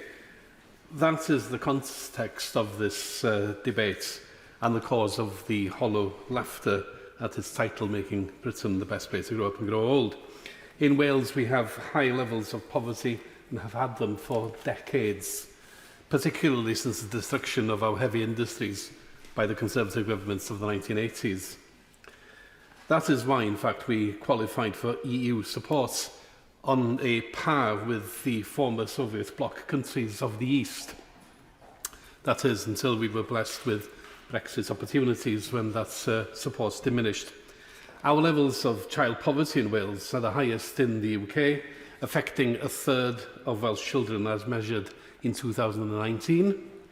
And as the Children's Commissioner for Wales said over the weekend, that rate is now more likely to be around 40%. This persistent poverty has consequences for children's development, including damaging their mental health, and these carry on to adulthood. And at that point, if the whips are listening, I would like to congratulate the government for intending to bring in a mental health bill, and as a former social worker approved under the Mental Health Act, I would be very glad of the opportunity to contribute to the scrutiny of that bill. Now, poverty does indeed carry on down the generations, but not, as some would have it, as something inherently bad or morally reprehensible about working people. It is poverty that damages lives, and it is poverty that kills. The cost of living crisis is having a devastating impact on children all over Wales and elsewhere in the UK, and families indeed are being forced to choose between eating and heating. Wales has the highest rate of food bank use in the UK, with over 4,000 food parcels distributed per 100,000 people per annum. People are turning to food banks as they have no other choice. Now, the cuts to universal credit of £20 per week, which took away £286 million from the Welsh economy, was an utter disaster for children in low-income families. And as to adults in Wales, 1 in 3 people of working age and almost 1 in 5 pensioners die in poverty. It is the highest rate in the UK. This disgraceful Victorian value must be banished for good. Smoking is the largest single cause of avoidable early death in Wales, and Plaid Cymru supports the introduction of a polluter pays levy on tobacco manufacturers to raise funds for tobacco control to ensure our smoke-free ambition for Wales is indeed met. But the real game changer for Wales would be the devolution of social security, so that we can build a system of support which meets our particular needs. Control over the administration of benefits would create a more flexible approach at a time when families need it most. For example, paying universal credit weekly, reflecting the way that poor people actually have to budget, and changing the current degrading sanctions regime. Welfare support could be delivered to meet the actual needs of people in Wales, with winter fuel payments linked to home energy efficiency. Cold weather payments could be improved to take into account rurality, which has particular effects on people in the uplands of my own constituency of Arfon. And devolution would enable us to create new ways of helping to top up existing benefits. We in Plaid Cymru believe our Senedd should create a Welsh child payment similar to that in Scotland, and much, much more. Very briefly. Thank you for giving way. And of course, one of the difficulties with the benefits that have been devolved to Scottish Government is that we only have a very small amount. We've only got about 15% of benefits devolved. With what he's talking about, obviously you would need all benefits devolved so it could be properly administered. Well, I share the ambition of the Honourable Lady and her friends to have a proper social security system which is tailored to the needs of our particular communities, and the Scottish Government is certainly leading the way as far as I'm concerned, and we will be emulating some of the measures that they have been brought in when we have that power. Madam Deputy Speaker, Wales comes way down the priority list of this Conservative Government. Their eyes are glued both on their vulnerable red wall seats and their increasingly unhappy homelands in the south and east of England. But Plaid Cymru advocates the bold policies for everyone, which will actually make Wales a good place to grow old and to grow up. Thank you. Robert Largan. Thank you, Madam Deputy Speaker. The pandemic has been particularly difficult for young people.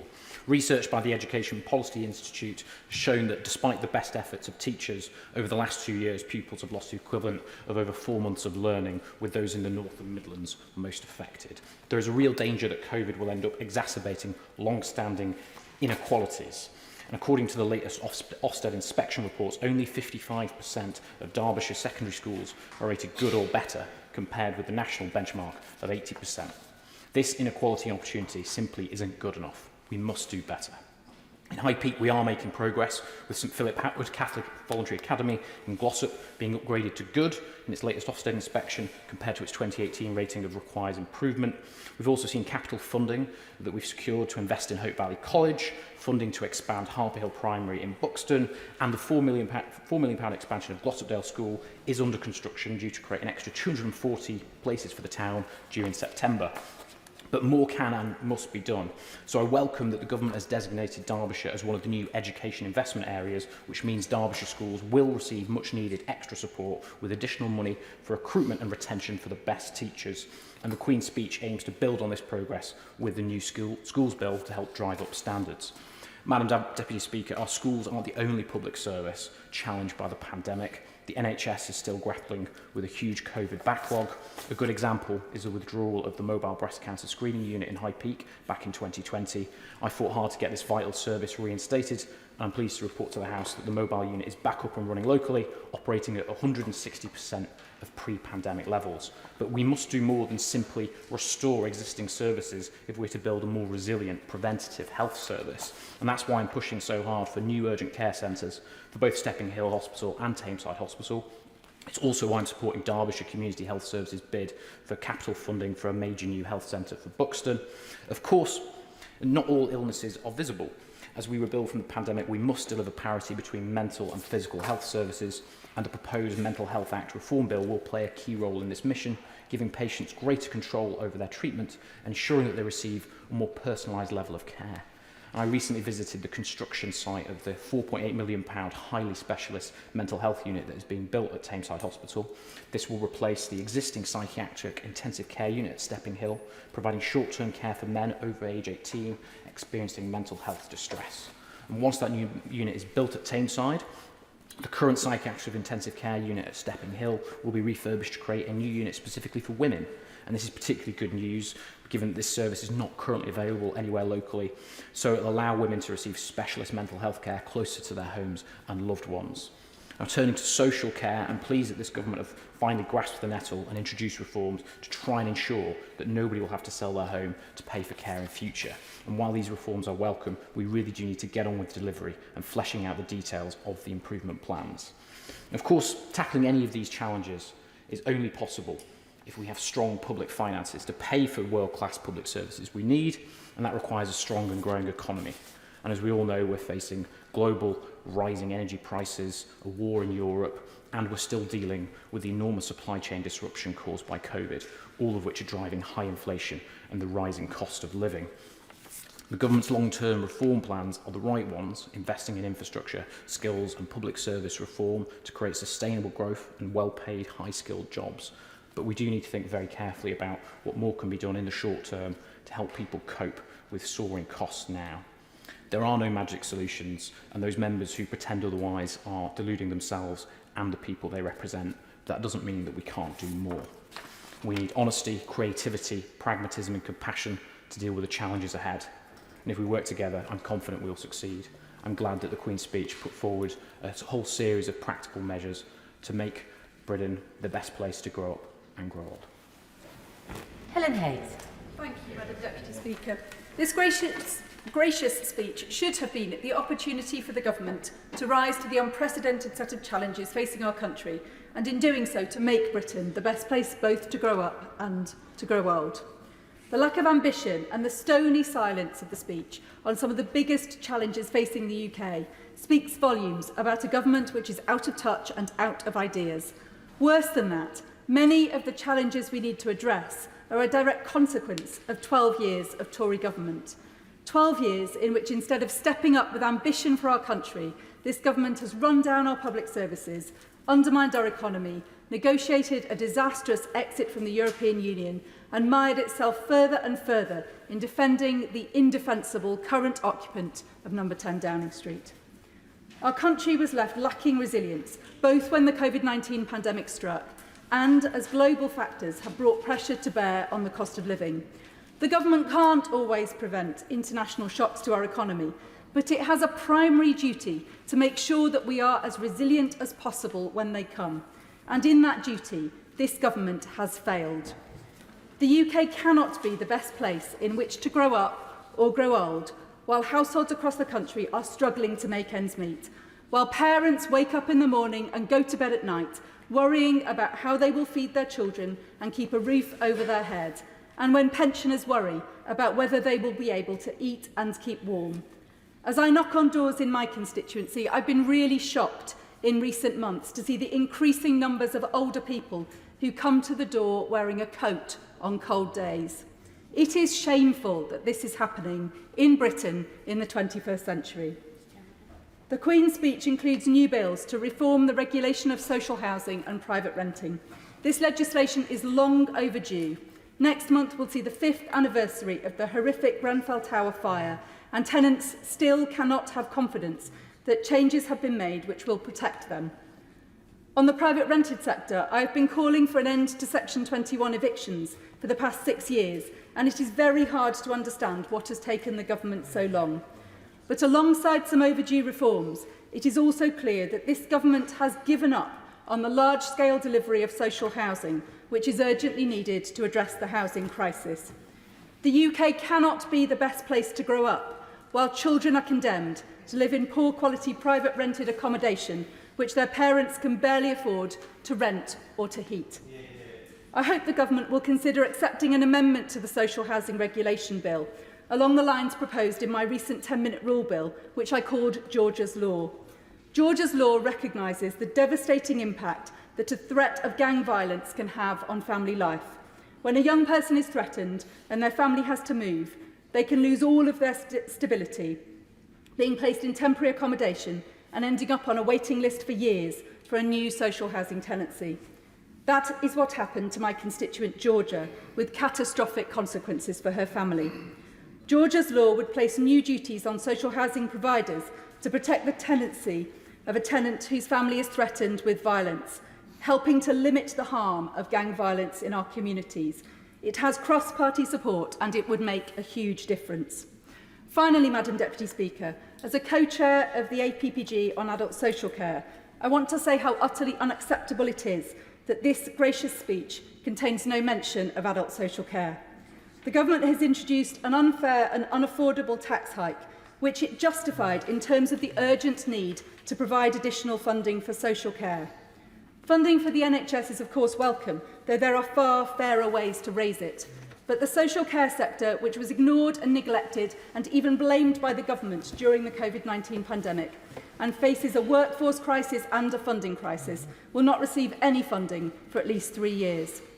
The UK cannot possibly be the best place to grow old, while across the country people fear losing their homes to pay for their care, and the workforce tasked with caring for our loved ones is burnt out, with staff leaving in their droves to work in retail and distribution because the pay is better. So I ask the government, where is the ambition? Where is the empathy and insight into the real and intolerable pressures our communities face? And where are the solutions we so desperately need to the problems they have created? James Wilde. Thank you very much, Madam Deputy Speaker. And it's a pleasure to be called in this debate to support the measures in the Queen's speech, focus on that core Conservative value of opportunity. And of course, education is key to giving people the best chance to make the most of their talents and for Britain to be the best place to grow up. And that's why one of my priorities since being elected has been visiting schools across my constituency to hear directly from teachers, from teaching assistants and pupils about the challenges involved in improving literacy and adult and numeracy standards, which are fundamental to young people going on to succeed. So I welcome the Schools Bill, which sets the ambition to have 90% of children achieving expected standards in reading, writing and maths, up from 65% in the most recent year that SATs took place. And it's all very well setting targets, but there needs to be a plan to achieve them. And much will rest on the new parent pledge, which means that any child that falls behind in English or maths should receive additional tailored support. And the best schools already do this. And by sharing evidence on what works, more children can now get the support they need, and their parents will be more closely involved in their child's progress. And one of the issues most frequently raised during visits to schools is access to speech and language therapy, as others have referred to. Spoken language underpins literacy development, is key to learning across the curriculum, including for maths. And the Royal College of Speech and Language Therapists highlights evidence from the Education Endowment Foundation that teaching with emphasis on spoken language enables an average of 6 months additional academic progress over the course of the year. So I welcome the reassurance that my honourable friend, the Secretary of State for Education, gave me when the SEND paper was published, that the parent pledge should ensure that children who need help with language and communication are supported. And one of the calls that the Royal College and other language organisations make, which I support, is to ensure that the new national professional qualifications in literacy, special educational needs and early years include a focus on developing and supporting spoken language skills. And as we learn to live with COVID, a specific ask from a recent visit to Churchill Park Academy in Kings Lynn, which serves young people with special needs, is for tests to be made available to such schools.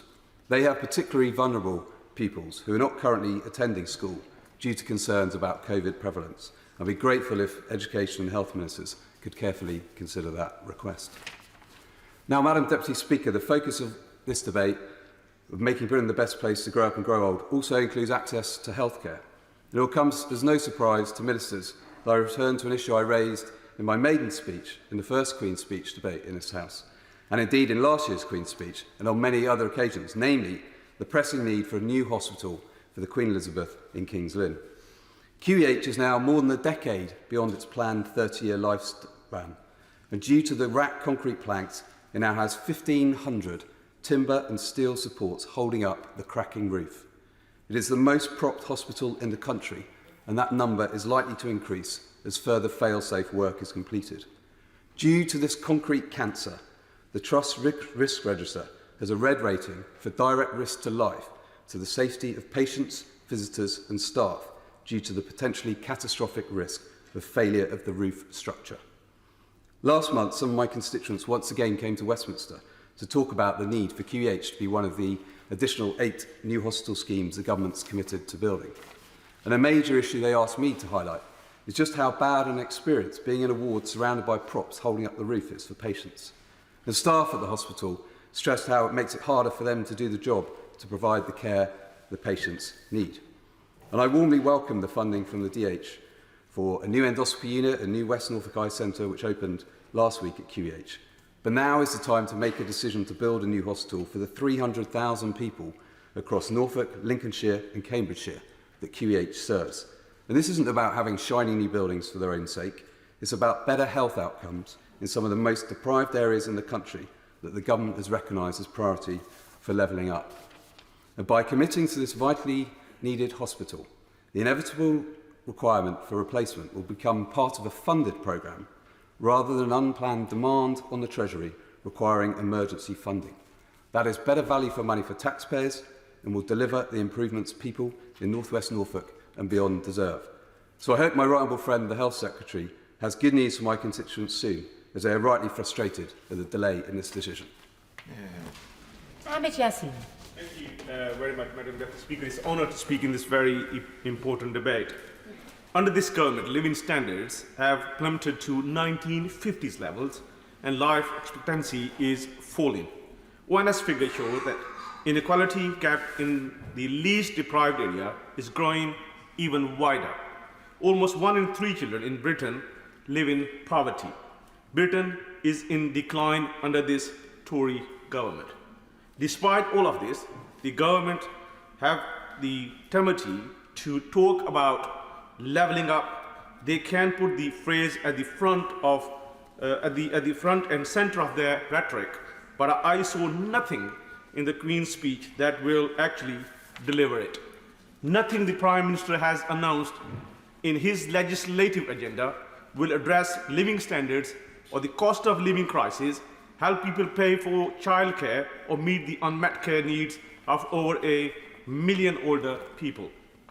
His announcement won't bridge the gap between what people earn against spiraling inflation, tax rises and fuel surges. To achieve a stronger economy, make this country fairer, make our streets safer, fund the NHS properly and improve schooling and higher education, we would need to reverse the failed policies of the successive Tory governments of last 12 years. As I listened to the Chancellor's spring statement in March, I thought of my constituent and his disabled partner, who is unable to work. He currently attends college to improve his skills, but earns well below the average wage. Living for them has meant relying on candles for heating and lighting, and they are not allowed. It is a cruel snapshot of today's Britain for many people, workers, pensioners, and families and children under the Tories. I want Britain to be the best place to grow up in and grow old in. But a baby growing up in today's Britain today, under this Tory government, will have it harder than their grandparents. The Queen's speech does not go far enough to address long-term problems facing children and young people throughout the UK, such as the frightening numbers of children and young people waiting for mental health support. The Levelling Up White Paper does not include clear measures to tackle child poverty or children's health inequalities. And where is the legislation to improve support for our most vulnerable children, those in care, care leavers, and unpaid carers? Disabled young people can't reach their full potential while they cannot access the health, care, and other services they have a right to, like respite care, therapies, and specialist education. The life-changing opportunities available a generation ago to go to university is being steadily eroded by this government. The marketization of higher education is a tragedy and is hollowing out the sector that was once envy of the world. Students who go to university are saddled with crippling debt. It's off-putting for so many coming from homes where household budgets are tight. Every child should have equal access to the education, training, and training they desire, not to have obstacles and the spectre of debt put in their way. To be persuaded university is not for the likes of them. And talking of children's future, the Queen's speech totally failed to deliver the urgent action required in response to the climate and nature emergencies. We desperately needed the government to tackle the root cause of our energy and climate security problems and bring in legislation to speed up the transition from fossil fuels to renewables. Generations are being let down by a government too short-sighted to plan for a more hopeful future, but instead focuses their attention on themselves and how to keep the Prime Minister in office for another day. The government have no new ideas, no real plans to fix their broken Britain and to build a better future for all cradle to grave. Thank you. Gary Sample. Thank you very much, Madam Deputy Speaker. As we know, the title for today's debate is Making Britain the Best Place to Grow Up and Grow Old. And with that in view, I'd like to be the first member of this House to congratulate Jake Daniels for coming out today as the first active footballer in UK professional football. It really does make the UK an even better place to live and to grow older. And for many people like me that grew up in a world where we looked for role models, Jake can be very proud of the role that he will be playing as a role model for future generations. And it is in that vein too, I welcome the government's commitment to conversion therapy in the Queen's Speech, banning conversion therapy in the Queen's Speech. And I would gently push the Treasury front bench to remember that we, in our original promise, did include trans people, and we should include all LGBT people in that conversion therapy ban. Moving on to education, Madam Deputy Speaker, across my constituency, I'm pleased that now 82% of young people are in schools which are good and outstanding. And I'm always amazed when I visit so many of my local schools, especially Balham Wood and King Edward VI, Northfield School for Girls, which used to be called Tursk Green Girls School, and Tursk Green Boys School, and also Colmers Farm Primary and Hawksey Academy, at the dedication and commitment of so many of their teachers and the young people who have so much commitment to learning. And also, Madam Deputy Speaker, I'm really pleased that the Edge Academy has been shortlisted for an award for the support that they give their young peoples in that school right at the heart of Northfield. We are all very much concerned by education because of the benefits that it gives our young people and giving them the skills that they need for the future. And when we move to higher education, I'm glad that there's measures within this Queen's Speech to improve higher education. And when I meet with Julia Stevens from the Cadbury College, pleased with the new investment they've got in the North Block and also their new labs and the commitment that she has to lifelong learning, and also Principal Mike Hopkins from Southend City College and the work that they're doing there. And I was pleased to open the Electric Car Centre only a couple of months ago. The commitment that college is making, ensuring that young people have the skills of the future. And then for growing older and people in the constituency of Northfield, where we have 2 extra care retirement villages, one in Bourneville and one in Longbridge, which are an amazing example of what we can do when we are creative about housing and the many, many activities and things that people can do in those retirement villages, living together in a community, which I like to refer to as like static cruise ships, which are amazing places to visit. As soon as I hit the age of 55, would love to put my name on the waiting list for one of these extra care retirement villages. And I always think as members of Parliament we should lead from the front, which is why I was keen to join so many in the conga line at the Umper Band night the other week at the Bourneville Village retirement village, which was joined by so many local people. And these really are places for the future where we can encourage so many people to move into as they grow older. Moving briefly to social housing, I was born on a council estate in Birmingham, which was one of the largest council estates in Europe when it was built. And often through my casework, of which now over 20,000 items of casework have been done by my brilliant team assisting me in the constituency, many of those are often in reference to housing and housing repairs. And I'm glad that the Social Housing Regulation Bill will be in here, making sure that we increase the standards of houses that people are living in in social housing and also expanding even further tenant rights to people in the private rented sector. And we do need to build more houses in the right places and in consultation with local people. And it's unfortunate when we have big projects in Birmingham like what was supposed to be the Athletes Village, which won't be housing any athletes unfortunately after the Commonwealth Games or during it now, but when we have a local authority that demands certain levels of social housing on private companies falls really short of what the expectation they hope for other people to have, with the last count only being 4% of the thousands of houses being built on that scheme. So we need to do more to make sure that the 22,000 people who are currently on the waiting list have the opportunity to get onto the housing ladder and into social housing, Madam Deputy Speaker. And we're only 10 seconds left. I like to think from my near 5 hours of bobbing, I've paid some part in my ambition towards the government's obesity strategy.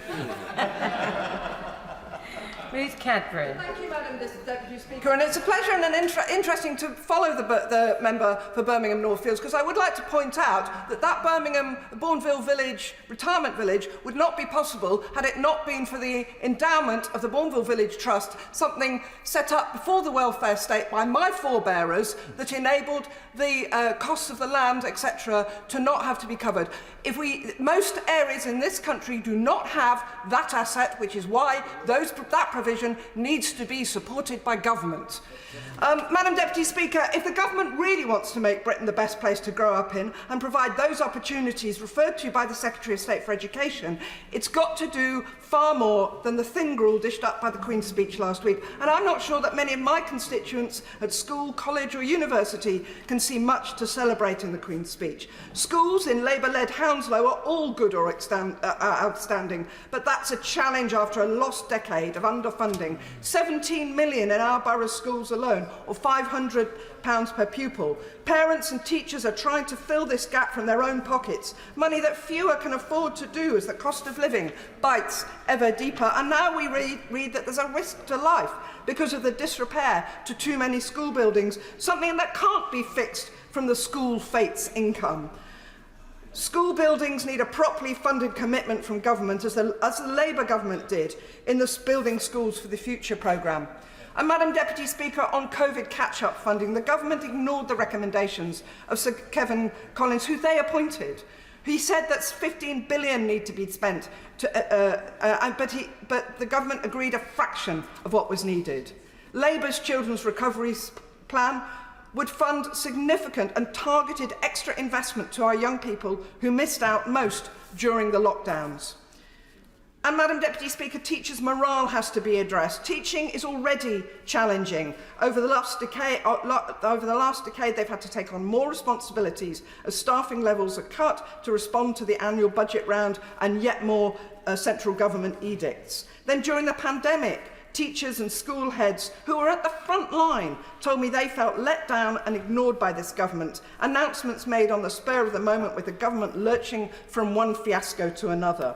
Welfare, and at the same time, welfare and mental health and special needs support is still being cut, despite warm words from this government.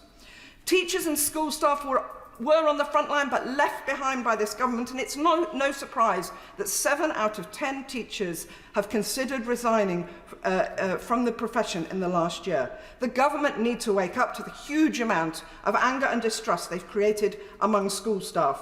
And Madam Deputy Speaker, investing in school staff and school buildings means you invest in children's learning and development, in their future.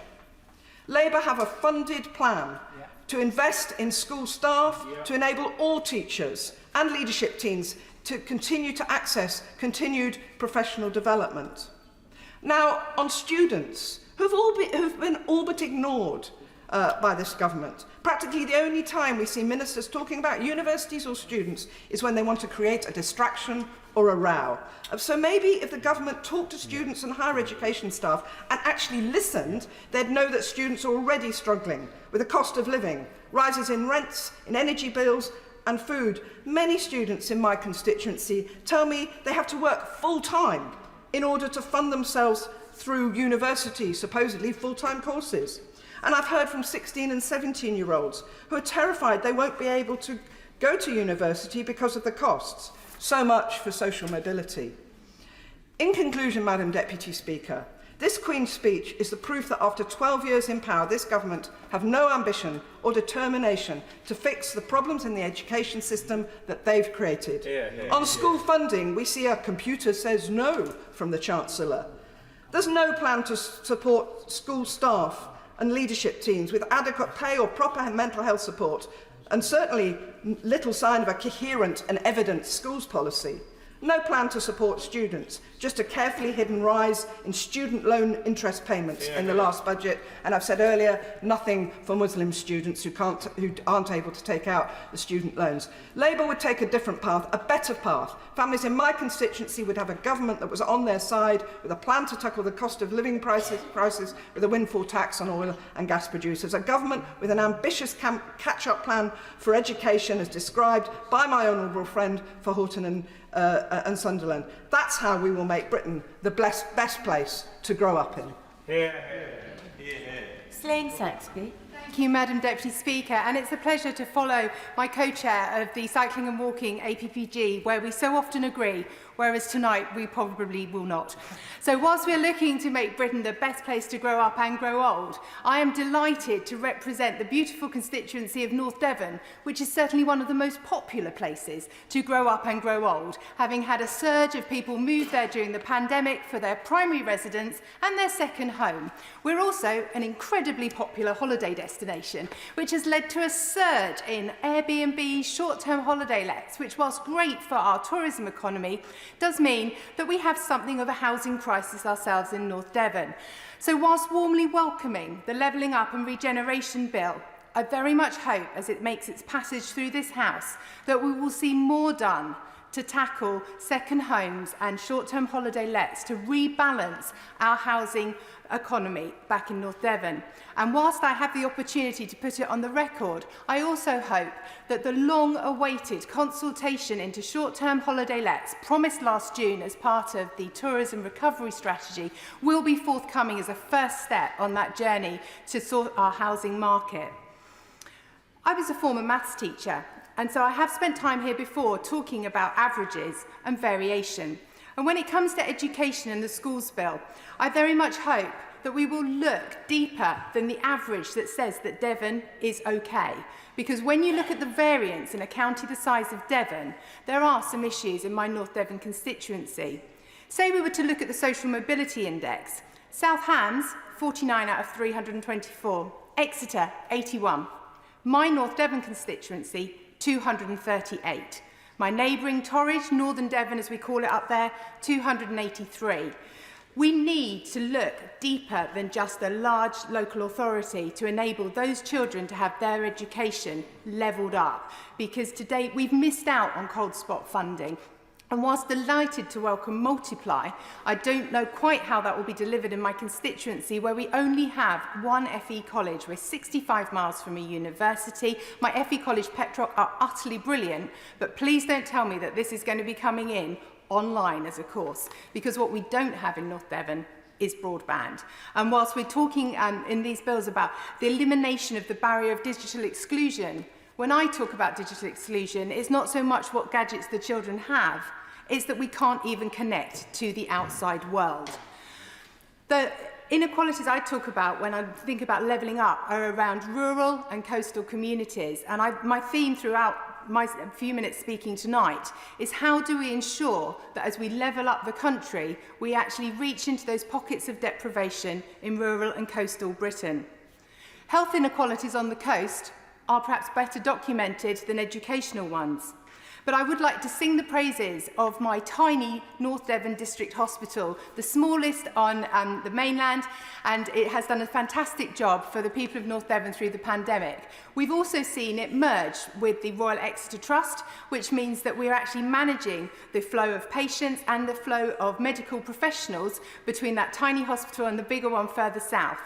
In Devon, we retained our Nightingale Hospital, and I'm terribly proud that we will be the first to deliver our COVID catch-up fund ward. So on May the 23rd of this month, the 1.9 million given to my hospital in December will deliver operations on orthopaedic knees and hip replacement in just 2 weeks' time.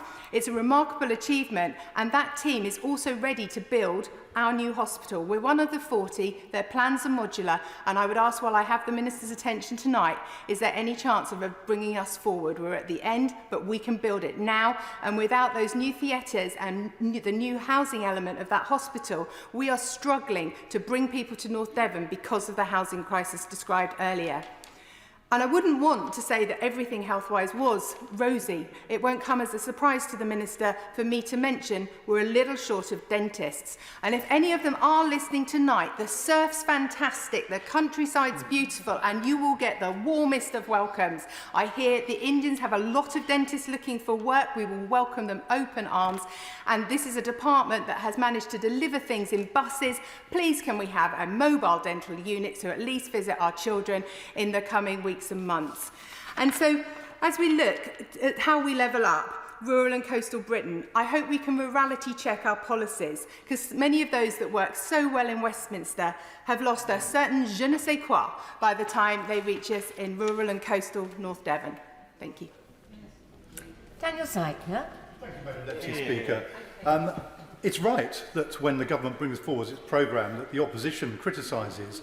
Slightly surprising the government makes it so easy for us, quite frankly, because when the world is quite obviously struggling, the country is struggling with rising prices, with a climate emergency, there are obvious measures that any government should be taking, whether it is the windfall tax, whether it's insulating our homes. And the question I find myself asking is, why on earth does the government not do any of these things? So it's a rag bag of bills we have before us here.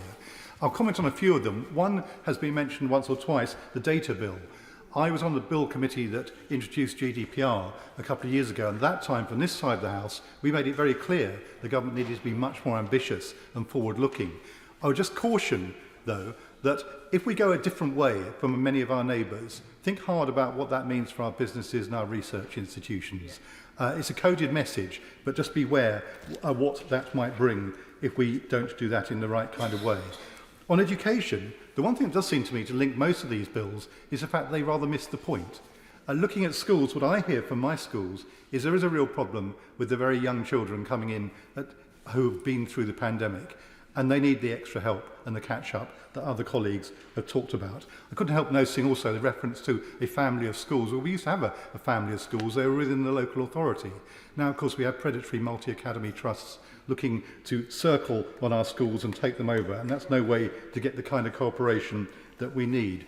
Similarly, with the higher education bill, as we look at that, frankly, the lifelong learning entitlement, I think, loan entitlement is largely welcome, but there's very little detail at the moment. And I think many worry about quite how this will be introduced and what they will be asked to do. And I have to say that the issues for universities are much more pressing than some of the things that the government's been coming forward on, particularly the future of our collaborative funding with other parts of the world and the Horizon Europe programme. We need certainty on that. A huge amount hangs on this. The Secretary of State, I'm sure, knows this. It's linked to other things, but those are the issues that are really worrying universities. For young people in my city in Cambridge, it's absolutely about housing. And the fact that the Secretary of State effectively gave up on the housing targets last week does not exactly engender confidence in where this government is going on that. As some of my colleagues have said, my honourable friend and member for Dulwich and West Norwood spoke passionately about the issues facing renters, a huge set of issues in my city. And yes, Section 21 will be welcome, but it's been long promised, and we need much more than that. But to switch to the NHS for a moment for people who are getting old, frankly, what a state we are in this country now. I listened again to one of my colleagues, my honourable friend and member for Bradford South, and my friend from Ellesmere Port and Neston, talking about dentistry. The minister's here.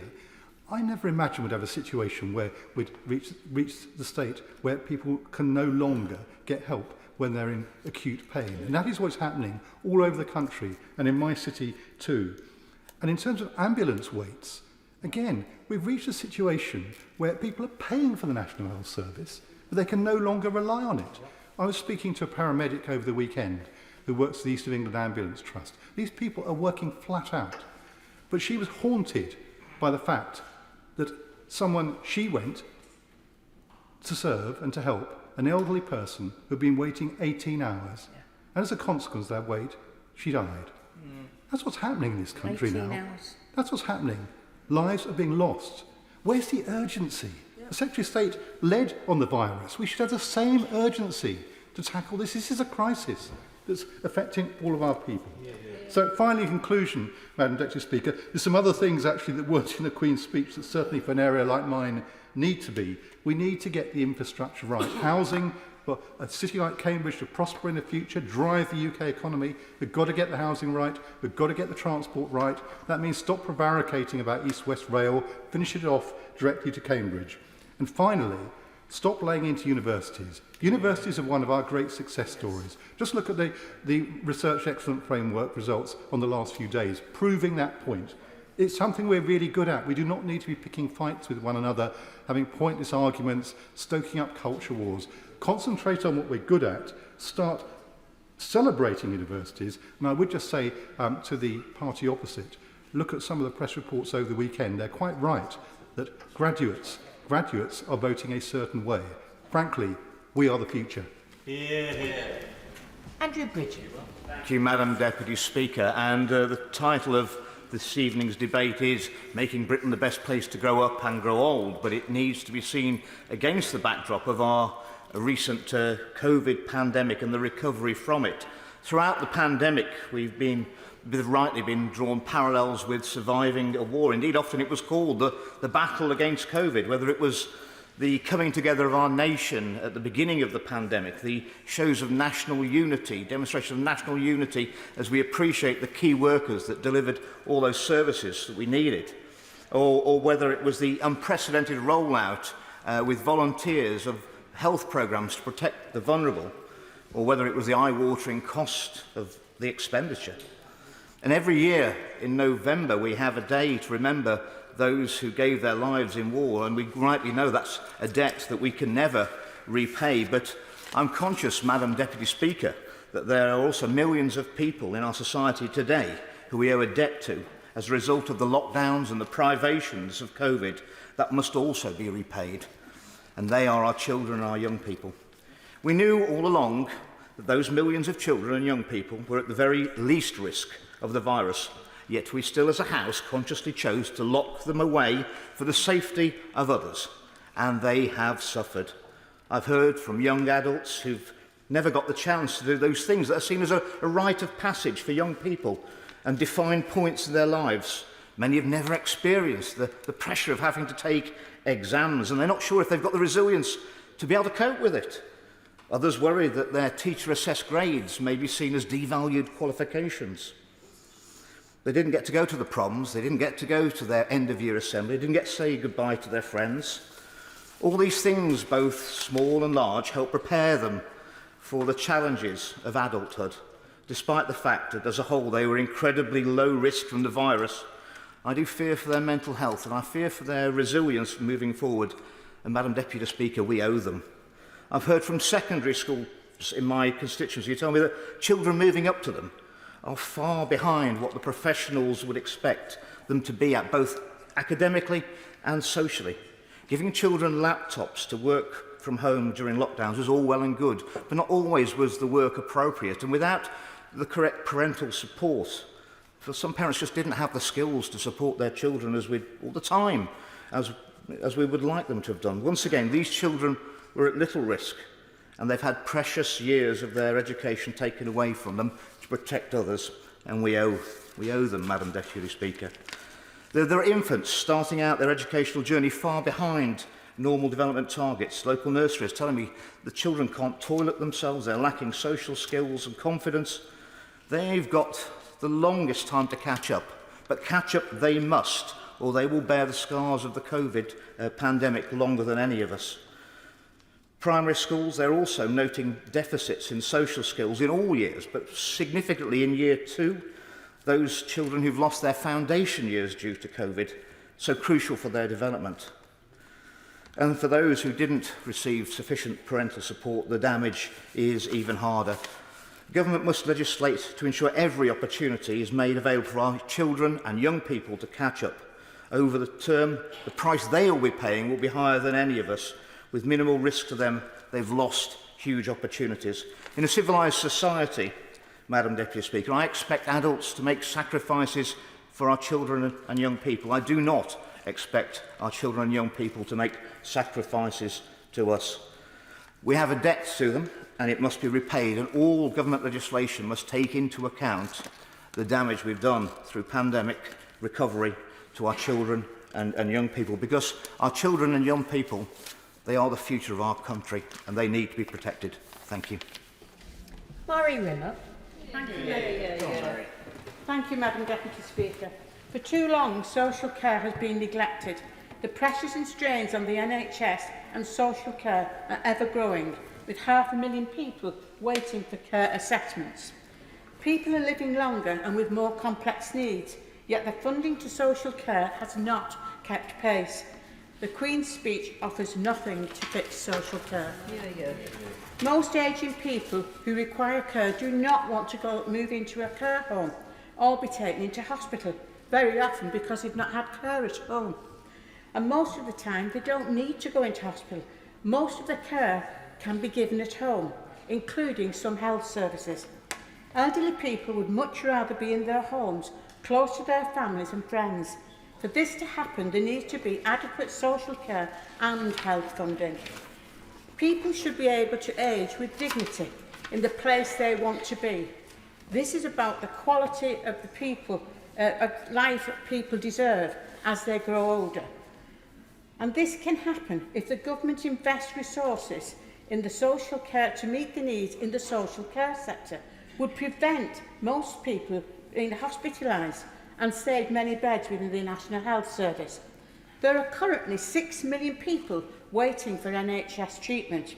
One of the best ways to free up more resources in the hospitals and GPs is by providing adequate social care for the elderly, prevents not necessarily doctors to go out and hospitals beds. St Helens Adult Social Care and Clinical Care Commission have integrated and developed systems that include police, housing, probation services, and this all goes to helping to keep people where they want to be and to give them care and to prevent them needing health care. And it also frees up beds in hospitals for other services. This can be done where health treatments can be given at home. They should be able to stay in their own homes, elderly people. The National Insurance Levy will not resolve this issue. If social care was respected and funded correctly, I say again, it would free up hospital beds and NHS capacity. Funding the NHS without adequately funding social care will not fix the problem. We cannot have a fully functioning health service without a fully functioning social care system.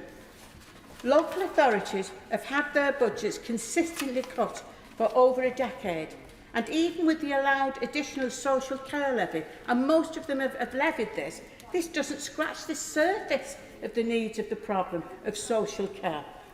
According to the Local Government Association, over 57% of council tax funding already goes on social care, which is already the top priority for local authorities. Yet there is only so much they can do without a government giving the support that is needed. Social care is a statutory duty for councils. It is a moral duty for society, and most importantly, it is the responsibility of government to look after the public. A social care system that is adequately funded frees up GPs and other NHS resources. Social care has been the elephant in the room for decades. It needs sorting out, and it needs sorting out properly, and not from a heavy hand down. It needs developing upwards. The country cannot afford the government to continue kicking the can down the road, and I urge government to face up to its responsibilities and fund and respect social care and our elderly and disabled people. Dr Lisa Camden. Many thanks, Madam Deputy Speaker. And in thinking about how to make the UK the best place to grow up and grow old, as Chair of the Disability All-Party Parliamentary Group, I've been thinking particularly about inclusive growth and levelling up for people with disabilities. I saw a fantastic example of this at the weekend in my constituency in East Kilbride, where Sports Scotland had partnered with South Lanarkshire Leisure and Culture to train local organisations who work in sports to make sure that they're engaging with people with disabilities and encouraging them to engage and to reach their full potential through the group activities and the sports activities that are available. Because only when growth and when the work that we do is inclusive to all, can we make sure that we leave no one behind and ensure that we're doing our job here. And I want to ask MPs, can we do more? What are we doing in Parliament? Because when the All-Party Parliamentary Group looked at including people with disabilities on work experience in our offices, we started off at 11% of MPs who were registered as accredited disability confident employers. Now, through a workshop, the All-Party Parliamentary Group has increased this to 24%, and I want to thank everybody who has been involved in that achievement. It's been so fantastic to hear the accounts of people who have engaged in work experience and employment opportunities in MPs' offices, and how that has really fundamentally changed their lives and the opportunities available to them. But we want to do more. We want to reach at least up to 50% this year, and there will be further workshops. So please do look out for that, because this isn't just about the Queen's speech and what government can do. It's what, as individually, as MPs, that we can do and contribute more to make the UK a much more inclusive place and make sure that we are always giving opportunities to everybody that we can. I also wanted to focus a bit on well-being and equality and a well-being economy, because countries are now starting to look at happiness and what makes us happy. Well-being, happiness and quality of life are becoming high priorities for many governments, and I believe that this should be a high priority for this government. There is a Happiness Institute in Copenhagen who are doing research onto that. And I mean, I've been looking at their research and thinking, why aren't we happier? We're lagging behind the Netherlands, Germany, Denmark, a number of countries who have people who are feeling much happier in themselves, have greater levels of well-being. We have to think what makes people happy, what creates well-being. It would be lovely to see a happy minister, or perhaps a minister for happiness and well-being. And perhaps we could invite, perhaps we could invite the researchers from the Happiness Institute to come to speak to us about well-being and how we can promote this right across the United Kingdom. We know from their research that economic hardship, financial hardship predicts unhappiness. So part of this is about equality, but it's also about physical inactivity, because this lowers quality of life for people and also life expectancy. Access to green spaces, to play parks, being able to engage in the outdoors, and we all felt the impact of that during COVID and how important it is. But the research is actually suggesting we should pay even more attention to these issues. Mental health and depression is the antithesis. It poses a real threat to well-being and doesn't just impact the well-being of an individual, but also their whole family and their family life. So much more focus on mental health services. And low well-being in later life has costs in health and social care. So we do need that holistic approach. The other interesting thing I noticed was that homes are a big factor in overall happiness. Our security in our homes, being able to live in a safe home, free from threat, free from risk and antisocial behaviour. So I think local authorities have a huge role to play in this. And I'm sorry I only have a minute. And in making social supports and communities more available to people is extremely important. So I want the government to also have a look at well-being and happiness, because with a holistic approach, good lives make for happiness, well-being, and it's also good economics. Shadow Secretary of State. Thank you, Madam Deputy Speaker. This has been an excellent and wide-ranging debate. It's a pleasure to follow the Honourable Lady, and say to my honourable friend, the member for St Helens, it was well worth the wait, waiting for her speech on the importance of rebalancing health and social care in order to help us tackle the pressures on the NHS. We've had some fantastic speeches, disproportionate on this side of the House, I might say. My honourable friend, the member for Washington and Sunderland West, highlighted the increasingly poor outcomes for pupils with special educational needs and disabilities, and in particular the terrible injustice of the growing inequality we see between those who can pay for a diagnosis and those who can't. The honourable members for Birmingham Selly-Oak and Brentford and Isleworth both made wide-ranging, powerful speeches on this government's failure on education catch-up, on school buildings, on Sure Start, on so many of the pillars of educational success built by the last Labour government, sadly eroded under the last 12 years of Conservative government. And my honourable friend, the member for Lancaster and Fleetwood, highlighted in particular the link between mental health and educational outcome and why it's so important to prioritise mental health for children and young people. The members for Bradford South, Ellesmere Port and Cambridge all got their teeth into the crisis in dentistry, and not for the first time my honourable friend, the member for Bradford South, has sounded the alarm, but maybe the Secretary of State will listen to the alarm she sounds, if not my bad puns. The member for Chester gave a tub-thumping speech, rightly asking where the employment bill is, the promised employment rights that have failed to materialise. He also made a powerful argument for a full ban on conversion therapy. If this is to be the best place in the world for children to grow up, it's absolutely right that we ban this abhorrent practice. It is not therapy in the slightest, and I pay particular tribute to the members for Bishop Auckland and Birmingham Northfield, who highlighted the importance of this being an LGBT conversion therapy ban, and I applaud them for making that case on the government benches. And as the member for Birmingham Northfield rightly said in what I thought was a very entertaining speech, today this country has already become that little bit better place to grow up in, thanks to the courage of Jake Daniels becoming the first male footballer to come out since 1990. It really shouldn't take courage in this day and age for a footballer to say that they're gay. In fact, it really shouldn't be relevant at all.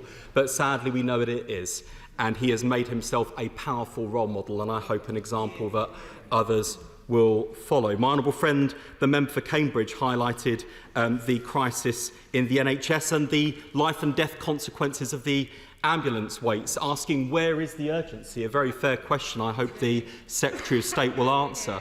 The member for Lewisham East spoke powerfully about the experience of young people in the criminal justice system. And then there were the speeches about levelling up. My honourable friend, the member for Bedford, highlighted the gap between rhetoric and reality. My right honourable friend, the member for Kingston upon Hull, I think well summarised this government's approach to levelling up. In terms of its planning reforms, the Victor Meldrew approach, as she called it, levelling down for next door's conservatory, hardly the level of ambition this country needs. My honourable friend from Bradford West highlighted that levelling up is a slogan without substance, although there was a pretty, well, it depends on your perspective, the interesting effort from the member for Bosworth, who offered a new slogan in relation to the government's planning policies. In bed with Gove, a mental image none of us wanted and are nonetheless left with at this late hour. And then turning to some of the other speeches from this side of the House, the member for Bradford West gave a searing account of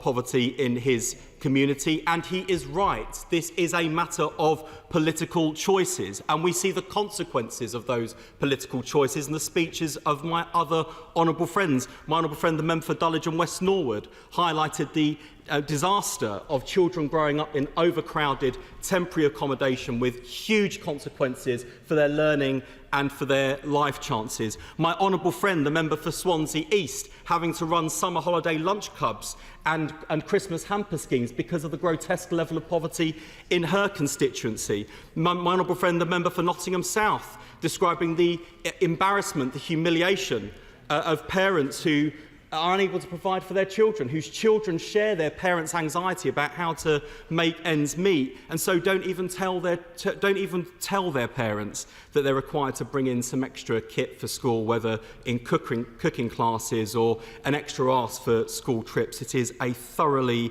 damning indictment of this government. And if I may say, as the son of a single mum, I was really moved by my honourable friend, the member for Makerfield, describing her experience. And if only it was as simple as ministers claimed on the morning round this morning, that you can just put in a few extra hours or maybe take on a better paid job. If only it were that simple. But it is not as simple as just going out and finding more hours. In fact, in the case of many of our constituents, they are already working 3 jobs. How many more jobs, how many more hours do you want them to take on? Of course, I hope people forgive me, the very best speech was given by my honourable friend, the member for Erdington, who gave her maiden speech today. We dearly, dearly miss her predecessor, our dear friend Jack Dromey, but I know he would have been proud to see her make that speech today, as we all were. Madam Deputy Speaker, this is a great country with a world of opportunity. I'm glad that I was born in Britain, but this is also a country that is being held back by intolerable levels of inequality and by a government that is simply unable to face up to the scale of the challenge. 500,000 more children are set to be plunged into poverty following the Chancellor's spring statement. 2 million adults are going full days without meals. Many more are relying on food banks to feed themselves and their families, as I found when I went around the country in the local election campaign, including in Colchester, where the food bank told me that they were seeing NHS nurses coming in to access the food bank. Pensioner poverty is once again on the rise, with out-of-control bills, a real terms cut to the state pension, and national insurance rises, meaning that working pensioners will be over £1,200 worse off over the next 2 years. And of course, the cost of living crisis isn't just a Treasury issue, it's a health issue too. If millions of people in this country face a choice of whether to heat their homes or eat regular meals, they either get sick or fail to recover if they've been sick. And before we entered this pandemic, average life expectancy had stalled for the first time in decades. Stalled. Life expectancy, surely the most basic measure of the progress of a country, of the progress of a society. And it's a mark of shame that in 2022, in the 6th richest nation on earth, 5,000 people were admitted to hospital for malnutrition in the last 6 months. Cases of scurvy have doubled since 2010. Scurvy. 12 years of Conservative governments ushering in the return of Dickensian diseases to Britain. What kind of country have we become when millions of people who work full-time still can't afford the basics? The British people deserve a government on their side. Instead, we have the only government in the G7 which thinks that now is a good time to raise taxes on working people.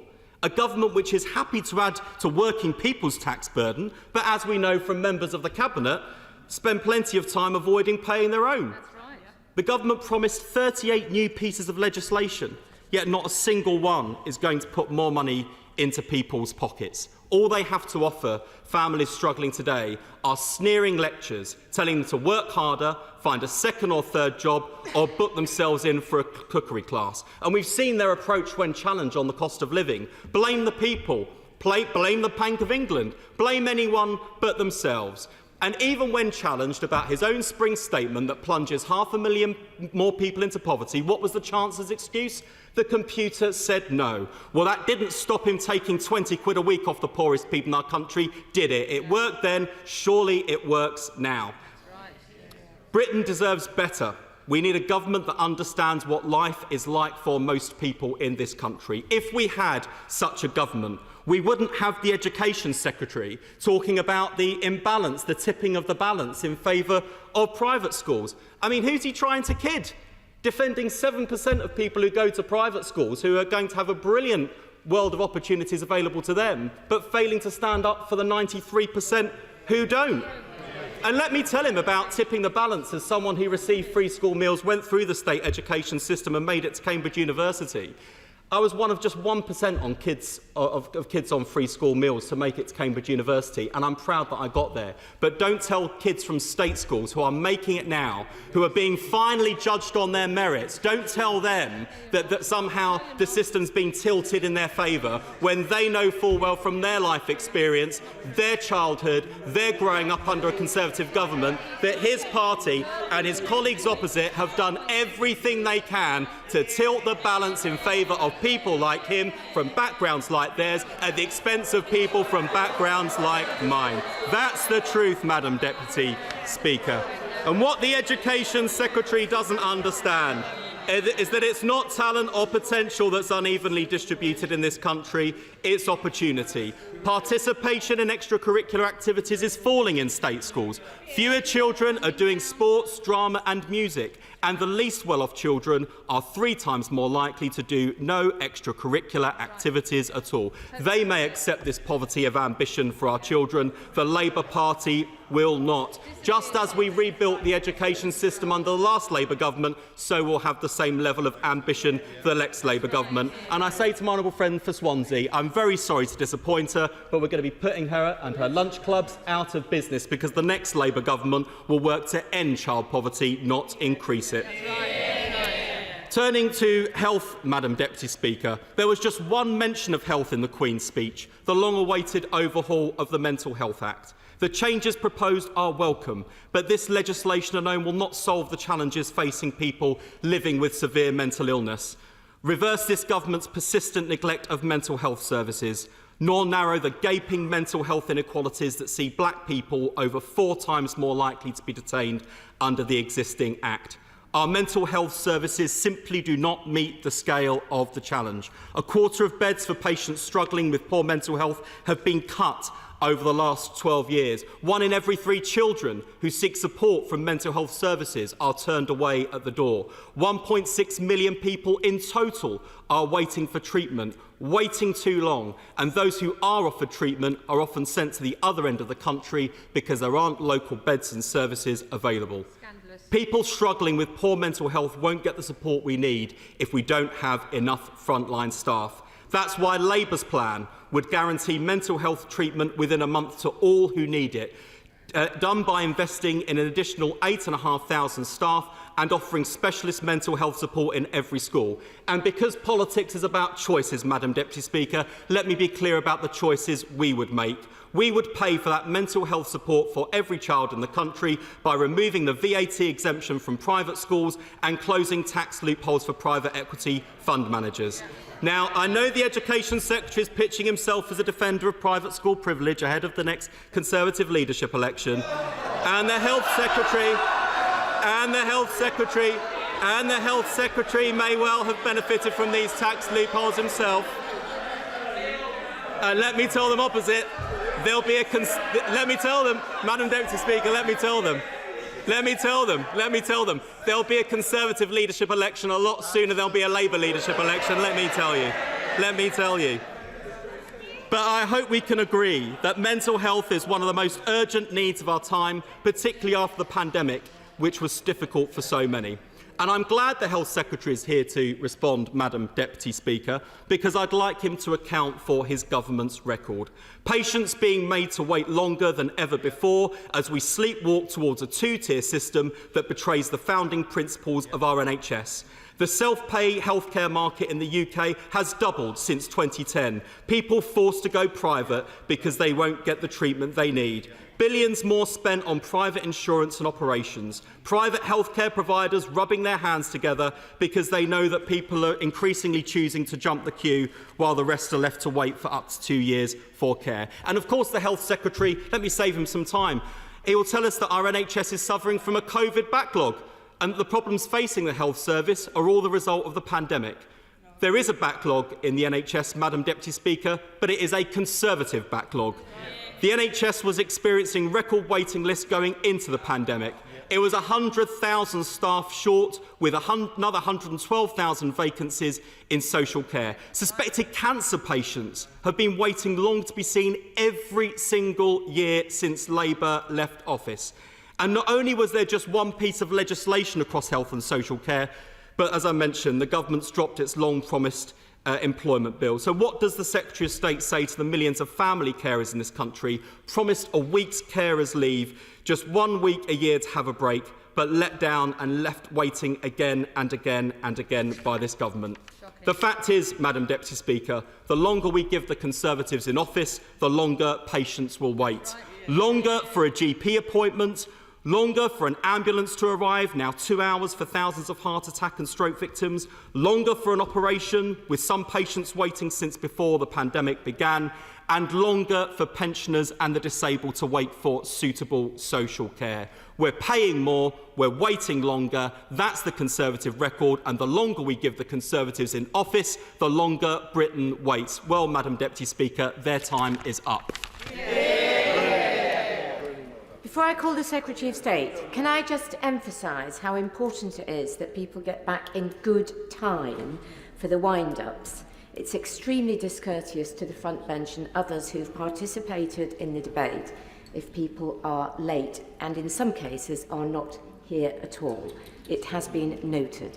Secretary of State Sajid Javid. Thank you, Madam Deputy Speaker. It's an honour to close this debate on the Loyal Address. And in this Platinum Jubilee year, let me extend my thanks to Her Majesty the Queen for her years of dedicated service. May I also thank all honourable and right honourable members from across this House who have taken part in this debate today.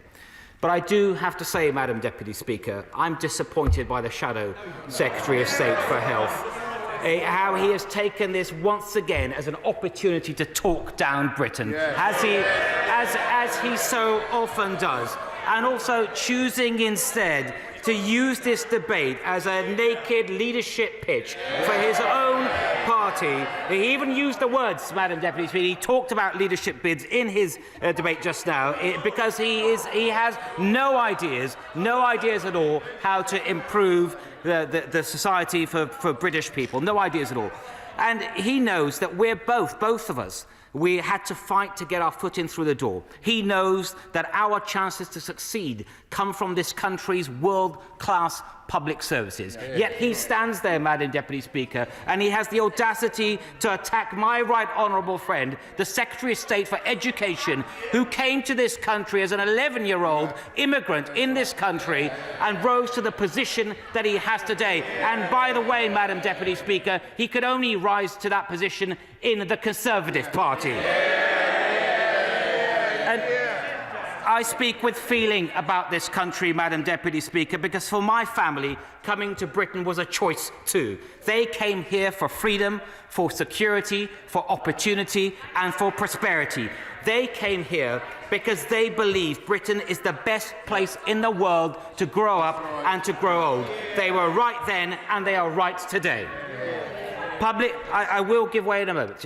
Public services have been a lifeline for me and my family. The teachers who made my career possible, the police officers who kept me and my family safe, and the NHS who cared for my father in his dying days. This Queen's speech backs our public services. It invests in them and it reforms them to secure the future of Britain. And unlike the honourable gentleman opposite, I've always been an optimist about Britain's future. I'll give way to the honourable lady here. 20-hour ambulance waiting time. Is that world-beating? No, of course it's not, Madam Deputy Speaker, and I'll come on to that in a moment. She knows full well why the NHS is facing its most challenging time in history. Now, Madam Deputy Speaker, being the best place to grow up and to grow old on relies on keeping people safe, keeping them safe from disease. We rose to the challenges of the pandemic. Brexit gave us the mindset to licence and deploy a vaccine against COVID-19 quicker than any other country. The phenomenal NHS got jabs into every part of the UK. And it was the wisdom of the British people that has meant that we have one of the highest vaccination rates anywhere in the world. And not only that, Madam Deputy Speaker, we created a juggernaut of a testing and surveillance system. We bought more antivirals per head than any other country in Europe, and we got it right on Omicron with the most successful booster programme in Europe. And as a result of all this, we were the first country in Europe to remove all restrictions. And had we listened to the party opposite, had we listened to them, we would have been shackled to the EU on vaccines, and our schools would have been shuttered for even longer, contrary to what the Honourable Lady had to say in her comments in this debate. But instead, because this government got the big calls right, we're leading the world when it comes to living with COVID. Now, Madam Deputy Speaker, from clinics to classrooms, the pandemic showed the wealth of our skills.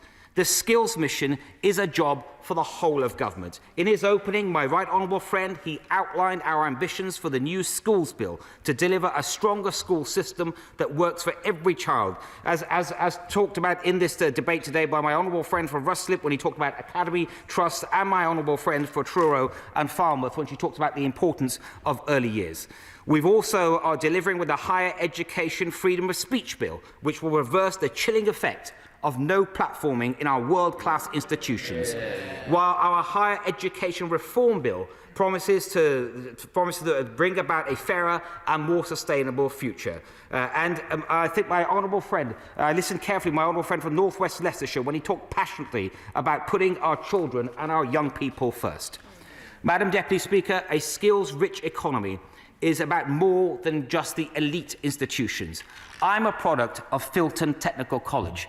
It ignited my desire to go to university and help bring me where I am today.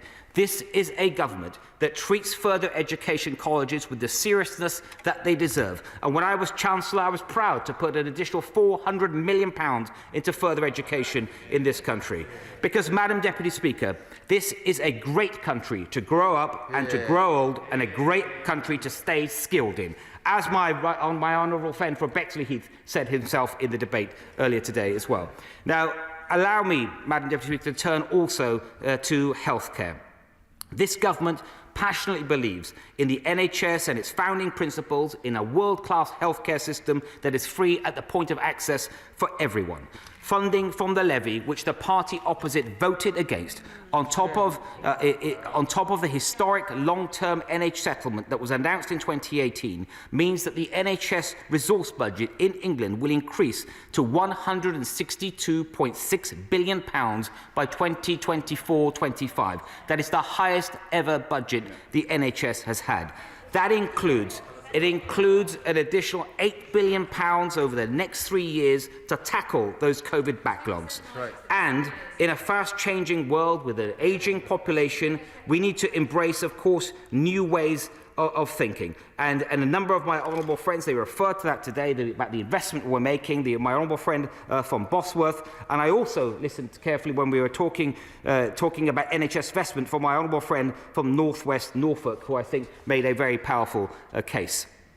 And that's why, Madam Deputy Speaker, when it comes to the NHS, we set out our plans to tackle the COVID-19 backlogs. We've legislated for a new Health and Care Act, and we've published an integration white paper. It is also why we have an upcoming digital and data strategy, why we're setting out a new 10-year cancer plan. And I listened, I can't see him in his place, but the honourable member, the honourable gentleman for Westmoreland and Lonsdale, when he talked about the importance of cancer.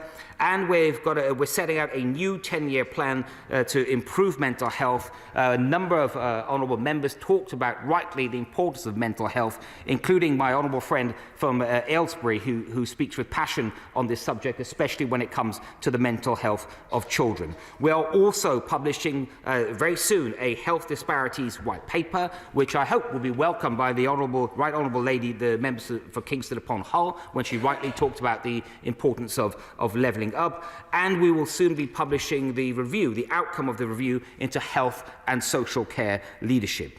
We're also bringing the Mental Health Act into the 21st century. We're going to, as we said in the Queen's speech, there will be a draft Mental Health Act, ensuring that those in mental health crisis are treated as people, not patients. A number of honourable members talk passionately about mental health, and especially I listened to the Honourable Lady for Birmingham, Erdington, I want to welcome to her place in the House, and I do agree with something that the honourable gentleman said earlier when he said that we all across this House, we miss Jack Dromey, her predecessor. We miss him very much. But I know that had he listened to that speech, he would be very, very proud of what she said. I think she spoke with passion and pride about her community, and I know that she served for many years, for over 2 decades in the NHS, and when she talks about mental health, she talks with experience, and I know that she will have much of value to say in this House over the years ahead. I very much welcome her to her place. And Madam Deputy Speaker, when it comes to the NHS, again, a number of colleagues made very important contributions. My honourable friend for Sleaford talked about the investment in community diagnostic centres, and a number of colleagues across the House, the honourable lady for Bradford South and my honourable friend for North Devon, talked about the importance of dentistry and the need to keep up investment. At the heart of our strategy for the NHS is prevention, personalisation, performance and people. For prevention, for example, it means focusing much more on the biggest killers of tobacco, of obesity, of alcohol. My honourable friend on Stoke-on-Trent Central, she talked about the importance of continuing to tackle obesity. And when it comes to personalisation, that means making more use where you can of community services, something I know that my honourable friend for Devices would welcome. And when it comes to people, there are now more doctors and nurses working in the NHS today than ever before. We're on track to deliver 50,000 more nurses by the end of this Parliament, and we have a record number of medical students in England. The fact is, Madam Deputy Speaker, the opposition has no plans for the NHS. They have no plans for the NHS. They voted against our plan to secure resources for the NHS, and they have no idea about how to meet the challenges of the future. And now, Madam Deputy Speaker, when it comes to adult social care, we are also transforming its provision. We're investing an additional £5.4 billion over the next 3 years. We're introducing a more generous means testing system by more than quadrupling the upper savings threshold to £100,000. We're protecting more people from the lottery of catastrophic care costs, and we're putting £500 million behind our social care workforce. And I hope the Honourable Lady for St Helens South will welcome this record investment. She talked about adult social care, and I hope her and others will recognise that this is record investment. See, these changes matter, because whether you are growing old or you're working age adult, social care is there for all of us, something that my honourable friend for High Peak also talked about. I will give way to the Honourable Lady. I thank the Health Secretary for giving way, and can I ask him what he plans to do for the victims of sodium valproate who live with lifelong care needs? The Health Minister today, she met with some of the victims of that, and there are plans that we are looking closely at, and when we are ready, we will come to this House. Now, Madam Deputy Speaker, before I close, there were a number of other issues that were raised by honourable members. My honourable friends from Redcar and Enos Mon, they both praised the Energy Security Bill, and obviously right to do so, a very important piece of legislation that this country has long needed. And my honourable friend for Bishop Auckland, she rightly welcomed the investment and increase in police numbers. And lastly, I did listen carefully to the Honourable Lady from East Kilbride about the importance of happiness. I agree with her on happiness, but I do want to assure the government benches are full of happy ministers. There's plenty of them. I don't think we need any more. And to close, Madam Deputy Speaker, Her Majesty's most noble speech sets out a positive vision of freedom, of security, of opportunity and of prosperity. Yeah. It matches the ideals that brought my family to this country. That this is and will continue to be the best country in the world to grow up and to grow old. Yeah. Unlike the party opposite, we are optimists about Britain's future. The choice is clear, Madam Deputy Speaker. The choice for the country is clear between a government with an ambitious vision for the country and an opposition without a plan. We will provide the leadership that this country needs, and I commend this Queen's speech to the House. I beg to move that the debate be now adjourned. The question is that the debate be now adjourned. As many as are of that opinion say aye. Aye. Of the contrary, no. I think the ayes have it, the ayes have it. Debate to be resumed what day? Tomorrow. Tomorrow. Thank you. I beg to move that this House do now adjourn. The question is that this House do now adjourn. Sarah Atherton. Thank you.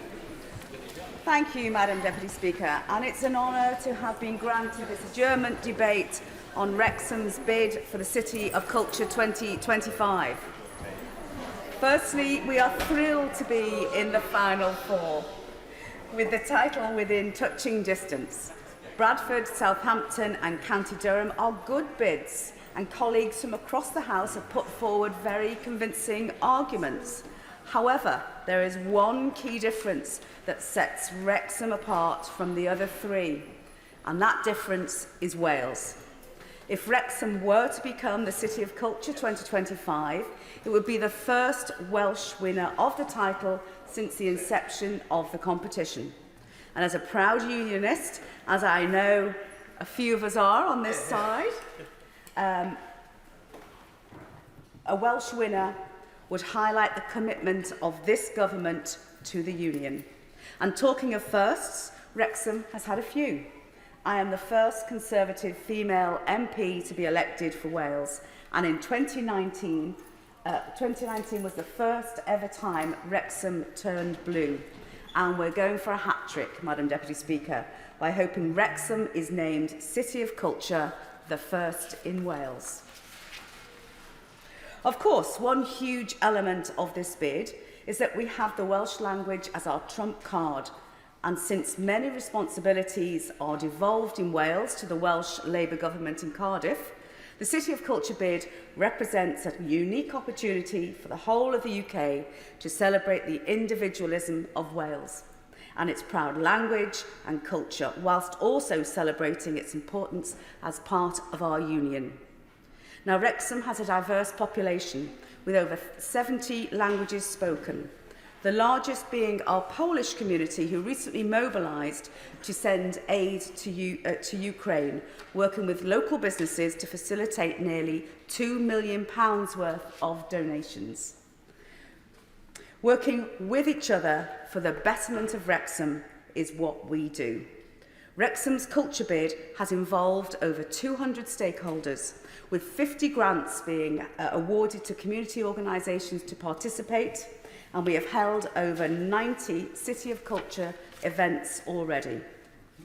Now, Wrexham is a town built on brewing, football and mining. To take football, which is very topical right at this moment, Wrexham Athletic Football Club is on a high. And on Sunday, I will be cheering on the Reds at the FA Trophy final against Bromley at Wembley. And of course, we'll win, but of course, you would have to have your eye off the ball to have missed the fact that Wrexham Athletic Football Club is now owned by Hollywood actors Ryan Reynolds and Rob McElhenney. Wrexham has certainly been put on the map. Rob and Ryan, we're not MBFs just yet, but I'm working on it. Rob and Ryan know the importance. I beg to move that this House do now adjourn. The question is this House do now adjourn. Sarah Atherton. Rob and Ryan, my NBFs nearly. They know the importance of football to Wrexham and want to nurture and champion that. And as the Minister knows from a visit a while back, the home of Wrexham Athletic Football Club is the historical racecourse ground and is in some ways the headquarters of our town. The racecourse ground is the oldest international football ground in the world and has been used to host international matches. When Wales hosted the Rugby World Cup in 1999, the Wrexham racecourse was filled with over 16,000 fans from around the world. International games have not been seen on that scale since, mainly because the capacity no longer allows this. And like everyone in Wrexham and the whole of North Wales, I am passionate about returning international sporting events to North Wales.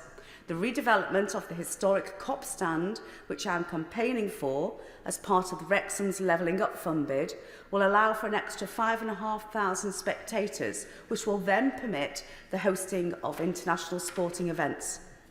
And Madam Deputy Speaker, if you'd like to sign our petition, please click on to change.org for the redevelopment of the racecourse stand to create a stadium for the North. All signatures welcome. Our aim is to make Wrexham the home of Welsh football. Hollywood investment, the arrival of the National Football Museum for Wales, commitment by the Welsh FA, and the redevelopment of the Cop stand, fingers crossed, could all make this a reality. Another founding pillar of Wrexham is brewing. Wrexham Lager was founded in 1881 and is the staple of the town. It is steeped in fascinating history, and as a former brewer myself, Wrexham Lager is not only close to my heart, but my taste buds. The brewery exemplifies Wrexham's business and trading prowess. It was one of the first international exports from Wrexham. Imported to the Americas in the 1800s, served as the only beer on the Titanic, it went down well, and is a firm favourite of the Royal Navy. And that brings me nicely onto the significance of Wrexham's military history. A military town with a proud veteran community of which I am one. Hightown Barracks was the home of the Royal Welsh Fusiliers dating back to 1689.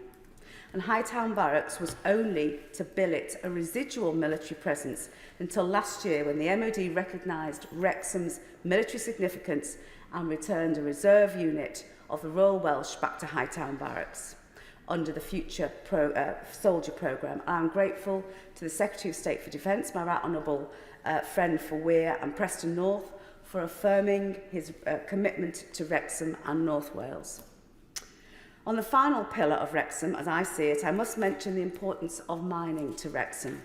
Wrexham was a proud mining town, which was rocked in 1934 by the Gresford mining disaster, where 266 men lost their lives. And we are fiercely proud of our mining heritage and look forward to commemorating this further in the future. And finally, I would like to touch on Wrexham's potential. Wrexham is brimming with talent, especially STEM expertise. Wockhardt UK won the UK government's contract to bottle the AstraZeneca vaccine at the start of the pandemic. Wrexham is hugely proud to have played a part in the whole of the UK vaccine programme. The vaccine was produced in England, bottled in Wales, trialled in Northern Ireland and rolled out in Scotland. And with a growing industrial estate due to ever-increasing inward investment and soon to be the largest in the United Kingdom, Wrexham will be the envy of the world and be known for its STEM innovation, manufacturing and skills. And we are growing our own talent with Wrexham's Glendower University and Coleg Cambria, both in the town. And we have ever-increasing number of job vacancies on offer. Furthering our homegrown talent, we have expanded our healthcare training in Wrexham. For example, our new nursing campus at the university and nursing cadet training at the college, all of whom train at our local hospital, the Wrexham Mailer, where I trained as a nurse some decades ago and returned during the pandemic. In terms of art, music and tourism, Wrexham has a mass on offer. Only last week, it was announced that T-Pow had been shortlisted for Art Fund Museum of the Year. And 2 weeks ago, 15,000 people descended on Wrexham to enjoy the Focus Wales Music Festival, which showcased emerging Welsh talent. And crowds have always been attracted to our UNESCO heritage site, the Pontysachdy Viaduct, which recently received £13 million of UK government Levelling Up Fund investment to ensure its future.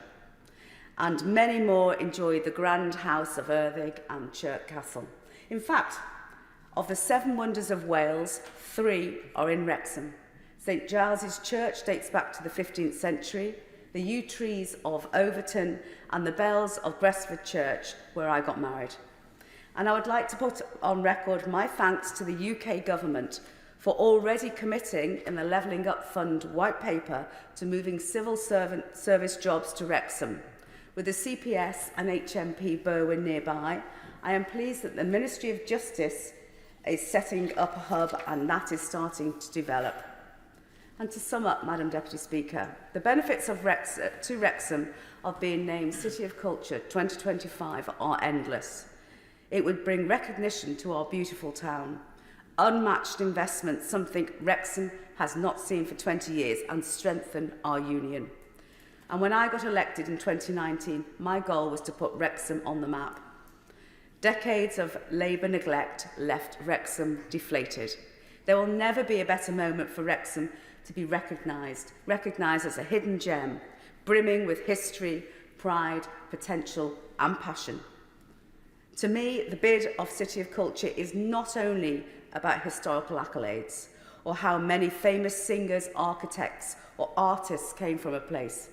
It's about what Wrexham is achieving now and can achieve. It's about its people and its potential. And Wrexham has that in bucket loads. It just needs someone to unlock it. And this government has the key to do that. Wrexham, we rise together. Diolch yn fawr. It's Nigel Hudson.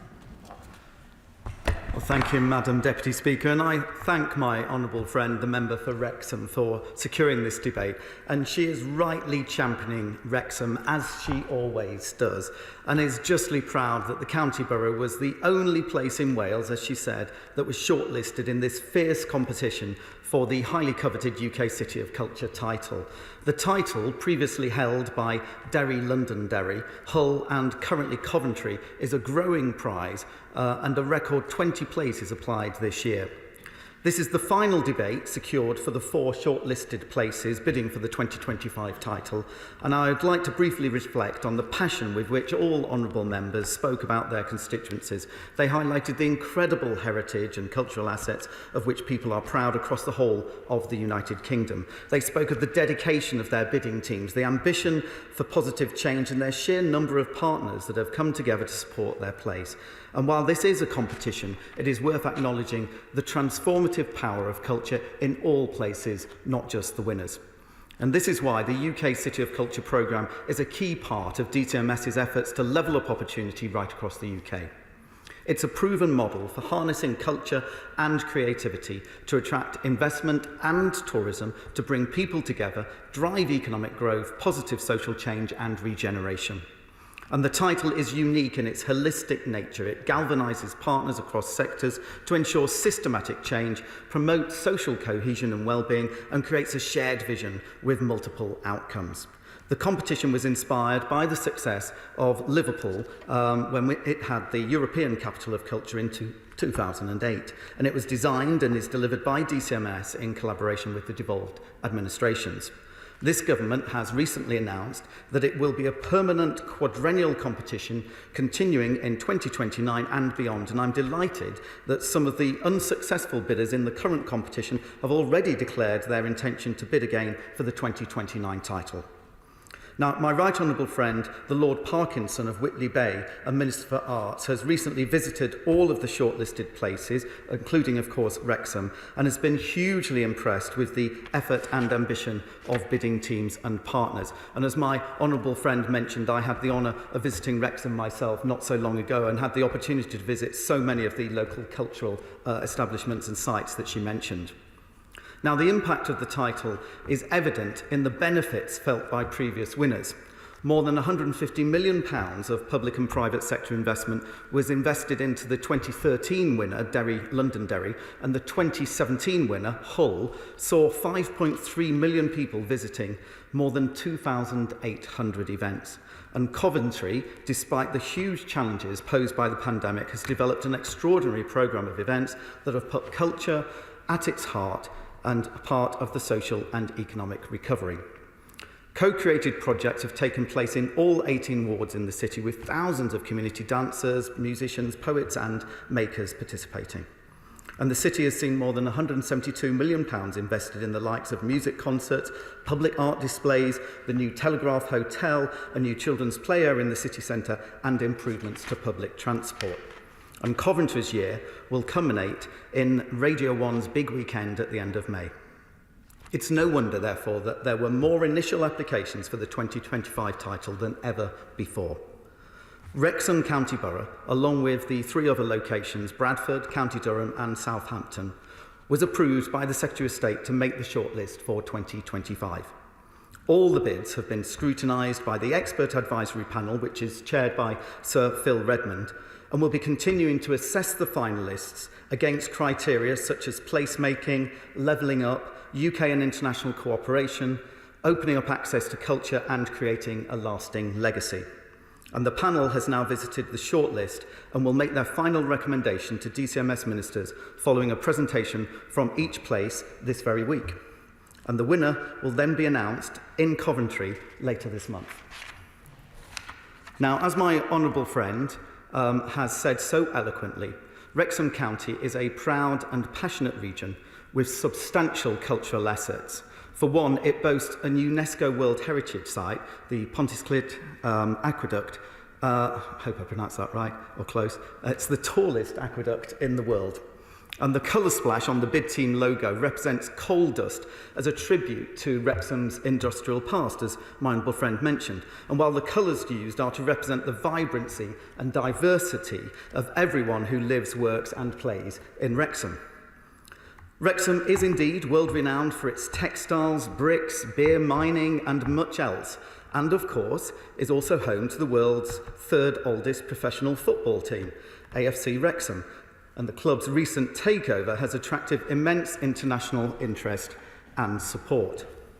Now, unfortunately, Madam Deputy Speaker, I last visited Wrexham just before the acquisition of Wrexham Football Club by Hollywood stars Ryan Reynolds and Rob McElhenney, and therefore also missed out on the opportunity to visit the emerging major tourist attraction that is the urinal in the gents' toilets, which was a gift to Rob on his birthday from Ryan Reynolds, and I'm sure and confident that this major cultural attraction will form the centrepiece of the 2025 City of Culture bid, or maybe not, but they gave me the opportunity to talk about urinals in the Chamber of the House of Commons, Madam Deputy Speaker, so I took that opportunity.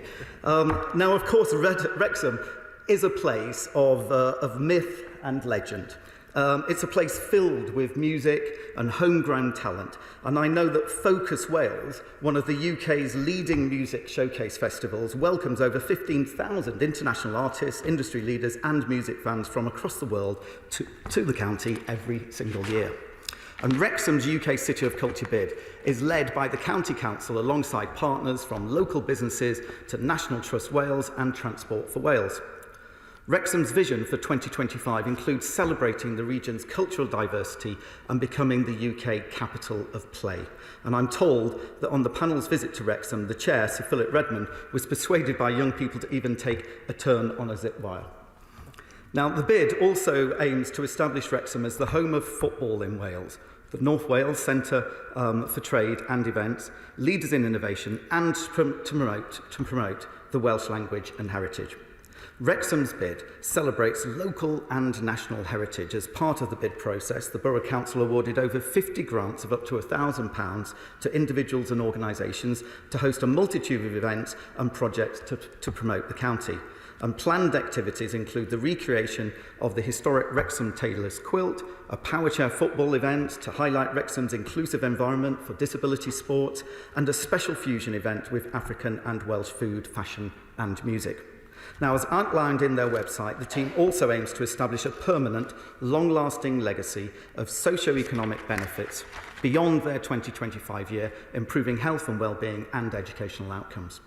And as the only Welsh region in the competition, the team anticipates that should the bid be successful, it would have a positive impact on neighbouring regions such as Denbighshire, Flintshire and Powys, and more broadly across Wales. And in Wrexham itself, regeneration of infrastructure and the discussed public spaces is a priority. Now, as the competition goes from strength to strength, for the first time, the 8 long-listed places from across the UK received a £40,000 grant each to support their application ahead of the shortlisting stage. And this was intended to level the playing field, reduce the burden on the bidders and help them to develop scalable plans. And I would like to take this opportunity to thank all bidding places for participating in this competition. As I alluded to earlier, there are clear benefits to all places that bid. This was evident from the visits that have recently taken place to all the shortlisted places. The bidding process engages and galvanises a wide range of local communities and organisations, resulting in enduring partnerships and pride in place. And the process encourages places to develop a vision and come together around ambitions for change. And it also attracts media attention, putting places on the map. For example, Hull was unsuccessful in winning the 2013 title, but came back to win the 2017 title. Sunderland, who bid for the 2021 title, created the momentum to form a new arts trust, Sunderland Culture, and this achieved enhanced Arts Culture England funding and mobilised a lasting team of community volunteers. Paisley bid in the 2021 title and has since raised funds for its museum and hosted a range of major events, including Unboxed About Us. And Norwich, bid in the 2013 title, went on to be UNESCO City of Literature. Now, DCMS wants all bidders to benefit from the bidding process, and we are committed to working with those who do not win to continue to develop partnerships, advance culture-led change, and strengthen cultural strategies, as well as to signpost upcoming opportunities and funding. So I absolutely commend Wrexham's commitment to winning the UK City of Culture Competition 2025. And I applaud my honourable friends' continuing championing of Wrexham. And I wish all the shortlisted bidders good luck in the final stage of the competition. The question is that this House do now adjourn. As many as are of that opinion say aye. Aye. The ayes have it. Order. Order.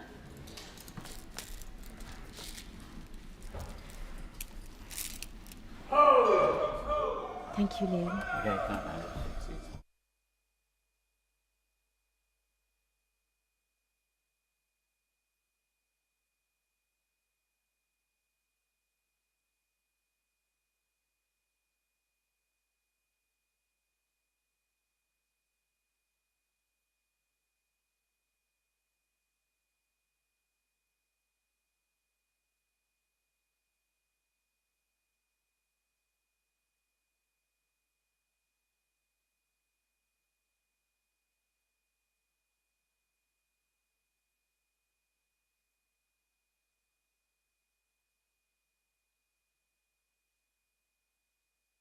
House of Commons sound. House of Commons sound. House of Commons sound. House of Commons sound. House of Commons sound. House of Commons sound. House of Commons sound.